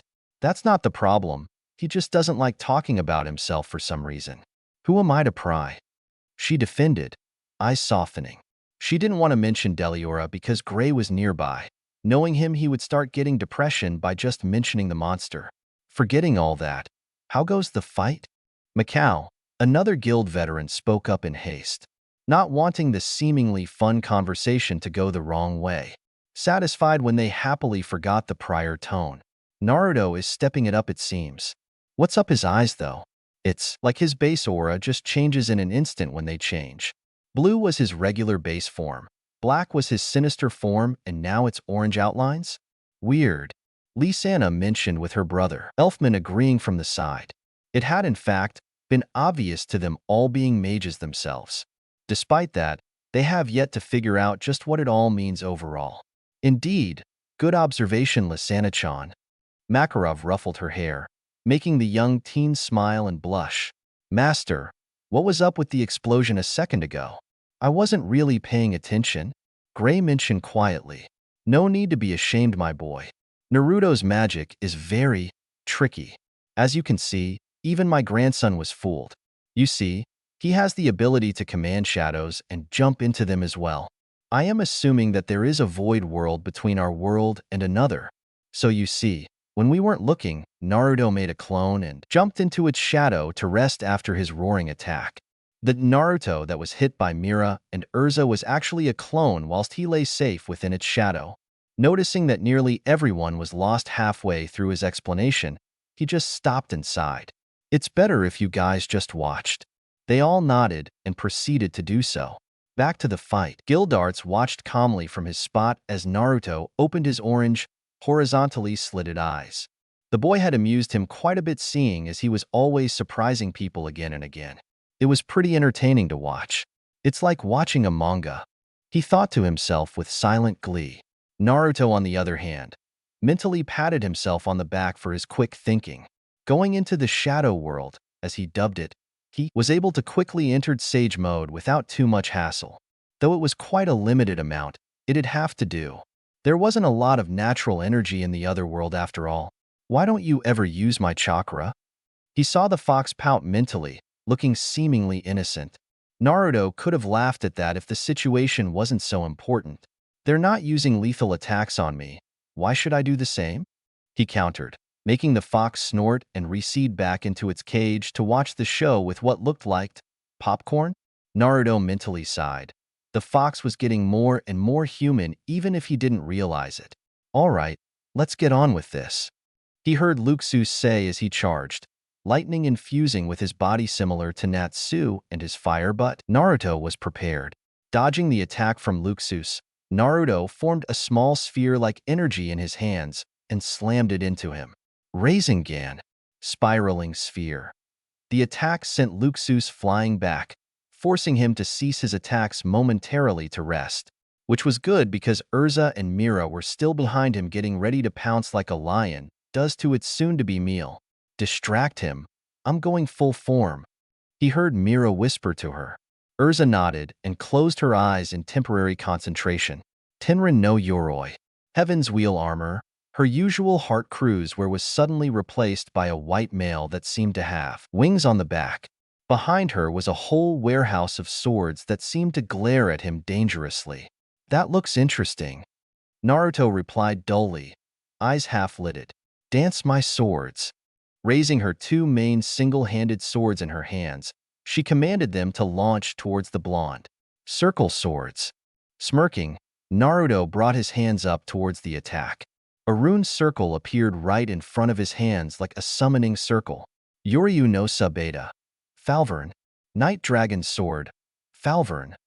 A shadowy-like substance appeared in his hands and took form into a short, double-edged sword with a seemingly dark aura surrounding it as a whole. Quickly swatting all of Urza's swords down, he charged her at breakneck speeds without even sparing a second and broke through her signature armor with relative ease using his bare fist, forcing her to jump back. Darn it! How much longer, Mira? She asked quickly. 15 more seconds. She grunted in response, gathering all of her magical power into her soul. That's too long, Urza thought with worry as Naruto started approaching slowly, only to see him dodge a wisp of lightning from the side with a sidestep. Luxus jumped from behind and attacked him with a seemingly endless barrage of quick lightning attacks. Luxus is back. The redhead sighed in relief while watching the other teen attack Naruto all full force. All right, I'm ready, Mira exclaimed, her magical powers suddenly jumping a whole notch. Crouching her knees, she put her arms in a X-like formation. As soon as that started, visible energy was engulfing her in a black light. Satan's soul. Sidelines. Sister is getting serious now, Lisana mumbled from the side, watching as her beloved older sibling take over her inner demon. Yup, I wonder if he can take it like a man, Elfman said aloud, making Kana smack him upside the head. Now's not the time to start that crap. It's getting good, she exclaimed as the fight escalated into the next level. Back to the fight. As the aura faded, it revealed Mira in a form that most could easily recognize as her devil mode. Wings, a tail, and a scar on her right eye showing off her demonic look. Let's get this party started, baby. Suddenly taking off to the sky, she started gathering from the atmosphere what looked like an enormous amount of water seemingly out of nowhere, holding it up to the skies to strike the blonde with. Ma, why do I get a sense of déjà vu here? Naruto mentioned, eyeing the incredible amount of water in the sky. Mizu Gitu. Water stunt. Water filled the main stadium as Naruto jumped to get away from the torrent of magic. Sighing, he cleanly landing on the water surface with his good old shinobi skills and took a look around the area. The entire fighting ground was flooded with water. He looked around to see where the others were. Urza was balancing on her sword, which was currently piercing into the arena wall. Luxus was hanging onto the stadium ledge, seemingly unharmed, and Mira Jane was flying. Gildarts, on the other hand, hadn't moved from his spot. Naruto winced carefully to take a good look at his position and widened his eyes. How is he doing that? The water is just avoiding him. Like he owns the entire area and it's just moving around him. Damn it, it really does resemble Shinra Tensei, Almighty Push. But there's a difference and I can't figure out what. Gildarts was indeed relaxing in what looked like his own personal bubble underwater, completely unfazed by the predicament. You can walk on water? Mira asked from above, frowning. Yup, it's quite useful, he replied. He casted a look to the side and saw that the fight was closing in on 10 minutes already. Not wanting to waste any more time, he gathered what was left of his natural energy. Yo, I don't want to drag this fight any longer. Let's end this. Dismissing his sword, he put his hands in the rat hand seal. Suddenly, the shadows behind him erupted from the ground and branched off towards Mira, whom was in the sky. Yoryu no Nui. Night Dragon sewing, surprised by the sudden proclamation and attack. She hastily dodged all the threads of shadows by mere inches. Maneuvering from left to right and up to down numerous times, she was suddenly frightened when Naruto grew a dark smirk on his face. I learned this from an old friend of mine. Now you're in my trap. Indeed. Once she looked around, all the moving she did was actually bringing her into the center of the attack. Now surrounded, she tried to unleash a demonic beam in hopes of destroying the webbing. It failed as the attack was suddenly absorbed into the void, allowing Naruto's attack to wrap her tightly. She couldn't budge. Damn! She felt her energy leave her the more she struggled. Mira could only watch as her magical power was heavily drained. Don't forget about me, Urza roared from the side, slamming a newly equipped Zweihandler down at him.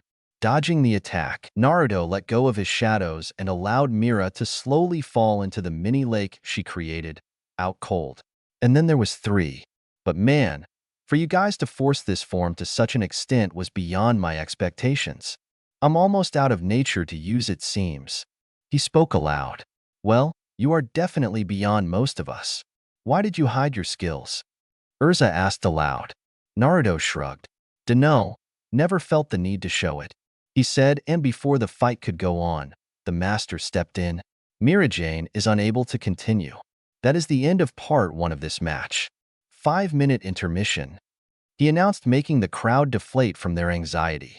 Luxus released a sigh of relief and jumped to the box where everyone else was. Already? I haven't even moved yet. Gildarts mused as he slowly made his way to the sidelines, satisfied with having to do nothing yet. Sidelines? Who? Break time. I'm getting some popcorn. Anyone want some?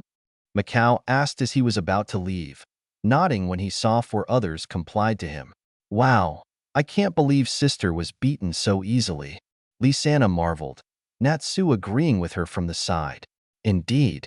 Even though she wasn't going all out, it seems the same goes for Naruto. Fried replied to her comment. With Naruto letting his sage mode recede, Naruto took a deep breath and began gathering his thoughts. In only 10 minutes, he was forced to use sage mode and a few of his Dragon Slayer techniques. Rewinding the fight in his head, he started brainstorming a list of tactics to use like his friend Shikamaru would do. Keh, Gildarts hasn't done anything yet. Luxus looked a bit winded, and Urzus the same. What should I do? I can't fight Gildarts if my energy is too depleted. I can't use it.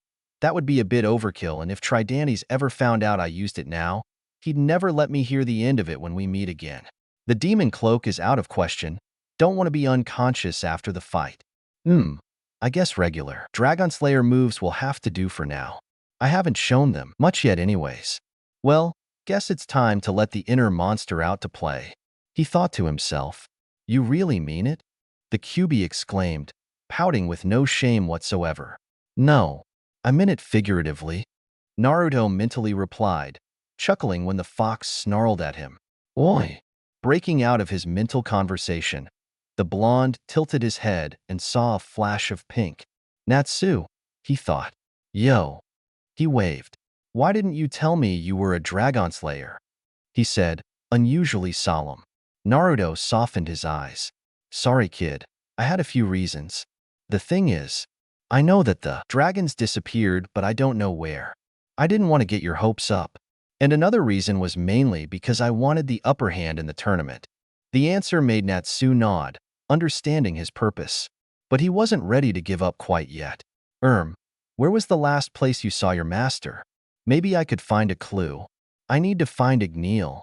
Natsu told him. It was always his main purpose to find his surrogate father.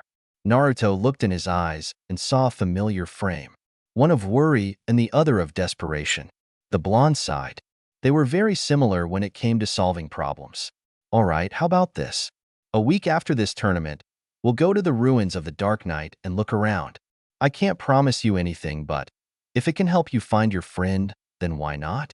Satisfied, Natsu nodded. He was thankful to the older teen, being that finding leads were difficult for him since dragons are considered myths. Thanks, man, and hey, you're awesome. I can't get my roar to get that strong yet. The mood suddenly made a 180 and Natsu became his usual self. Yeah, thanks. Maybe I could help train ya. What do you think? Natsu nodded rapidly, taking any chance he can to get stronger and whoop Luxus's smug face. Cool. Taking a look at the time, he began to notice Urza and Luxus walking back down to the arena. Well, it's time to go back in. I'll see you later, Natsu. Fight grounds. Returning to the field, the first thing Naruto noticed was the lack of water. No surprise since the last time he saw the place. It was filled like a lake. Noticing a big hole to the far right of him, he just figured that the master did it to get rid of the mini lake. The elimination match between Naruto, Urza, Luxus, and Gildarts will be continuing. Are competitors ready? They all nodded. Makarov complied and signaled the start of the match. Go! Without even a second to space, a wisp of lightning was heard shooting in an instant.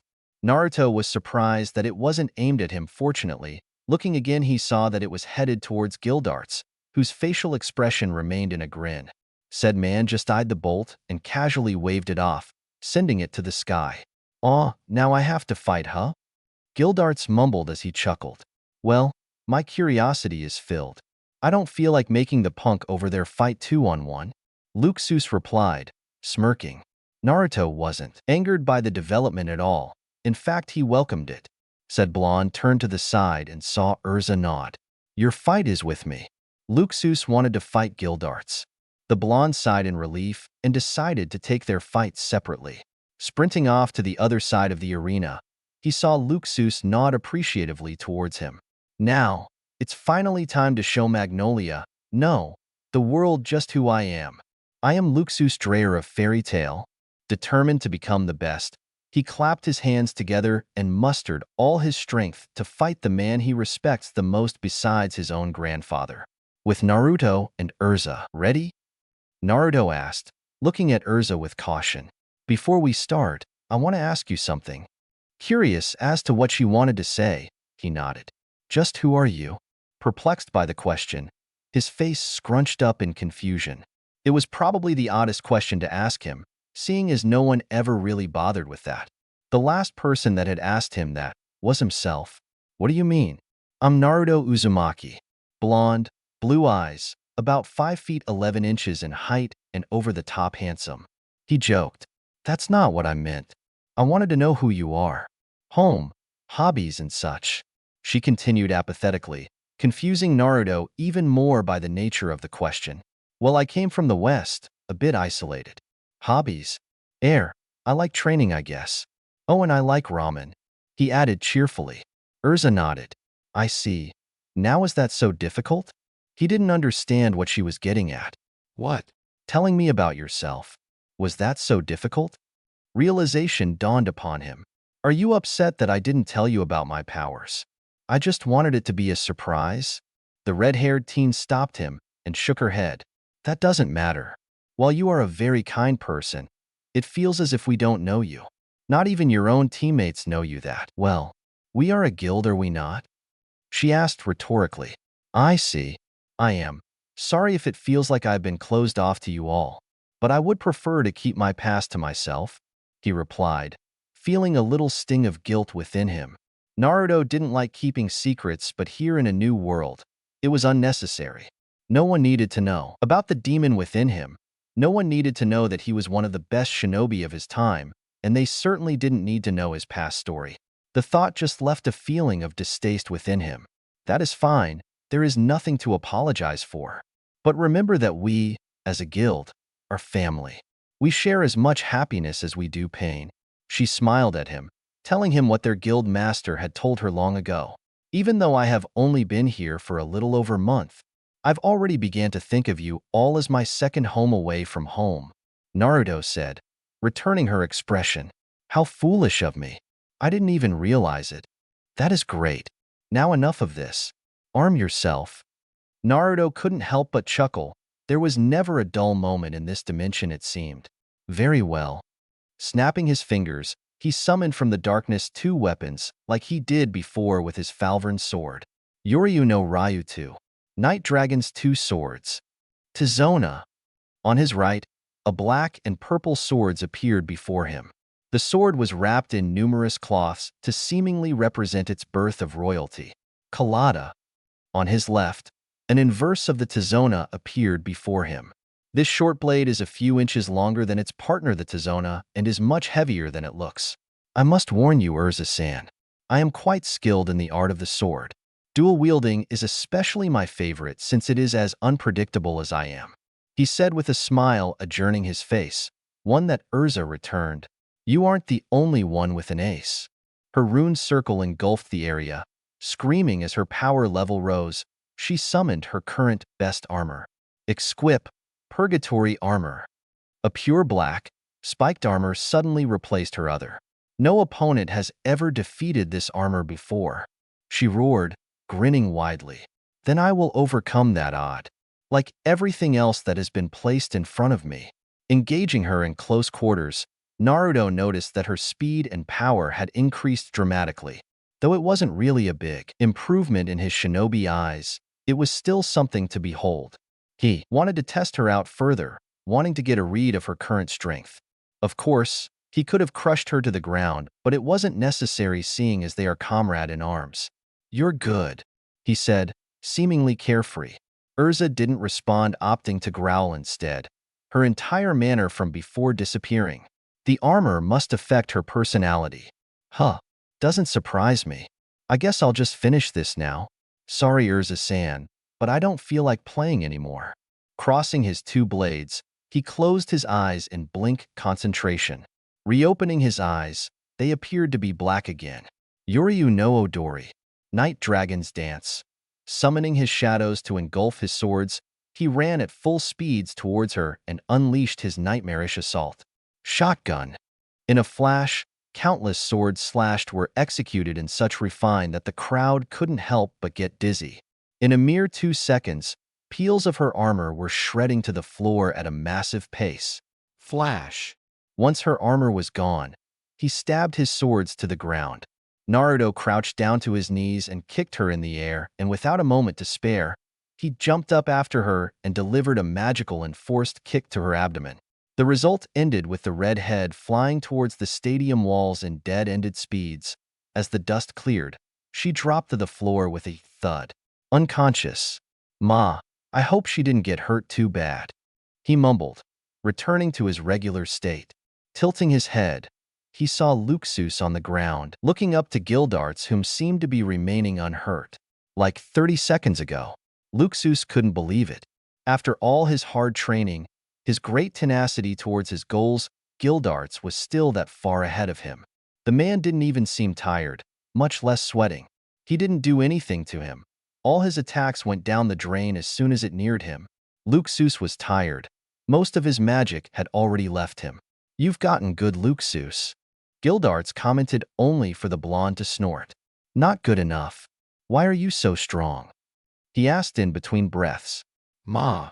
He didn't like answering those questions, opting to BS him instead. Because I'm older than you, he said before knocking the teen out with the gravity of the air. With Naruto, looks like you're done, Naruto commented as he walked towards the elder man. He inwardly frowned, having created a clone to watch the fight in the shadows. All that was put together was that he could seemingly make anything he touches just crash. You too. Hey, you're pretty strong for a youngster. He grinned, giving him a thumbs up. Naruto grinned at him. Thanks, and you ain't bad for someone who's approaching his mid-life crisis. He didn't know if it was a compliment or insult, but just took it in stride. Well, looks like we got another 10-minute intermission. Gildarts said as the master came down and took Luxus and Urza to the infirmary. Yeah, guess I'll see you then. And with that, the two left to their respective resting spots. If they were to both turn around, they would have seen the excited grin that was sported. For Gildarts, it had been years since a real challenge appeared before him. Even though he seemed laid back to the others, the blood of a mage was still inside him. He wanted a puzzle to fight. And this youngster was powerful. Let's see what you have, old man/kid. They both thought as they left the arena temporarily. Next chapter. Finale. End. Hope I didn't disappoint. Naruto versus Luxus won't be now. Sorry if that was what you wanted. I feel that it would have been better to let them fight sometime in the future when Luxus can be obliged to go at full. More exciting that way. Not meant to be a cliffhanger. I just wanted the fight to be on the next chapter. And I am proud to say that I have the entire story mapped out. Yup, this is only the beginning. Don't think I'm some punk that hasn't done his research. I have numerous villains that will indeed be a challenge, both fighting-wise and thinking-wise. There will be quite a few subplots to build character development. That is a necessary evil. But I assure you, I won't bore you too much. After all, I get most my ideas from One Piece and its vast adventure. Just wanted to let you all know that Naruto is indeed as powerful as some of you may think. I only do this so he doesn't have to spend chapter after chapter training. That bores me. While he's strong, Naruto ain't invincible. It's hard to explain without giving spoilers, so bear with me. To cover some concerns about making the FT characters too strong. Well, it's just natural to me. He is fighting S-class mages after all. I didn't bring Naruto into FT to downgrade everyone else. In fact, I did it to upgrade Naruto. Again, hard to explain. Some of you may notice countless references from other animes, mythology, and even games. Those are all on purpose so I could help you all relate to the story. And that's it. Hope to see you all continue this story. Thank you so very much for reading. Sniper Artist, Terror of the Unknown, The Dragon of the West, a fanfiction by Sniper Artist. Disclaimer: I don't know Naruto or Fairy Tail. I am only using their respective characters for a fanfiction. Summary: upon his tearful death, Naruto meets a dragon. Given a second chance to live, he is sent to Fiori, or more specifically Magnolia. Pre-canon Fairy Tail. Naruto x Fairy Tail stands. The crowd was whispering to themselves at the moment. There were quite a few different conversations, but the one that dominated the most was the idea of having a new Dragon Slayer in Fairy Tail. The mage, Uzumaki Naruto, had been quite shocker in the recent tournament. He fought 3 of Magnolia's best mages and put them down with relative ease, and now he was about to face their best of the best. Gildarts Crive, the legend.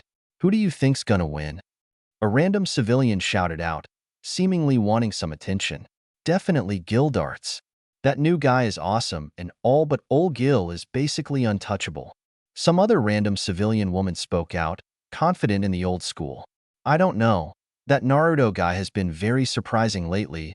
I didn't even expect him to get past Evergreen.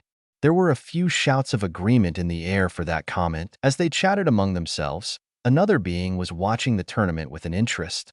Mistgun, one of the now many S-class magicians to be induced into Fairy Tail over the years. Not many people spoke of him, of course, but that didn't bother him due to that fact that he didn't like the spotlight. Of course, he had various reasons too.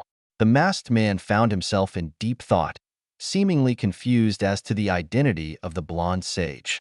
I have been all over both worlds, and I have never once seen him, but that energy is far too familiar. Where have I sensed this before? Damn it, he could be a threat. Damn the anima for keeping me busy. He calmed himself down after the mental rant, berating himself for his terrible forgetfulness. His power is incredible. Too bad Luxus is far too young to understand just where his true level is. Like Gildarts, Naruto is definitely on that SS level. From the way he manhandled those 3, it wasn't too much of a shock. Now the question is, how close is he to Gildarts? It's weird. His magical abundance just doesn't seem to end. It's like he's overflowing with magic. Gildarts and the Master realizes this as well. Just who are you? Uzumaki Naruto. he sighed, having nearly given up on his identity. Maybe I should check the status of the anima. It might tell me something. Well, I'll do that after this fight. I want to see what Naruto can do against the man that can destroy a dark guild by simply sleepwalking. He joked, literally. And with that, he just watched with content, curious to the power of his new comrade and unknowingly greatest ally. With Naruto, a voice screamed, awakening the blonde from his battle-readying trance. It was always his thing before going to a big battle, having picked the habit up after fighting Pain many years ago. Kana? Yo, what's up? He waved, only to widen his eyes when she jumped him suddenly. Lucky was giggling from the back, watching her friend's antics. Why didn't you tell us, man? You were off the chain back there, she exclaimed, with an ear-splitting grin on her face. Ma, I wanted to surprise everyone. I am quite well known for that, hee. He chuckled. Well, tell us that. I was kinda worried when you were down for a second. Naruto just shook his head at her. It's only a tournament, Kana-chan. You don't have to worry about crap like that. Nodding her head, she almost forgot that it was just a fun tournament due to the tension in the air. Though it disappeared as soon as Luxus was beaten, and now it's just good old friendly Gildarts. Sorry, hee. And for giving you that crap about don't get your hopes too high. Kana said sheepishly, grinning. Ma, you didn't know my true powers, so it was to be expected. No apologies necessary, he told her, waving his hands dismissively. I won't hold out anymore. I promise. He thought to himself as he eyed both his teammates. They were happy and he wanted that. So how do you plan on fighting Gildarts? Lucky voiced from above. Of course, she didn't expect him to have a very good one since his knowledge on Gildarts was severely limited. None. I'll just wing it. Of course she had expected that, but that didn't stop her from face-faulting. Kana just laughed at his enthusiasm. Amazing. Only a courageous man can jump into action without a plan. He heard from the side. Tilting his head, Naruto saw two figures that were very familiar. Elfman Lee-sana. He acknowledged, waving at them. Hello, Naruto-san. He frowned, shook his head. Just Naruto will be fine. Hell, you can even call me Oni-chan, haha. Lee-sana nodded and grinned at him. He's different now, she thought. Okay, Naruto and I. His eyes widened by a fraction. She actually said it. I was only joking, he mentally chuckled. Cool. So how's your sister? He asked, sounding slightly worried. She's doing great. All you did was drain her magic. Nothing too life-threatening. Elfman responded. Naruto looked at them sheepishly. That's good. How about Urza and Luxus? This time it was Lee-sana that answered. Luxus is still unconscious. Not too surprising seeing as he did fight Gildarts. Urza, she has quite a few bruises. You did send her flying towards the wall twice, you know. Naruto felt a little guilty at the statement but shrugged it and opted to grin sheepishly. I might have to apologize for that later, haha. Eliciting a chuckle from everyone. Noticing Gildarts moving back to the field, he took a deep breath and started walking. All right, it's time. After hearing a few shouts of good luck, he renewed his vigor and prepared to fight the man in front of him with everything he had. Finale. Gildarts versus Naruto. Time limit. 10 minutes remaining on the clock. Ladies and gentlemen of Magnolia. Makarov shouted as he stood up on the sidelines. The crowd gave him their full attention, impatient for the fight to start. The tournament was nothing but surprise after another when the new blonde showed up. It was a pleasant experience, watching a complete enigma taking down famous mages. I present to you the finale. We have a battle between the old and the new, the young and the elder. The Dragon of the West. Naruto has risen from the bottom and climbed his way to the top. He now faces the man who stands on top. Even if he did do a good job at building up the tension, Makarov mentally laughed when he heard someone yell, "Get on with it." Competitors, are you ready? Both nodded, eyes completely focused on the other. Then let's get ready to party. Go. As soon as the words left his mouth, he immediately jumped out of the way as a large blast of wind made its way towards Gildarts. The fairy tale veteran watched in interest as the single blast of wind separated and became 5 different attacks coming at him from all sides. Futon, Shinkugan, vacuum gun, not even bothering to dodge. He immediately dispelled the first blast that approached him from the front and simultaneously flicked both his hands to deflect the others approaching him from behind. Without even a second to spare, the other two came at him from completely different angles. Grinning, he tapped his foot to the ground and brought the surrounding earth to shield him from the attack. Interesting approach, the man thought as he saw the blonde eyeing him with caution. In a rush are we? He taunted slyly. Naruto looked at the man in front of him in awe. Okay, so he doesn't have a time skip like Pain Shinra Tensei, Almighty Push, after all. He used his powers to make the earth crash into my attacks as well. Can he avoid shadows, though? Palming his hands to the floor, he ripped the darkness from it and started feeding greedily. Gildarts looked at him with narrowed eyes, but still grinning. I know Natsu eating fire is weird, but that was on the ground. Naruto chuckled and ceased his violent feeding. He needed power to pull of his next technique. Bring his hands in front of him. Gildarts tensed slightly as he felt the sudden surge of magic. Yoryu no Nadar. Night Dragon's Avalanche. An overwhelming amount of darkness suddenly sprang from around the stadium and shot its way towards the veteran member. Looking slightly perplexed, he brought his hands up into a V and did something that surprised Naruto. He split the attack into pieces. The technique wasn't finished, but that didn't mean anything to his opponent. After a few minutes of holding up the attack, Naruto finally let it go and retracted the shadows. Damn, how do you do that? Is there anything that can touch you? Naruto exclaimed, looking at a neutral Gildarts. The man hadn't budged an inch from his spot since the fight started. Maybe, who knows? He said, grinning. The boy was thinking very hard. Almost too hard. Then how about this? Putting as much energy as he did last time. Naruto sucked in his breath and unleashed his signature Dragon Slayer attack. Yoryu no Hoko. Night Dragon's Howl. Like before, an intense maelstrom of darkness started to engulf the area he shot it towards. Gildarts sighed and brought out both his hands again. Crash. Gildarts watched as he created a small bubble within the attack and refused to move. As the attack ended, Naruto watched as Gildarts was completely surrounded by rubble. The area around him untouched. His magic is starting to lower. Naruto mumbled, though he didn't want to admit it, but the other man was still going easy on him. Not only has he not moved, but the guy was smart enough to observe before countering. It reminded a lot of Shikamaru. That was when it hit him. Think like Shikamaru. Let's see if he can deflect this. Kage-Bunshin. Shadow Clone. Summoning 6 clones, he had them surround Gildarts in a hexagon formation. Oh, what's this? The veteran mused as he saw the attack. Did he think of something? Gildarts thought. I will have to thank to an old friend for giving me this idea. Kage Aisha. Shadow projection. A small door appeared from beside him. Gildarts looked at him suspiciously, eyeing the projection with caution. Naruto noticed this and smiled. Ma, since you don't want to move, I'll make you. Attack him. Clone number 1, Kurin. Sweat dropping at the name of his current attacker, he watched and kindle as a single clone rushed him at mediocre speeds. The blonde clone jumped up and went to punch him straight up.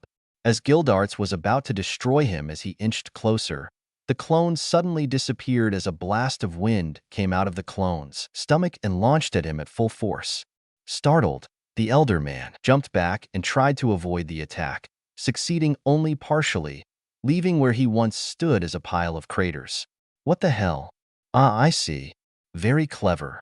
He mumbled, having finally been forced out of his spot. He put one of his doors on his clone and shot a wind attack into the other door, besides him to project it at me. It's very tricky. Very useful as well. Maybe I can take him with me on the 100-year mission, he thought with a grin. Feeling a stinging sensation coming from his shoulders, Gildarts realized that he had finally taken damage. The feeling was nostalgic, seeing as he wasn't injured as often now as opposed to his younger days. Wow, you actually got me there. I'll admit, I haven't been injured in a long time. You are talented to have been able to pressure me. Naruto nodded, thankful for the compliment. Thank you, Naruto, he heard Gildarts say, confusing him and the crowd. Why are you thanking me? Naruto asked. Instead of chuckling, the elder man laughed. This pain, It reminds me that I am still human. I guess there's no need to take it easy on you any longer. That is the least I could do to repay you. Now, we fight as equals." Taking off his cloak, Gildarts showed off the build that was accumulated from countless years of both mental and physical training. The man had countless scars on his abdomen and chest, an obvious sign of his experience on the battlefield. The crowd was shocked.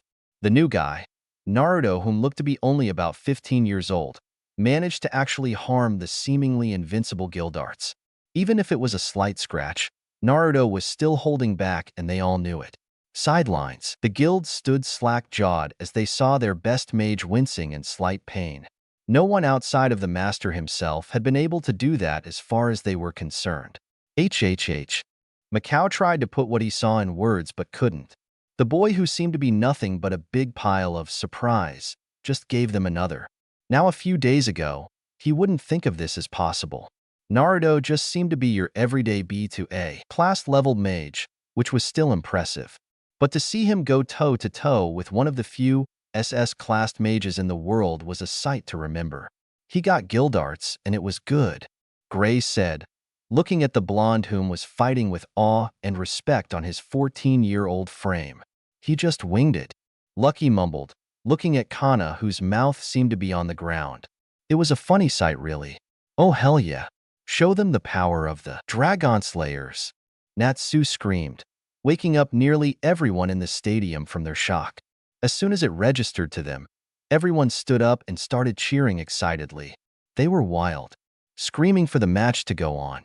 Kana snapped her head towards Lucky and met her eyes with a burning passion. Knowing what she wanted, Lucky nodded and followed her lead. "That's our teammate down there." "Hell yeah," they boasted very loudly to the crowd. Makarov could only chuckle. It really was a fun day. He hoped it stayed that way. Back to the fight. Naruto didn't feel the crowd, opting to keep his eyes ahead instead. He had finally found a method of fighting him, but it was all but futile. That wasn't the only problem, as Gildarts had announced that he wouldn't be taking it easy anymore. "Well, I found one way of fighting you.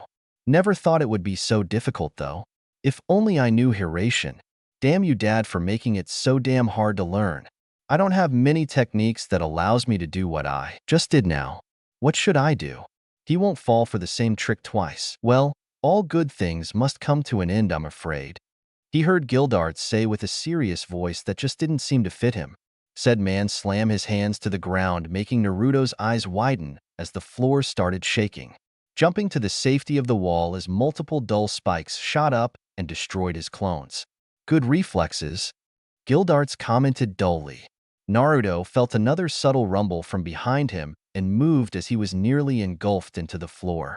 Running to the other side of the building, Naruto closed his eyes and reopened them as black. Yoryu no Kudai, Night Dragon's flight, commanding the shadows to engulf him. He suddenly took shape into a human-sized dragon kin-like species.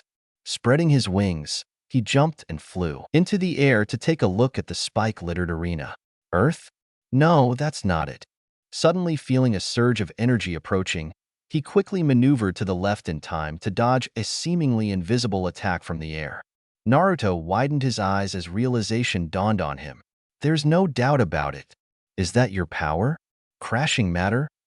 Gildarts smirked at the blonde's sudden question. Feeling all eyes were on him, he answered, "Maybe. Oh, and cool little transformation you got there." And with that, he punched the air and unleashed a barrage of invisible air pulses at him. So that's it. He can control the direction of the matter he comes in contact with. Matter can be anything. Me, the air, the ground, the sky, hell, even lava. But he needs to be in contact with it first. Just standing there gives him control over the ground and wind. The real question is, just how much can he control at a time? Rewinding the fight in his head, he remembered him splicing his winds with ease. That doesn't help. Eyeing the clock, he saw that the match was quickly approaching its time limit. 1 minute and 30 seconds left.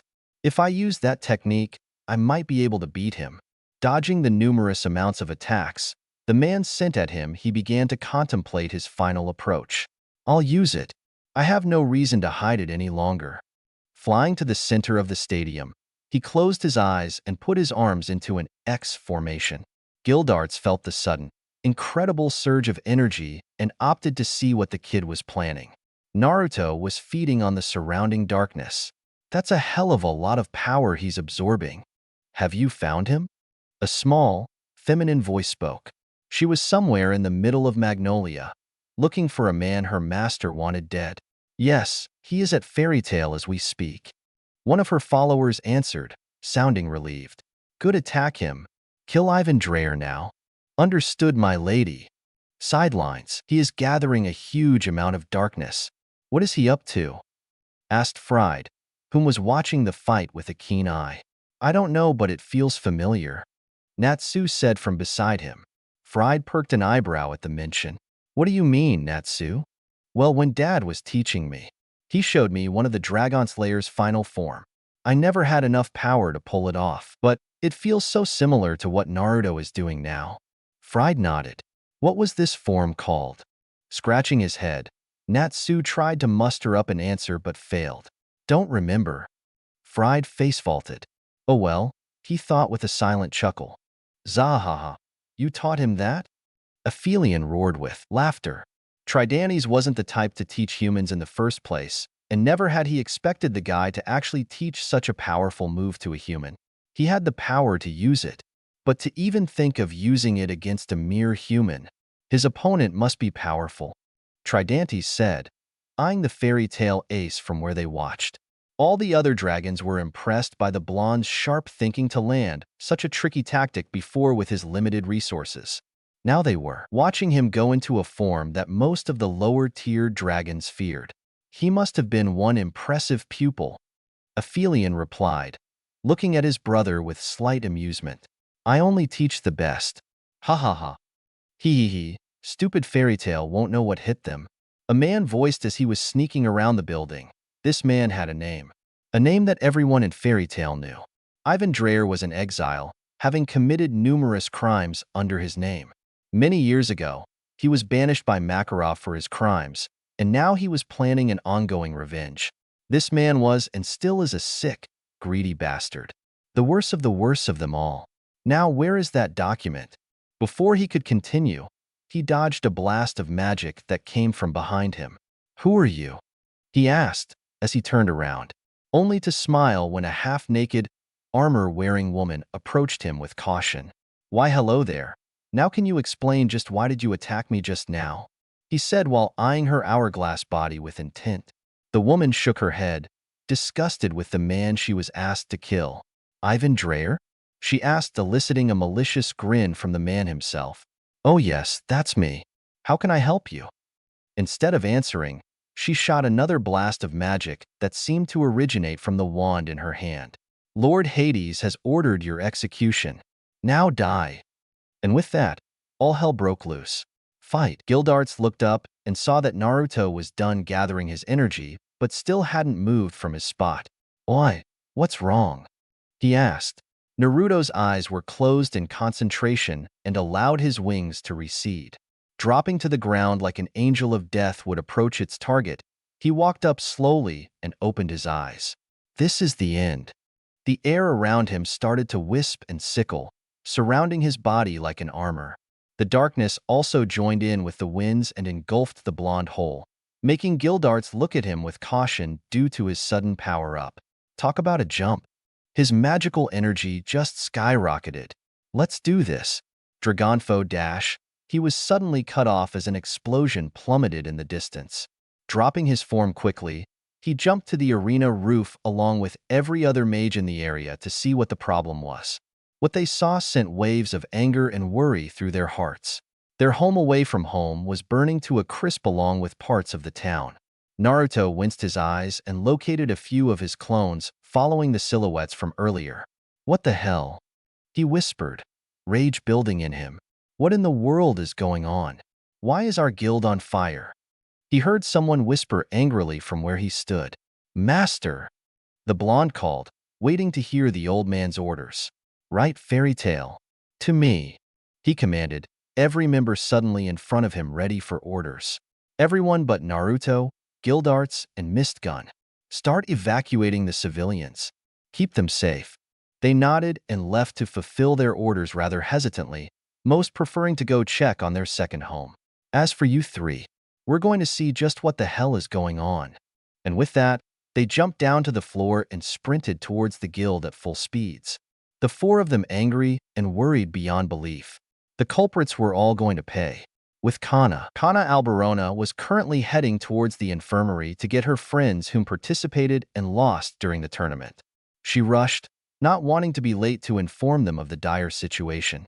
As soon as the door came into sight, she rammed it down without any remorse, waking up Urza, Mira, Evergreen, Bixlow, and Luxus. Immediately. What the hell? I'm trying to sleep here, Luxus exclaimed, upset at many things at the moment. Not only had he been crushed by Gildarts, but he was beaten with ease in front of the entire city. It left a stain on his reputation. No time for that. The guild's under attack. She all but yelled, shocking the 3 S-class mages and 2 B-class mages. What? Urza screamed, seemingly out of character for her. When did this happen? Mira asked, eyes darkening considerably. During the finals. Naruto and Gildarts were duking it out when the explosion happened. I'm surprised you guys didn't wake up from it. Luxus shook his head. This room is protected from outer sound waves so patients could get their sleep, he explained, seemingly getting even more angry than he was before.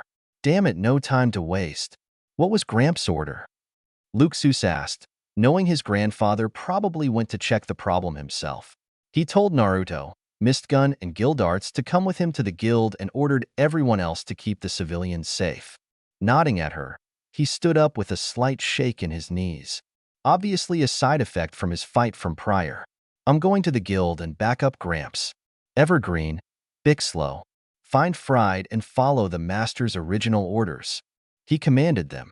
Evergreen was reluctant. But sir, you haven't fully recovered yet, she told him, only to get a sneer from the blonde. I don't need my magic to deal with a bunch of cowards attacking my home when it's defenseless. Evergreen nodded, though rather hesitantly. Leaving before Urza could stop him, she sighed and shook her head.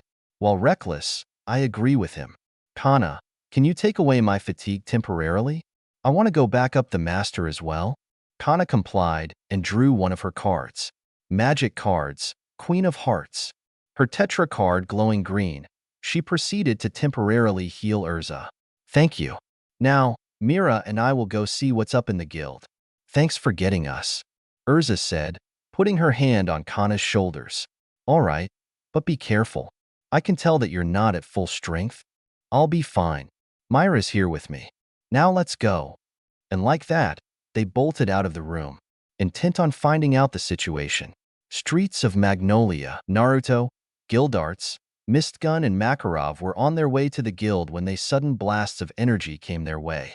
All of them expertly blocking the attack in their own way, they looked at the source and frowned when numerous armored mages surrounded them. Mistgun. Makarov spoke as if issuing a coded command. The masked man nodded and took out one of his many staffs from his back and waved it at them. Dark array, haunting shadows. A seeping dark magical energy seeped out of his staff and ravaged the enemies. The few that got away then became victims of Gildart's subtle crashes. Who are these people? Naruto questioned, unfamiliar with their outfits. They belong to the Valkyries, a squadron of trained assassins that work directly for dark guilds that hire them, though I heard that they became exclusive recently. Makarov mumbled, looking at the unconscious soldiers.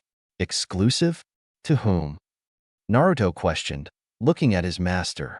Grimoire Hearts. A voice said from behind them. The four turned around and saw a flash of blue and white. It was Naruto's partner, Touya, flying with wings. Touya.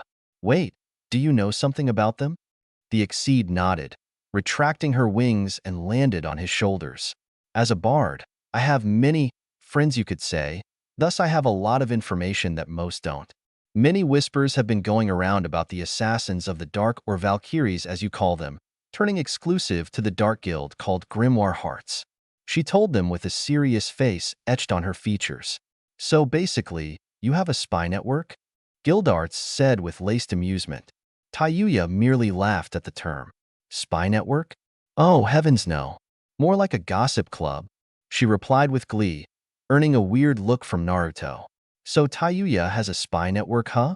That's unexpected. This is great. Though, I doubt it's anything like the super organized Arrow, Sanine Spy Club. But it's better than nothing. We really need to talk about these things, Touya-chan. But now's not the time. Let's go, he said, not wanting to waste any more time. Indeed, who knows how many of them are left? Makarov said aloud, eyeing another explosion that came from the distance. Without wasting any more time, the four mages ran into the direction of the blast, talking while on the way. Master, Naruto called as they were sprinting. Yes, Naruto? Who are the Grimoire Hearts? I've heard it somewhere on one of my missions, but I never bothered on checking it up. The blonde asked him with a businesslike voice. The most prominent dark guild on the continent. You know what a dark guild is, right? Naruto nodded, having met a few members of dark guilds on missions. Kana had explained to him just what exactly dark guilds were after that. Illegal guilds. The ones that were disbanded but kept working otherwise. They are called criminal organizations by the council. The old man nodded. Have you heard of the Balam Alliance? Naruto shook his head, frowning at the unfamiliar term. It's not surprising seeing, as you've only been in guild affairs for a short time. The Balam Alliance is a union of dark guilds. Naruto widened his eyes, not liking the sound of that. The master sighed. And Grimoire Hearts is at its center. They are without a doubt the most powerful dark guild on the continent. How troublesome, Naruto noted, feeling a headache coming to him. To him, the entire thing sounded like a mapped-out war. And being a former Hokage and shinobi, he expected it to be soon. We'll talk about this later. We're here, Gildart said, approaching the area with caution. Once they walked up, they were granted the sight of countless dead bodies littered on the ground. Disgusted, Makarov searched the area and saw a very familiar face. Noticing the same, Gildarts growled uncharacteristically. Ivan, he mumbled, narrowing his eyes. Said man turned around and widened his eyes. Oh, hello Gildarts. The master is here as well?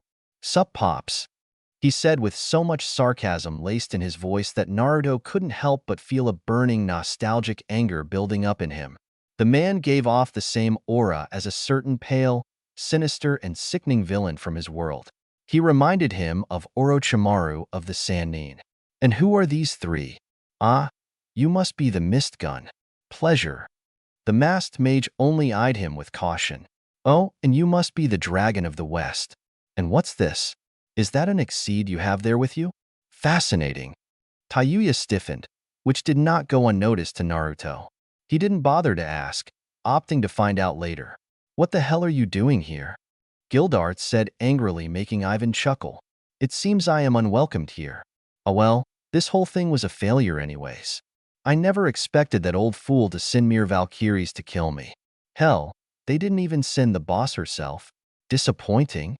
He paused for a second and sighed over dramatically. Well, this has been a nice reunion. I'll be going now. He tilted his head and looked at the woman from earlier. She was beaten and bloodied. Well, it has been fun. You aren't bad but A-class at best. No match for me at all. As he was about to leave, Gildarts sent a roaring amount of wind attacks towards him. The attack exploded point blank at where he stood, leaving a huge amount of dust. Don't think you can just run away, the fairy tale ace said. As the winds cleared, it revealed nothing but air. Damn it! As Naruto was about to go search for him, Makarov stopped him. No, there are more important things to do. Mist Gun, clear the fire. Naruto, you and Gildarts detain any Valkyries that you see in the area. I'll collect these bodies. Nodding, they complied the order. Watching them leave, Makarov seethed silently. Ivan, that miserable fool. How am I going to explain this to Luxus? It hurts me to tell him that his father is one of the worst criminals in the world. Damn you to hell, my son. Tired, he transformed into a giant and started to sweep the bodies, planning on turning them over to the authorities for interrogation the next morning. In the end, all Urza, Mira, and Luxus managed to find was their master collecting bodies of beaten mages. They were reluctant to comply when the master told them to leave the other roaming assassins to Gildarts and Naruto, Due to the fact that they also wanted to join in, Makarov shook his head and lectured them about limits. Now it was morning. Everyone was tired both physically and emotionally. Gildarts had been quite solemn since the confrontation, but later returned to his former self soon enough. Naruto looked at the now crisped building with a bit of sadness, but shook it off, knowing that it could be easily rebuilt. He was also disappointed that his match with the elder man would remain unfinished for the moment. Ah well, can't get everything you want, he thought to himself, looking at the now dispersed members around him. Most had gone home to see if their families were okay, and others had gone to simply rest. What a day, he sighed. Indeed, we have a lot of work to do, Makarov said from beside him, looking older than he should. Yeah, Naruto said and cracked his neck, getting ready to create clones to clean up the building before the master stopped him. You've done a lot of work already. Go home and get some rest, Naruto. Besides, I don't think little Touya is comfortable with sleeping on your shoulders. The now confirmed Exceed had indeed fallen asleep in the middle of the night the other day, right after he and Gildarts had finished rounding up stray assassins. Agreed. Saying his farewells to his master, Naruto left to his home. The fire had indeed spread that far, but it seemed that there was no damage done. Weirdly, for some odd reason, Naruto suspected his landlords to be mages in disguise. Nah, no way. In a dimly lit room, two figures were present. One was an old man, whom was currently stroking his beard like most old men his age would do when they become close to senile.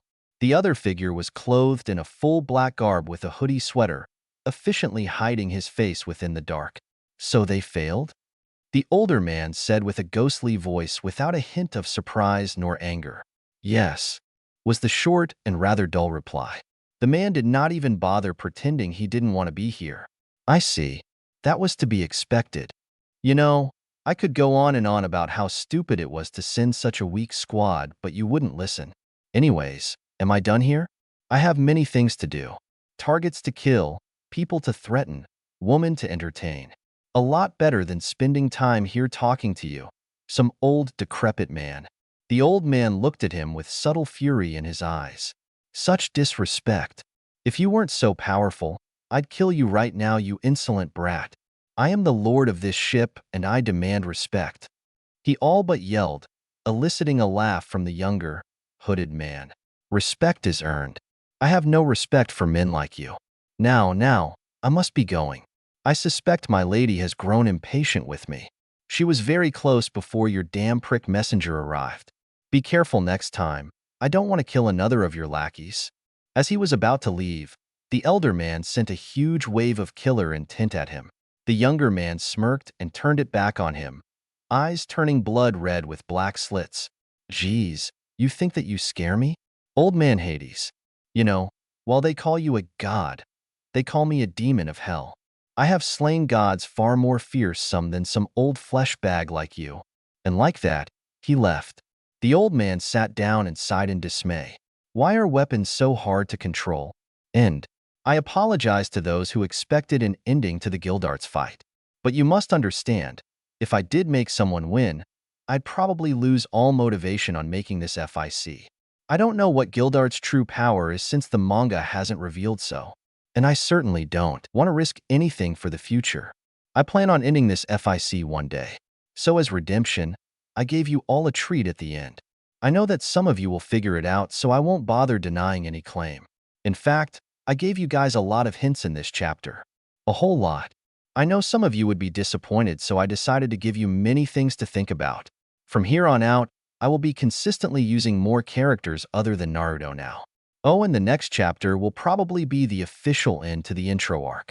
There is a slight possibility of this story going to end later on as, well, the next arc will be called the Dark Guild Hunt arc. Well, thank you for reading. And if you are kind enough to leave reviews, please do so. Sniper Artist, Decisions, The Dragon of the West, a fanfiction by Sniper Artist. Disclaimer: I don't know Naruto or Fairy Tail.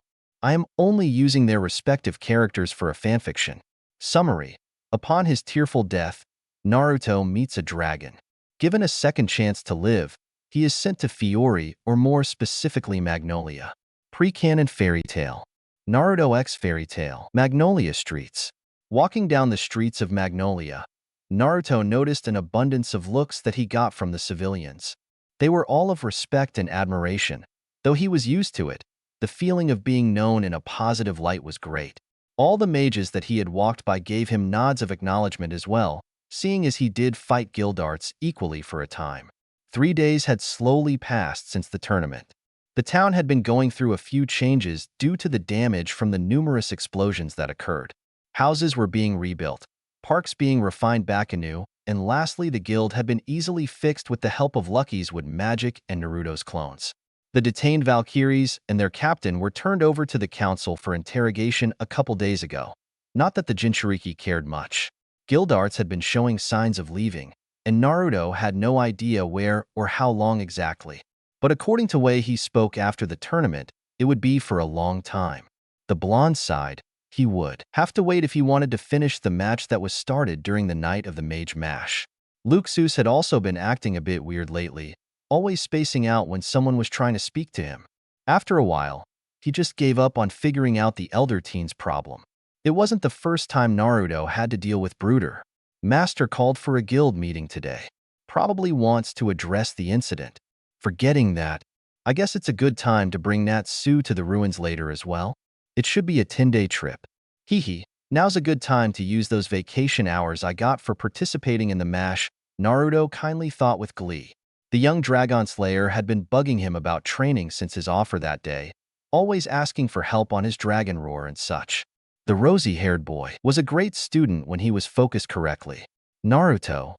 A voice spoke from his shoulders. Tilting his head, he met the eyes of Touya. She had told him about herself being called an exceed, but it seemed to end there due to the fact that she was reluctant to share her past. Naruto nodded. Understand her definite hesitance. Some things are just meant to stay in the past. Yes, Touya-chan? You mentioned something about going to the ruins of the Dark Knight with that other Dragon Slayer boy, right? She asked. Yes, he wanted to search for some clues on finding Igneel. Why do you ask? Closing her eyes in thought, she seemed to be contemplating something. There has been terrifying rumors spreading in that region. An informant of mine sent me a message that detailed all the information that was spreading. She responded with a business-like voice, showing that she was dead serious. Naruto perked his eyes in interest. And what are these rumors? Sighing, she decided to relay the information as she had read it earlier. It's hard to explain. It seems rumors of euthanasia being a practice there has been spreading. She started only to be disrupted by Naruto quickly. Is that weird? Where I come from, elder folks whom are deemed unsurvivable were willingly euthanized. Some even went happy. He replied dully, not seeing any interesting in the rumor. Let me finish. I meant that people have been performing euthanasia on others, with or without their consent. That stopped Naruto in his tracks, suddenly feeling the need to interrupt her. Why are you making it so complicated? Isn't murder a better term to use than unwilling euthanasia? Naruto replied, face scrunching up slightly. Touya sighed and just gave him the paper. Grabbing the information, he read it and widened his eyes in shock at the contents. Unbelievable. Even in this world, where things seem so bright.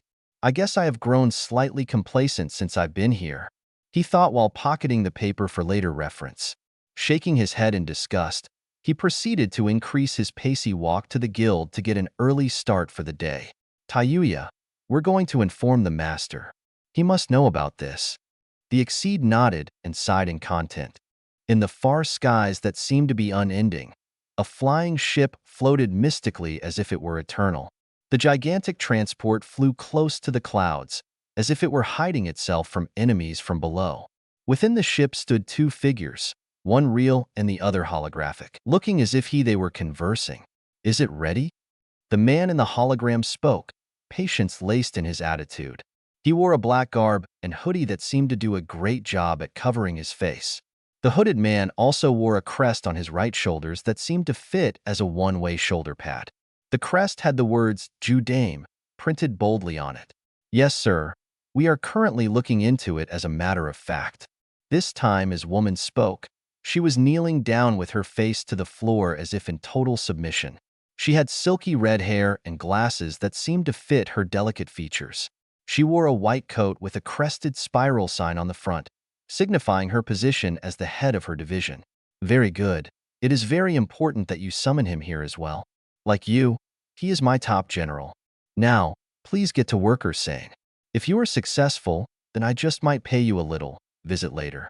He said with little subtle hinting, though that was not the case as a full-blown blush appeared on her face. Why yes, anything for you, my lord. She spoke with a bit of haste, eliciting a small chuckle from the hologram figure. Well, that will be all for now. That old fool Hades is calling me for an assignment, he said with much distaste. The redhead nodded and proceeded to stand up straight once again. I understand. By your leave, my lord. And with that the man disappeared from where he stood. The now identified woman, Ursane, left without another word, exiting the door silently and walked with a casual spring, as if the conversation never happened. Fairy tale. The blonde walked down the streets with a bit of urgency in his springs. He saw his renewed guild and marched in quickly, searching around for his master. Walking over to the direction, Makarov saw him and smiled, casually waving at the blonde. Yo, Naruto. The meeting hasn't started yet, so why are you here so early? Master, I have dire news. Naruto told him in a hushed whisper, instantly earning a look of confusion from the elder man. What's up? Naruto shook his head, gesturing to the door behind them. Let's talk in the back. Touya has an interesting piece of information to share. The old man's face suddenly turned serious, recognizing his tone. Walking to the back door, he made sure no one was listening in as they spoke. What do you have? Taking out a piece of paper, he let the old man read it. As he finished, Makarov sighed and shook his head. This rumor was just confirmed a mere 5 hours ago. I got a call from Bob, the guild master of Blue Pegasus. He asked for some backup due to a little situation that's been going down recently. The man spoke in a tired tone. Ironically, I was about to send your team. This is perfect, seeing as how Touya-san over there has an informant nearby. You can get some additional info. The blonde smiled inwardly, knowing what the old man was hinting at. You know what this means, don't you? Naruto. The young sage nodded in glee. It means that I no longer need to have that talk. It seems my performance in the tournament has increased my credibility. He thought kindly to himself. Good, so I won't bother hinting it at you. Thanks to your performance in the tournament, the Council of Mages has agreed to upgrade your status to S-Class. From here on out, you will be able to take S-Class missions, he told him, giving the younger man a pat on the back. Congratulations. I planned on announcing this right before telling them of Gildart's long-term mission. Nodding, he decided to ask him a question. Will I be able to bring my teammates along with me on these S-Class missions? Sighing, the man nodded. Yes. Back when Luke Seuss led the Reijinshu, he was also the only S-Class mage. To take such a mission, you need at least one S-ranked mage and the rest must be over B-Class. Luckily for you, Kana and Lucky fits the description. No offense, Touya, the council doesn't really know of your ability to use magic, so they didn't bother with you. She shook her head, obviously not caring what humans thought of her. I don't care. Cool. Naruto said. Good now. Here's your first assignment. He threw a folder of documents at him, allowing the blonde to catch it with ease. You are to go to the guild, Blue Pegasus, and report to Bob. He will explain the situation to you in full detail. I expect you, as the leader of Team Otherworld, to debrief Kana and Lucky. Naruto smiled and nodded to the man. I won't let you down, boss. Makarov nodded to him, pleased with his reaction. You are now a role model for children in this city, Naruto. Like Urza is to the young sorceresses, you are now to the young sorcerers. Expect to be trounced by paparazzi any day now. Chuckling at the joke, Naruto turned to leave before he remembered his promise. Crap. I promised Natsu that I'd bring him to the ruins of the Dark Knight. Makarov shook his head. He can't go with you, Naruto. The boy, while powerful, is far too immature to handle an S-Class mission. I am already leaving Kana and Lucky's sanity as your responsibility. You don't need Natsu on your hands as well. Sighing, the blonde submitted. Oh well, how about this? After the mission is completed, I can use my vacation hours, right? He nodded. Then, Can you send Natsu to Blue Pegasus after I inform you of the mission completion? If I'm right, it's only a 10-hour train ride from here to there. I'll take him to the ruins and back. It won't take too long. The place is empty. Makarov gave him a deadpan look. You really don't know, do you? He spoke slowly. What? Naruto asked, shifting subtly. That Natsu has a chronic motion sickness issue. The blonde was close to laughing at that. He hadn't known at all. Ah well, he'll have to deal with it. Makarov nodded. Very well, I'll tell him. Thank you. Well, by your leave. I need to go prepare for the mission. Getting new gears and such. The old man dismissed him and followed. The meeting is in 30 minutes. Streets of Magnolia. As he left the building to go find an equipment shop, Naruto walked with a noticeable spring in his step. He was glad to have finally gotten his promotion, seeing as he entered the tournament for the sole reason of it. So, what will you do? Touya asked as they were walking. It's a mystery, but we'll figure it out. We're leaving as soon as the master finishes the meeting. Without saying another word, they silently walked to the local armory shop. The building was a medium-sized house with traditional sliding doors. Entering, he was welcomed to the very interesting sight of Kana, Lucky, and Urza all there in a group. Oh, he said aloud, catching their attention. Naruto, Touya, how are you two today? Urza said first, waving casually at her friend. The blonde returned the gesture and smiled at them. I am fine. Touya replied dully, then looked at Naruto, whom continued. Good. Just here restocking on some equipment. What about you girls? This time it was Kana that answered from the side.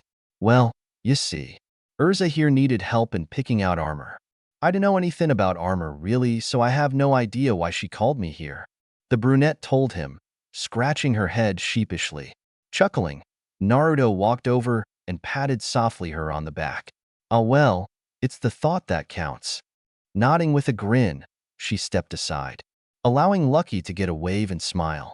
So, any idea on what the meeting's about? The violet-haired teen asked with an innocent expression adjourning her face. I talked to the master earlier today. He said it was something about guild arts or something. Not sure. Urza quirked an eyebrow. That's odd. Well, I guess we'll just have to see. Must be big news if it involves guild arts. Nodding, the blonde walked around and started his browsing. Going over the armor section, he eyed a few before picking a black Under Armour type wear. Why are you buying that? Those are for samurai. Kana commented, raising her brows in question. The blonde shook his head, whilst walking towards the counter. It's very light and moderately durable. This armor, which costs only about as much as a video game would, could save my life one day. He answered with slight wisdom edging his voice. She nodded, understanding his reasons. When you put it like that, it makes sense. And with that, the girls continued their shopping. After 15 minutes, they decided to head back to the guild before the meeting started. Fairy tale. All right, you kids, let's get this started. Makarov started, eyeing all those within the building. His S-class mages were in the crowd with Luxus, Fried, and a well-hidden mist gun on the second floor. Gildarts was sitting down on the stool next to where the master was, drinking with leisure. The rest were sitting around the food court, awaiting his speech. To start off, I wanted to tell you all about the job well done on the emergency order. The council is actually pretty impressed. Shocking, I know. He added, eliciting a few laughs. The fact that the council hated them were public, so it was weird to hear praise from them once in a while. I also have a few announcements to make. Casting a brief look towards his ace and quickly resumed. As some of you may have known, I made a deal with Gildarts, which was the sole reason he was in the tournament in the first place. The truth is, he asked me for permission to take the 100-year mission. Gasps arose from the guild, looking at the man sitting down with shock. They were not ignorant to the famed 100-year quest being working mages. But old man, that's a suicide mission. Natsu started, losing some of his voice. Then a sudden laugh roared throughout the building. Everyone looked around for the source and saw Luxus with his arms crossed and eyes closed, a smile adjourning his face. Interesting. So, you're finally aiming for the top, huh? Gildarts grinned at the younger man, nodding his head. Something like that. Standing up, he took a good look at all his friends and comrades. I wanted to tell you all this before I left. Don't worry about good ol' me, alright? I decided to take this mission for a few, very personal reasons, and I didn't want to worry you all for the next 3 years after all. But as you all noticed during the match, my strength hasn't rusted at all during the years. I'll be gone for a while, so don't cause too much trouble. Understood? He exclaimed, causing most the guild to yell in confirmation. Some were a bit teary, already going to miss their friend.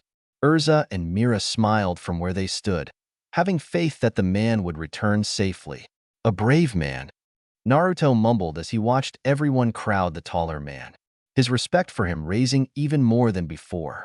After 10 or so more minutes, the master calmed everyone down, saying that he had one more announcement.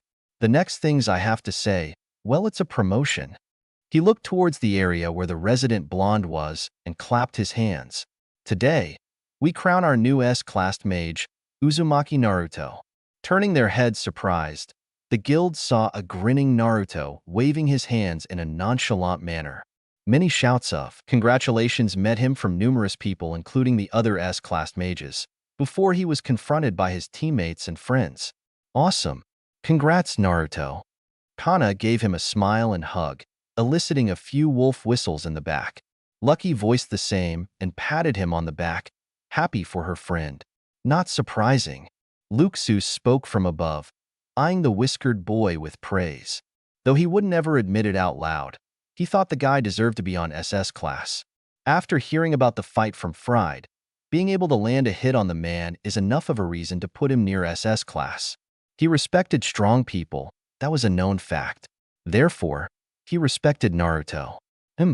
I have more competition. And with that in mind, he walked to his table, silently thinking of new ways to utilize his powerful lightning magic in the near future. Congratulations on your promotion. A voice spoke from the corner. The blonde sage turned his head and saw the familiar face of Fried walking towards him, accompanied by a grinning Bixlow and an Evergreen whose eyes were comfortably looking elsewhere. Yeah, I heard you were pretty good. Well, I guess Evergreen over here can vouch for that, Bixlow said, chuckling at the slight twitch that was forming on said woman's face. As for Evergreen, she didn't say anything back, knowing that it was indeed very true. Thanks, guys. Looks like we're on the same boat, Fried? The sage replied, glancing over to Gildarts, whom was making his way towards himself. Indeed. If you ever need tips, be sure to ask. Nodding at his offer, they shook hands with one another, a sign of pure respect. Yo, can I borrow Naruto from you real quick? Gildarts finally spoke, gesturing to the second floor. Nodding again towards the man, he followed him up the steps for the first time. Arriving at a secure place, Gildarts took a moment to study his own thoughts before speaking. There were a lot of things he could say, but that wasn't how he did things. Short and sweet was always his favorite saying at times. I'll get straight to the point. You are a very powerful mage, Naruto, and I wanted to ask you of a favor. Taking a deep breath, he scratched the back of his head, a serious look upon him. Of course. Well, how do I put this? You see, Naruto, the world of mages isn't that simple. I know. Shocking, right? That man from before, Ivan. You remember him?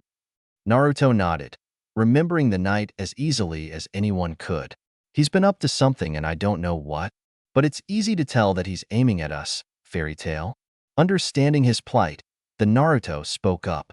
You want me to make sure the guild is okay? Gildarts half nodded, sighing in content.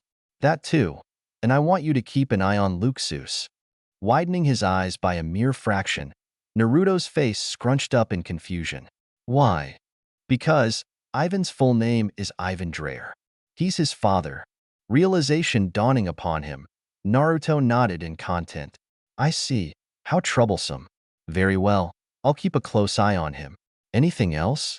This time the man smiled genuinely, making Naruto look on in interest. Get stronger. I know that you were a bit disappointed by the ending a few days ago. So was I. We are both very powerful mages with egos. Sometime in the future, I will return and kick your ass, Sonny. So get stronger and we'll fight it out. Naruto nodded in acknowledgement. It was something he's accept in a heartbeat. The chance to beat an opponent whom was considered to be standing on top of the world was an opportunity he enjoyed.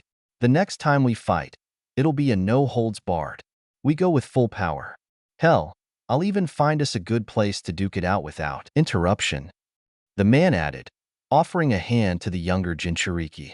Naruto accepted it without any hesitation. Men with power will always find the need to prove themselves to the world. Those who say otherwise are liars and cowards. The blonde quoted smoothly. Jiraiya had told him that many times and even published it within his famous series of books. Gildarts chuckled. Indeed. And with that, the two mages walked back down to the first floor. I'm leaving tomorrow in the morning. This will be the last time we speak in the 3 years. I'm going home to finish packing up, then I'll hit the sack early. Don't want to waste too much energy. And with that, Gildarts proceeded to leave slowly. It was a sad moment, but many believed in him to return in one piece. Naruto especially knew that he would return. CRRSH. The sound of the wall being completely shattered was heard, immediately drawing attention from the entire guild. The tall man chuckled, sheepishly. Ahihi whoops. I'll pay for that when I get back. And with that, Gildarts dashed home without a single intent of paying at all. After a few moments, the entire building shared a familiar laugh. One of amusement, nostalgia, and companionship all in one. This was Fairy Tail, home to some of the most weirdest people on the planet, much to their own pleasure. After the meeting, so, you're saying that we're going on an S-ranked mission? Kana spoke slowly as if having a difficult time understanding the phrase. The meeting didn't last too long, and most of the members went home soon afterwards. Naruto, however, needed to inform them of a new mission they had received. Yup, he replied dully. This time it was Lucky that stepped forward. And, you're saying that we're going right now? As in right now, right now? He nodded again. Yup. There nothing to be said as Kana and Lucky both continued to stare at the blonde as if he were crazy in the head. No surprise for him really, already being used to it from both lifetimes. In fact, it was always an amusing sight to see. What's wrong? I thought you'd both be excited. They shook their heads at his comment. It's not that, but are we really ready for that? I mean, you are, Naruto, but how about us? We just finished our first A-ranked mission just a week ago. Understanding their plight, he sighed and started to rethink his conclusion. Well, if you two don't want to go, I guess I'll inform the master that I will be going alone. No sense in forcing y'all to go, eh? I can handle any measly dark guild. The sage replied, his eyes closed off. Wait a second. I didn't mean it like that. We're just a little shocked. I mean, this is huge. Kinda being overwhelmed here, you know? The brunette voiced quickly, eliciting a grin from the resident blonde. Oh well, I was planning on going now, but I don't want to rush you too. I'll be leaving tonight then, and well, if you guys are coming then meet me at the train. You don't have to go, just saying beforehand. No pressure at all, so don't come if you don't feel adequate. He finished with a small smile, walking off to the direction of his home. What should we do? Lucky said as she watched Naruto leaving beyond the horizon. Like Kana, she was also a bit overwhelmed by Naruto's casual approach to an S-rank mission. It was no secret to the world that lives were indeed lost in those missions. The brunette didn't have much to say, still remembering the sage's smile. She was unfamiliar with the look, seeing as Fairy Tail was always surrounded by happy features and laughter. It reminded her of a smile someone would use if they were about to go off, without any reason to. A rather sad smile.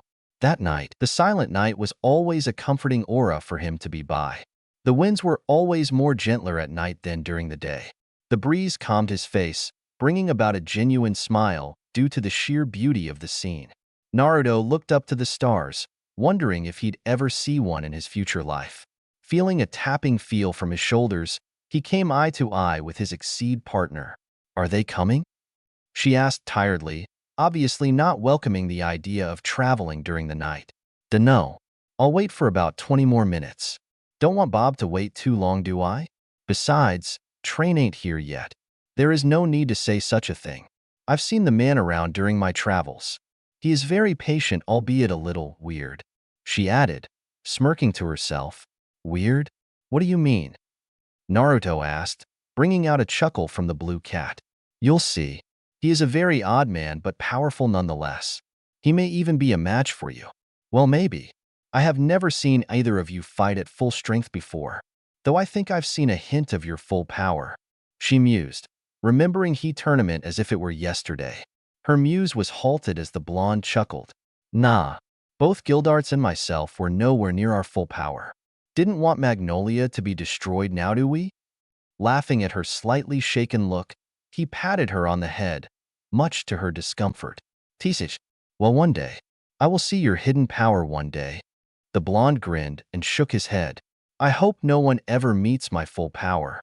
He thought sadly, ignoring the QB's pout from the back of his head. So, what is this mission about? Touya asked.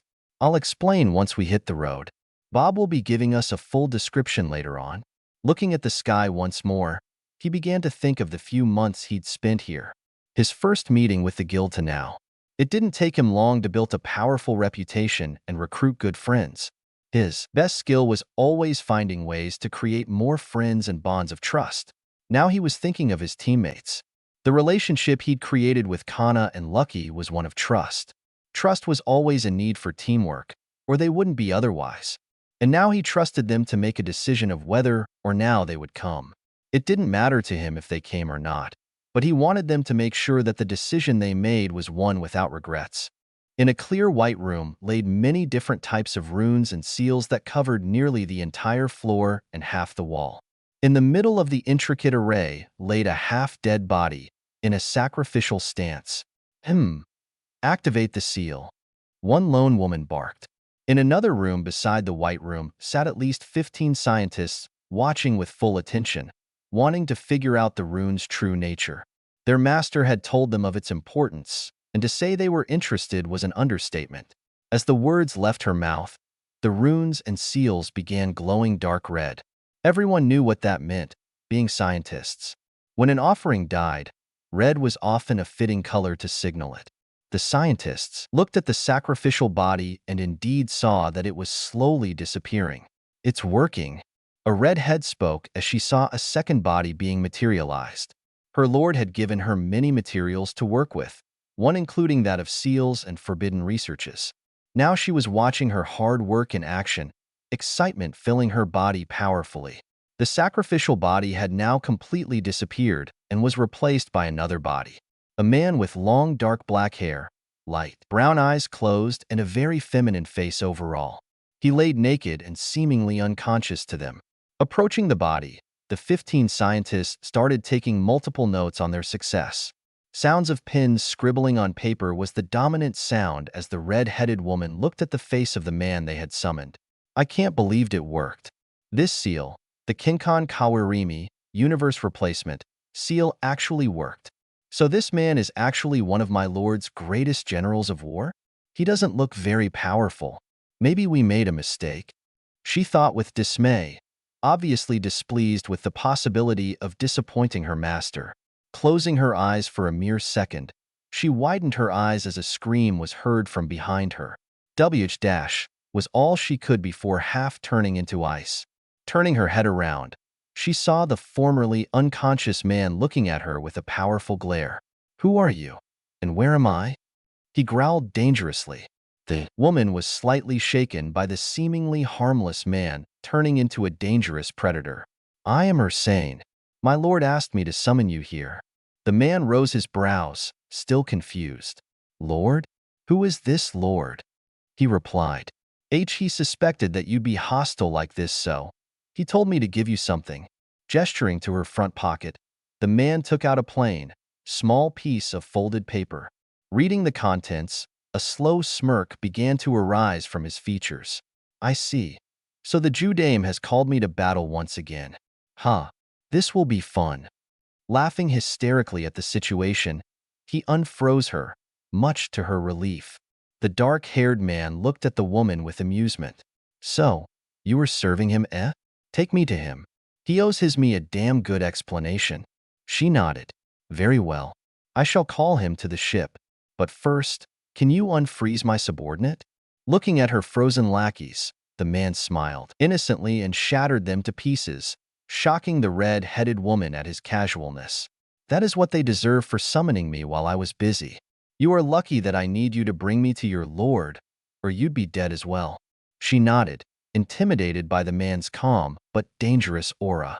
Looking at him carefully, she noticed a veteran look in his eyes. The feeling he was giving off was almost as sinister as her own master, but in a different matter. Now she saw it. The monster that they had summoned. The mighty Leviathan had finally awakened from his cold slumber. Magnolia, 20 minutes into waiting and so sign of his friends, left him slightly disappointed. Not at his teammates, but rather at the decision they made. There was no sight of them. Well, time to go. Are you gonna be asleep? The trip will be pretty long, you know? Naruto said aloud. Hearing the train approach, he began walking away slowly. As he was about to enter, a card flew down before him along with roots growing on his foot. Smiling at the sudden gesture, Naruto turned around and saw both his teammates running towards him at full speeds. "Wait for us," they screamed out, carrying numerous bags on them. "You're late," he yelled, pointing at the train behind him. Smiling when they both tackled him and a half-asleep Touya in right before the door closed. When they got up, the team shared a small chuckle.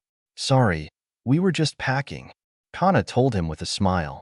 The blonde nodded and gestured to the seats behind them. "Come on, I'll give you guys the briefing." They nodded, now entering their professional stance. As Naruto was in front of the seats, he looked at them with a more genuine smile.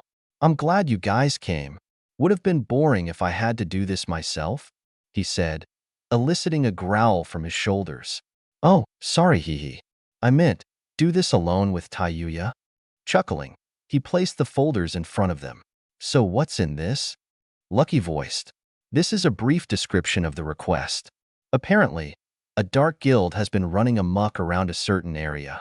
Blue Pegasus would usually handle this area, but they sent a help request. Most of their members have been out of action recently, you see." Opening the document, gasps came from them as they read of the situation. This is terrible." The violet-haired teen spoke, her brunette friend also agreeing from the side. "Indeed. Bob will give us a full briefing later.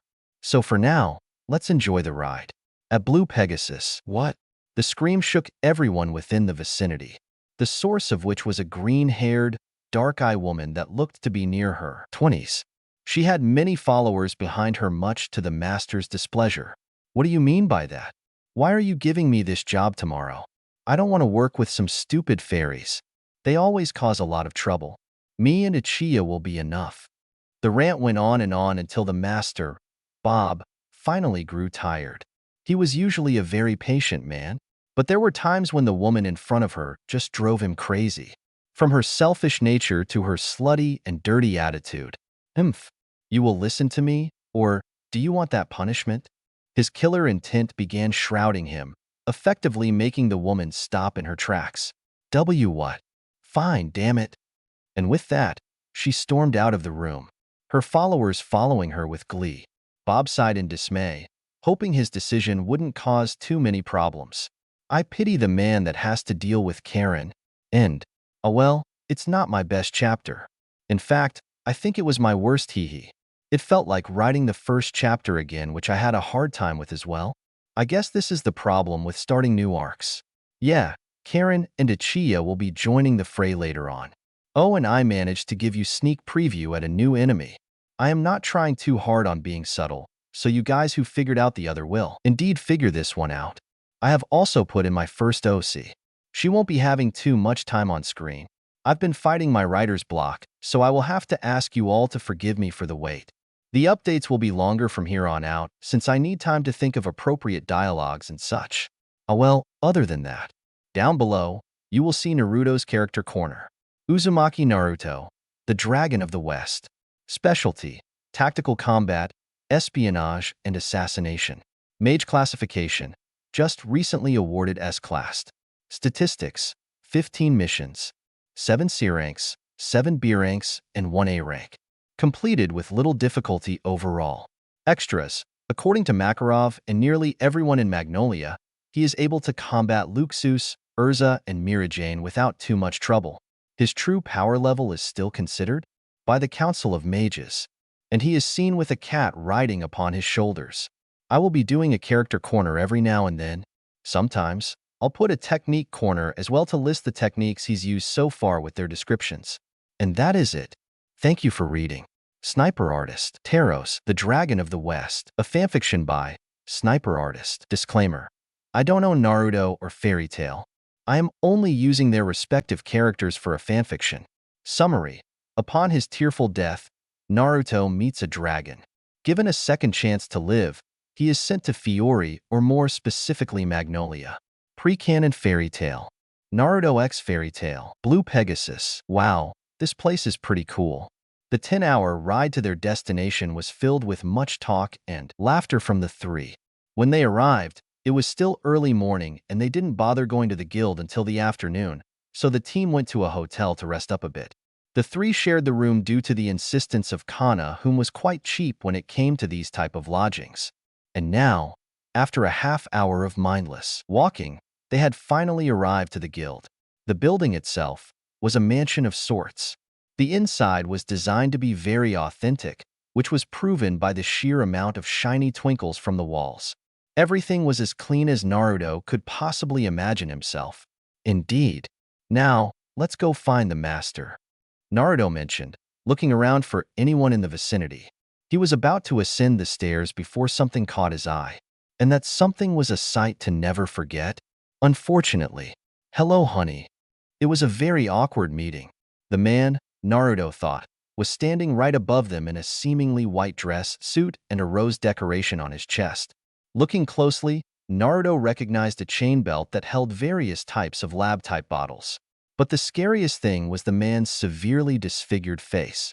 Never in his life has the young sage seen such an ugly person. He heard the QB laughing his ass up from within his seal, and he himself was on the verge of cracking up furiously. Covering his mouth with his hands, he attempted to control the urge to just outright laugh. Come on, Naruto.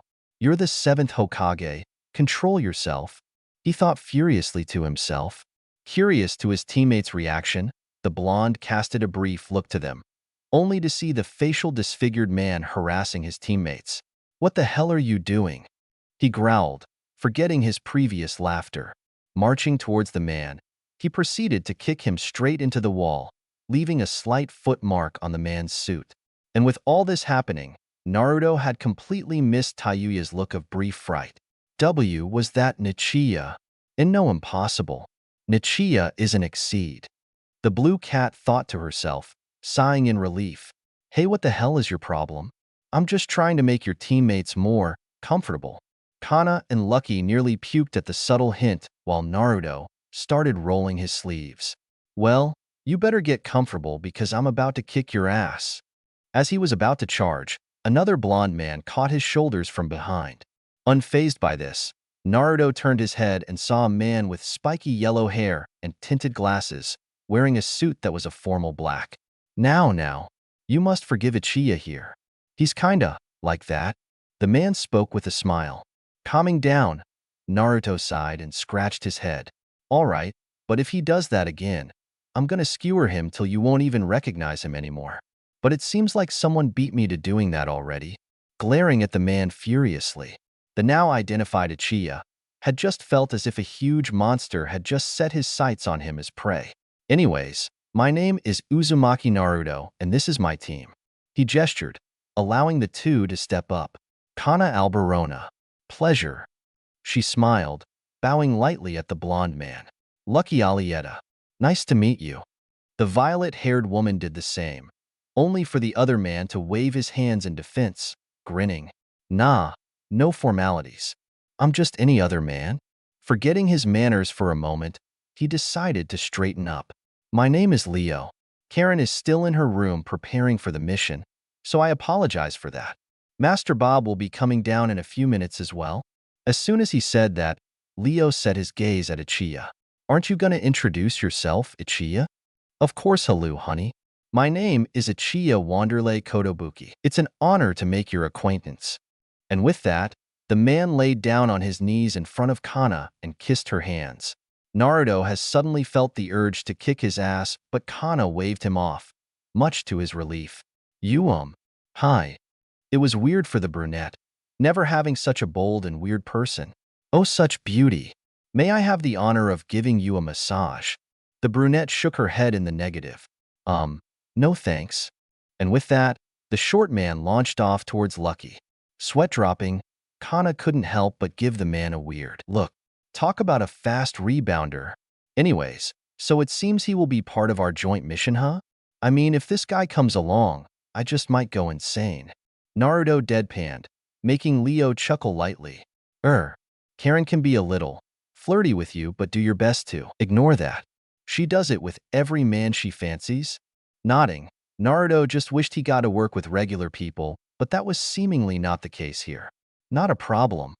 Just as he said that, steps could be heard from the stairs, drawing the attention of everyone in the room. They all watched to see a stunningly beautiful woman walk down the hall with calculated steps. She had green hair flowing down to her back. Naruto could only guess that this person was Karen.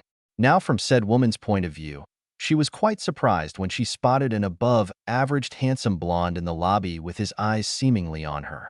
Looking closely, she saw that his eyes were sea ocean blue with what looked like whisker-like scars on his cheeks, giving him a feral look. She rose a brow, wondering who he may be. Oi, who are you guys? It was Kana that answered. We're from Fairy Tail. As she was about to continue, the green-haired woman fixed a glare at her. I wasn't talking to you. Now, you blonde. Who are you? For some odd reason, Naruto just knew this mission wouldn't end well. With Kana glaring at her like she is now, the team dynamics would be crushed to pieces in a mere second. Please refrain from speaking to my teammate like that. Other than that, my name is Uzumaki Naruto. We're here about the joint mission. Eyes widening slightly at the recognition, she began to smirk slowly. Her opinion of the mission was starting to rise suddenly. I see. Bob is gonna be here any second. Allow me to introduce myself. I'm Karen Lilica. She smiled slyly, inwardly smirking when he noticed the other brunette woman growling. Name's Kana Alberona. Pleasure. The brunette gritted out, obviously displeased by her attitude. I'm Lucky Alietta. Nice to meet you. The violet-haired girl said as well. Karen shook her head and sighed. I don't care who you two are. She deadpanned, further angering Kana to the point when Lucky had to hold her shoulder for reassurance. Anyways, Karen slyly made her way towards the blonde Jinchuriki, making feel slightly uncomfortable since his brown-haired teammate was glaring at their direction. How about you and me? The moss-colored woman started before being stopped abruptly by a voice from above. My, that's enough, Karen. I think our guests here came for business, are they not? They all heard a voice from above. Naruto couldn't believe the sight he had just witnessed. Again, was there a man that just didn't seem to know the meaning of persona hygiene? Bob, the master of Blue Pegasus, was a bald man wearing what looked to be pink top that just seemed to be more on the feminine side and wings on his back. The blonde winced his eyes carefully and saw what looked to be powder on his cheeks to make a blush apparent on his features. What is wrong with this world? And I thought Guy and Lee had weird features. Stop. Okay, calm down, Naruto. You're the mighty 7th Hokage. You've met far weirder things than this. Remember Orochimaru's cursed seal? Yeah, that was weird. Touya saw his expression and laughed silently, knowing full well what would happen. You must be Uzumaki Naruto. I have heard of your deeds from the gossip of my guild. It's a pleasure meeting you. The blonde nodded back. And no, the pleasure is all mine, Bob-san. Now, if I may, I would like to get down to business as soon as possible.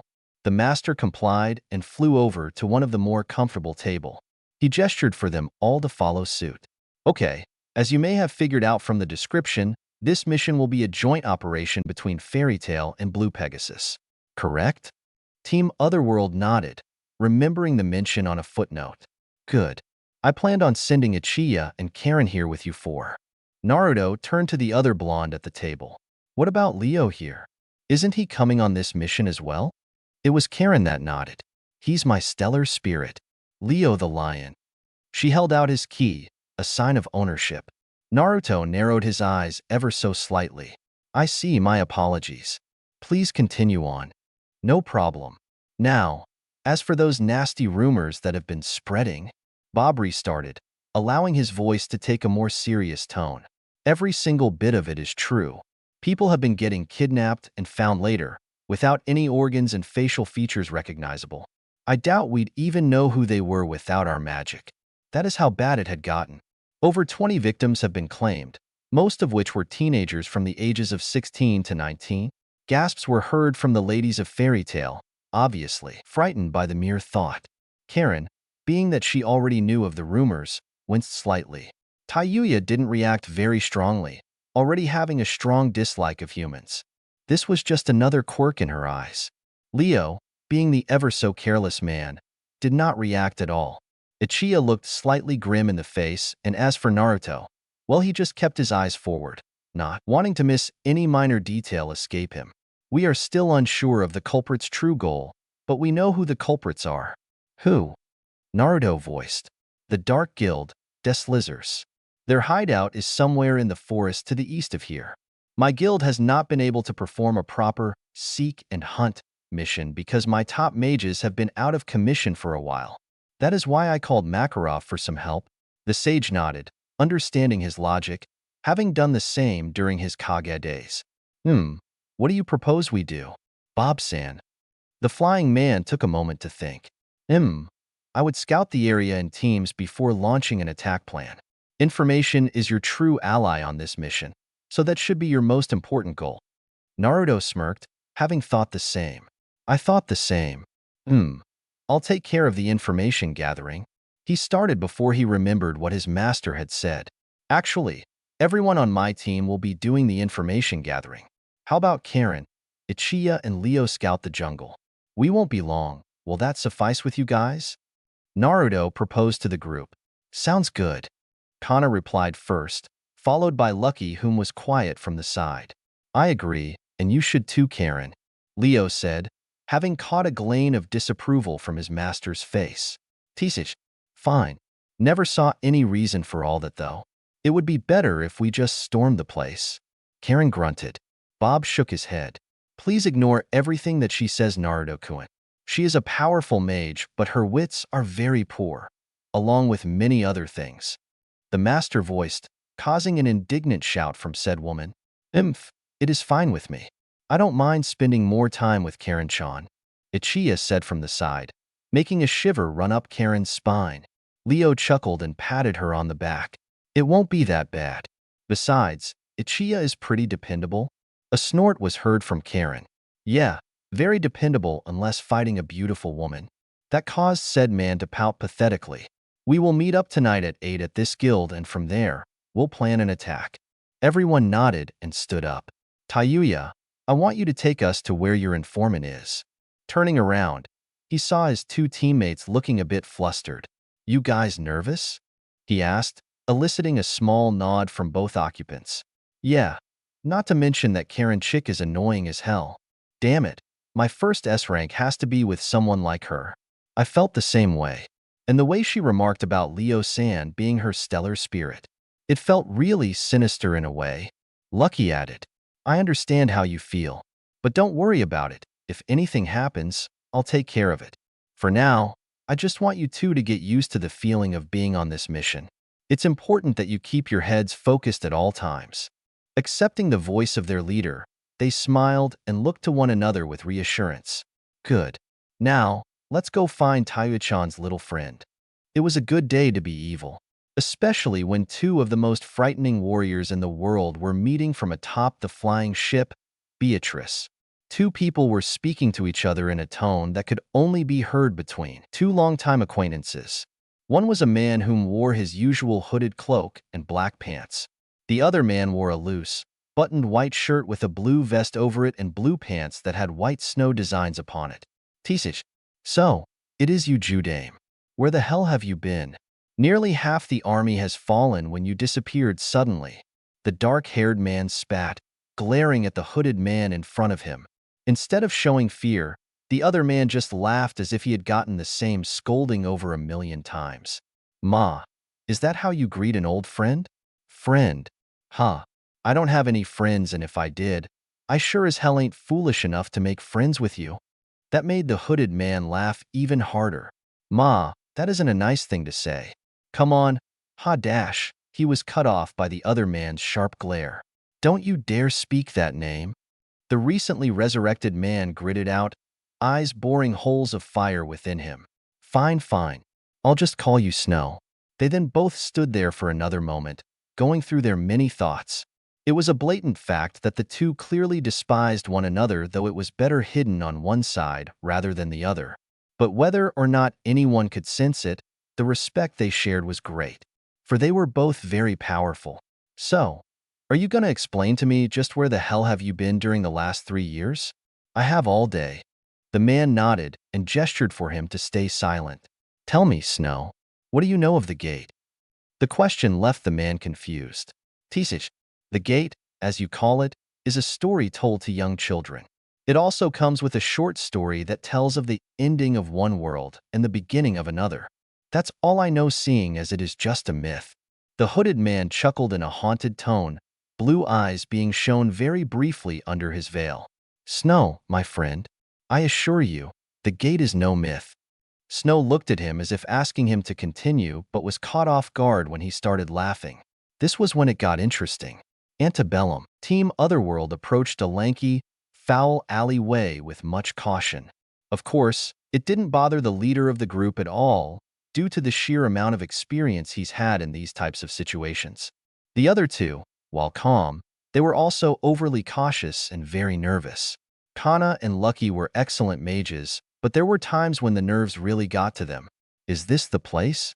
Naruto asked, nodding when he saw his partner's face of approval. Yes, she likes to stay in alleyways, but for goodness sakes, doesn't she ever clean the place? The cat exclaimed comically to herself, breathing within her clothing to escape the rank smell. Ararara, it's not my fault. I am a busy person, Touya. Naruto turned to the voice with suspicion at first, but it was quickly changed to amusement when he saw yet another small figure with feline ears standing from what seemed to be a window. She wore a blue gown dress that had a pink flower design to it. Her eyes were round and puffy, while her face featured 3 whisker marks on it. Whoa, I didn't know Happy had so many relatives. Touya almost smacked him but opted to sigh. Naruto, she is a human. The sage's eyes widened, along with his teammates whom thought like him. What? I mean, she looks just like you. Lucky stuttered. Touya sighed and face-palmed. I apologize for their idiocy, Amelia-han. The now identified Amelia, whom really was just an old, short lady, just laughed it off. Ararara, no worries, Touya. Everyone thinks the same. And with that, she took off the fake cat ears, making Team Otherworld face fault comically. So you must be Touya's new friend. I've heard many things about you. Uzumaki Naruto, or should I call you the Dark Dragon? Naruto widened his eyes. Rumors spread fast. He mentioned he received yet another nickname after his fight with Gildarts. It was a smaller version of his prior nickname. Tisich, don't underestimate the power of gossip. Information is victory. Amelia exclaimed, eyes burning with passion. Though he didn't look it, he agreed wholeheartedly. In the world of lies and conceit, information was as essential as food and water. You couldn't live without it. Too bad he learned that lesson too late. Well, enough of that. Please come in and make yourselves at home. A friend of Touya's is a friend of mine. She gestured to a door on her right. Thank you, the team said simultaneously. As Naruto entered through the door, he was promptly surprised as he accidentally slammed his head into what seemed like a wall. Rubbing his head again, he looked again and saw that it was actually the ceiling. The door looked to be normal-sized, but the room was actually a size fit for smaller people. Touya smirked to herself, though it did not go unnoticed from the blonde. You think that's funny, don't you? Naruto twitched, ignoring the chuckling of his teammates from behind him. I have no idea what you're talking about, the Exceed replied, amused, but her face completely betraying her words. If he was younger, Naruto would definitely throw a tantrum, but opted to sigh. He was a grown man now. The bump on his head hurt, though. Why does this situation remind me of something I saw in a movie? Naruto mumbled as he carefully entered through the door the second time. The sage was pleasantly surprised by the place. It was comfortable. He rose a brow at the table with what seemed to be intricately designed cards on it. This also made Kana look on in interest. Tarots? She voiced. Ararara, I have a fortune-telling business. You want me to tell yours? The old woman smirked at their gazes. Kana was excited, and Lucky was the same but less vocal. Naruto, on other hand, looked a little disappointed. Sorry. We came for information. Kana lightly tapped him on the shoulders. Tilting his head, Naruto widened his eyes when saw the cute puppy dog look she and Lucky had on, both pouting and eyes rounded into circles, a heartbreaker for him. Please? They both said, eyes shining brilliantly. Sweat dropping, he was always a sucker for these type of things. The sage sighed at his submissive nature. All right, but after we have our work done. Kana gave him a hug and thank you, seemingly glad that her plan worked. Erarara, now let's get on with this. I'm guessing you four came to talk about the kidnappings? They nodded. Yes, we were hoping that you could give us a better insight of the situation. The cat-like woman sighed and began to contemplate her thoughts. The kidnapping started a little over a month ago. My friend's daughter was taken just a week ago, and they still haven't found her. I believe the kidnappers may be trying to use them as sacrifices. Sacrifices? For what? Kana asked, eyes laced with curiosity. Erarara, this is a long story. Amelia started, sighing as she began. A long time ago, in this very region, a powerful religion dominated the community. The name of this certain religion was lost throughout the years, but we do know that the leader of Deslizers is a member of it. He must have had some descendant that practiced it for him to even remember it. In this religion, there was a prophecy that one day, a dragon would come and destroy their people, and if they couldn't summon a hero, they wouldn't be able to defeat him. To summon a hero, they would have to sacrifice 5 pure souls, and a mother. And with that, she took a breather. Taking a brief moment to take a look at their faces and noticed the gazes of horror from Kana and Lucky while Naruto and Touya was clearly disgusted. And it seems that day has come. Uzumaki Naruto? The Dragon of the West closed his eyes, unwilling to believe that he would be dictated by a mere prophecy. I don't believe in prophecies. The plain answer was filled with silent conviction that made her chuckle. I see. Well, that is all I know for now. I apologize if it is insufficient. Naruto shook his head. This information may be vital. Thank you, Amelia-san. He stood up and bowed slightly, along with his teammates whom also voiced their thanks. Yes, thank you, Amelia-han. Touya spoke from his shoulders. Now, no thanks necessary. An old lady is always willing to help with whatever she has. Now, about that fortune you wanted. Kana and Lucky smiled widely, obviously wanting to go. Naruto chuckled and stood up. I'll be waiting outside. They nodded and watched as he and Touya carefully left through the door. When he was out of hearing shot, Amelia grew a smirk. So, what do you ladies want to know about your future? Kana grinned. She shared a look with Lucky and nodded. Before she even got to tell the woman, Amelia waved them off. I know that look. I used to be young as well. All right, let's get this started. She took out a deck of tarots and placed them on the deck. Everyone looked carefully at the card in front of them. Kana and Lucky looked on with confusion, but none more so than Amelia herself. She remembered the words of her own master when this certain card would be drawn. The arcana is by which all is revealed. There are always those who cannot let go of their pasts, and one cannot certainly escape it. The moon. The moon in the downright position. This means, 20 minutes later, Naruto was trying his best to think of a strategy to deal with the situation. In his entire life, not once did he enjoy attempting a mission with a possible hostage situation in it. Those kinds of missions were usually given to the best of the best in A and BU. He would know, of course.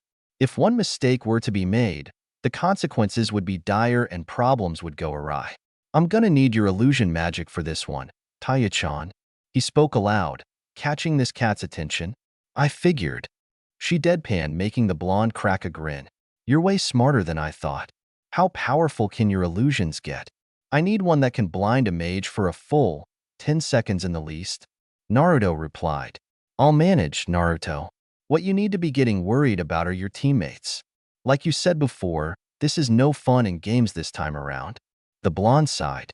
Indeed. Speaking of them, he began as he eyed both of them, walking down the alley with a grin on their faces. Too bad Naruto was far too good at reading underneath the underneath. Interesting. They were excited about finding out their fortunes and then leaves with the worst fake grin I've ever seen. Maybe I should leave them alone. The blonde thought to himself as he felt their eyes looking at him. Done already? They nodded. Yeah, we have a mission after all. Kana spoke out first. We don't want to make Karen and Ichiya wait after all. Lucky added, smirking at the thought of making the bothersome woman spending more time with the perverted oaf. Indeed. Let's roll. The eastern forest. Karen was very, very annoyed at the moment. If she wasn't his master, Leo would be cracking up at the sight of her darkened face. Well, it all started when Ichiya decided that he'd tag along with her route. And those 20 minutes of walking suddenly felt like 2 hours. The man was ugly, obnoxious, stupid, weak, and worst of all, perverted. She was sure that if it wasn't for Leo being there, the man would already be dead by her hands. Are you sure you don't want me to show you the way? Not to mention his pickup lines suck. He didn't even notice as he stepped on a tripwire. Ichiya, I swear if you keep going on and on, I'm gonna K-dash. Whoa there. What's that? Leo spoke hastily, not having any problems with breaking up their conversation. They looked to where he pointed and saw a door hidden by numerous amounts of vine webbing. Karen, being ever so professional, took a look at the site and knew it was a dark guild at first sight. The setting was within the correct area, and she was sure that the crest of Des Lizards was on it as well. Good. Leo, what else can you sense from within there? She turned to him, only to see his eyes widened. We should leave. Now, he silently exclaimed, grabbing his master by the arms, pulling her back to where they came from. What is going on? Karen yelled indignantly at the blonde man. They've spotted us. We need to run. She smirked and retracted her arm, causing confusion. What are you doing, Karen? Leo said with Ichiya agreeing. Cowards. We can take them. They're only a measly dark guild after all, Karen voiced, causing Leo to growl slightly. Fool. We're outnumbered and Des Lizards is famous for their. He never got to finish as a single person jumped in between the three of them. Completely shocked by this, Leo and Ichiya was forced to jump back as the man knocked Karen out with a single chop, sending her to the ground. For our sneakiness? Yes, the forest is out home after all, he said with an unconscious Karen in his arms. The man wore a camouflage-type cloak around him with short baggy pants. He had black shaggy-like hair and dark eyes. We of Des Lizards are the strongest in the forest. And now, I'm gonna be having fun with this little lady in a second. Leo growled at the man, only to get laughed at. Looking around, he realized that they were surrounded by what seemed to be 15 mages. Come on now, we live in the forest. Don't you think we'd have traps to alert you of your presence? Don't underestimate dark guilds. Damn it, what should we do? Ichiya asked Leo, obviously ill, prepared for this situation. Leo frowned and looked around. I'll make an opening for you to run. Fine, Naruto. He nodded. Leo took a look at his hands and smirked as his rings appeared. Close your eyes. Leo told Ichiya, whom complied. Zenith of Regulus, Shishikoyo, Lion Brilliance. Creating a sudden flash of light, blinding their attackers for an instant, Leo started to attack the man that held Karen. Ichiya, who understood what to do in that one instant, dashes off to find their backup. Oh, you guys have backup? No matter.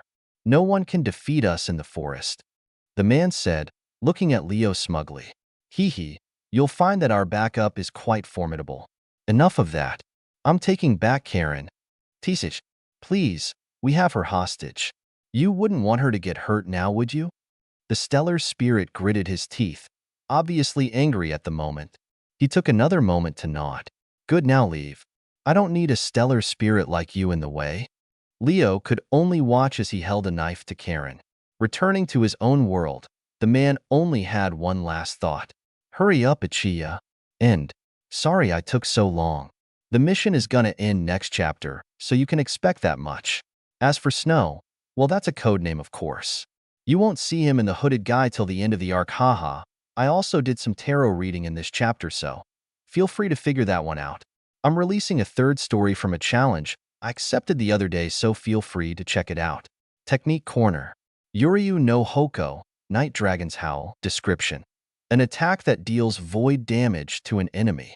Void damage is said to be the most painful type since it's a mixture of both mental and physical damage. The user sends a calculated amount of magical darkness to strike the opponent fiercely. Depending on the user, it can easily eradicate a building in seconds. Rank BS+. Users: Uzumaki Naruto, Tridantes. Void damage? I made that up. Like how exquip is a made-up term from the show. Well, enjoy. Sniper Artist.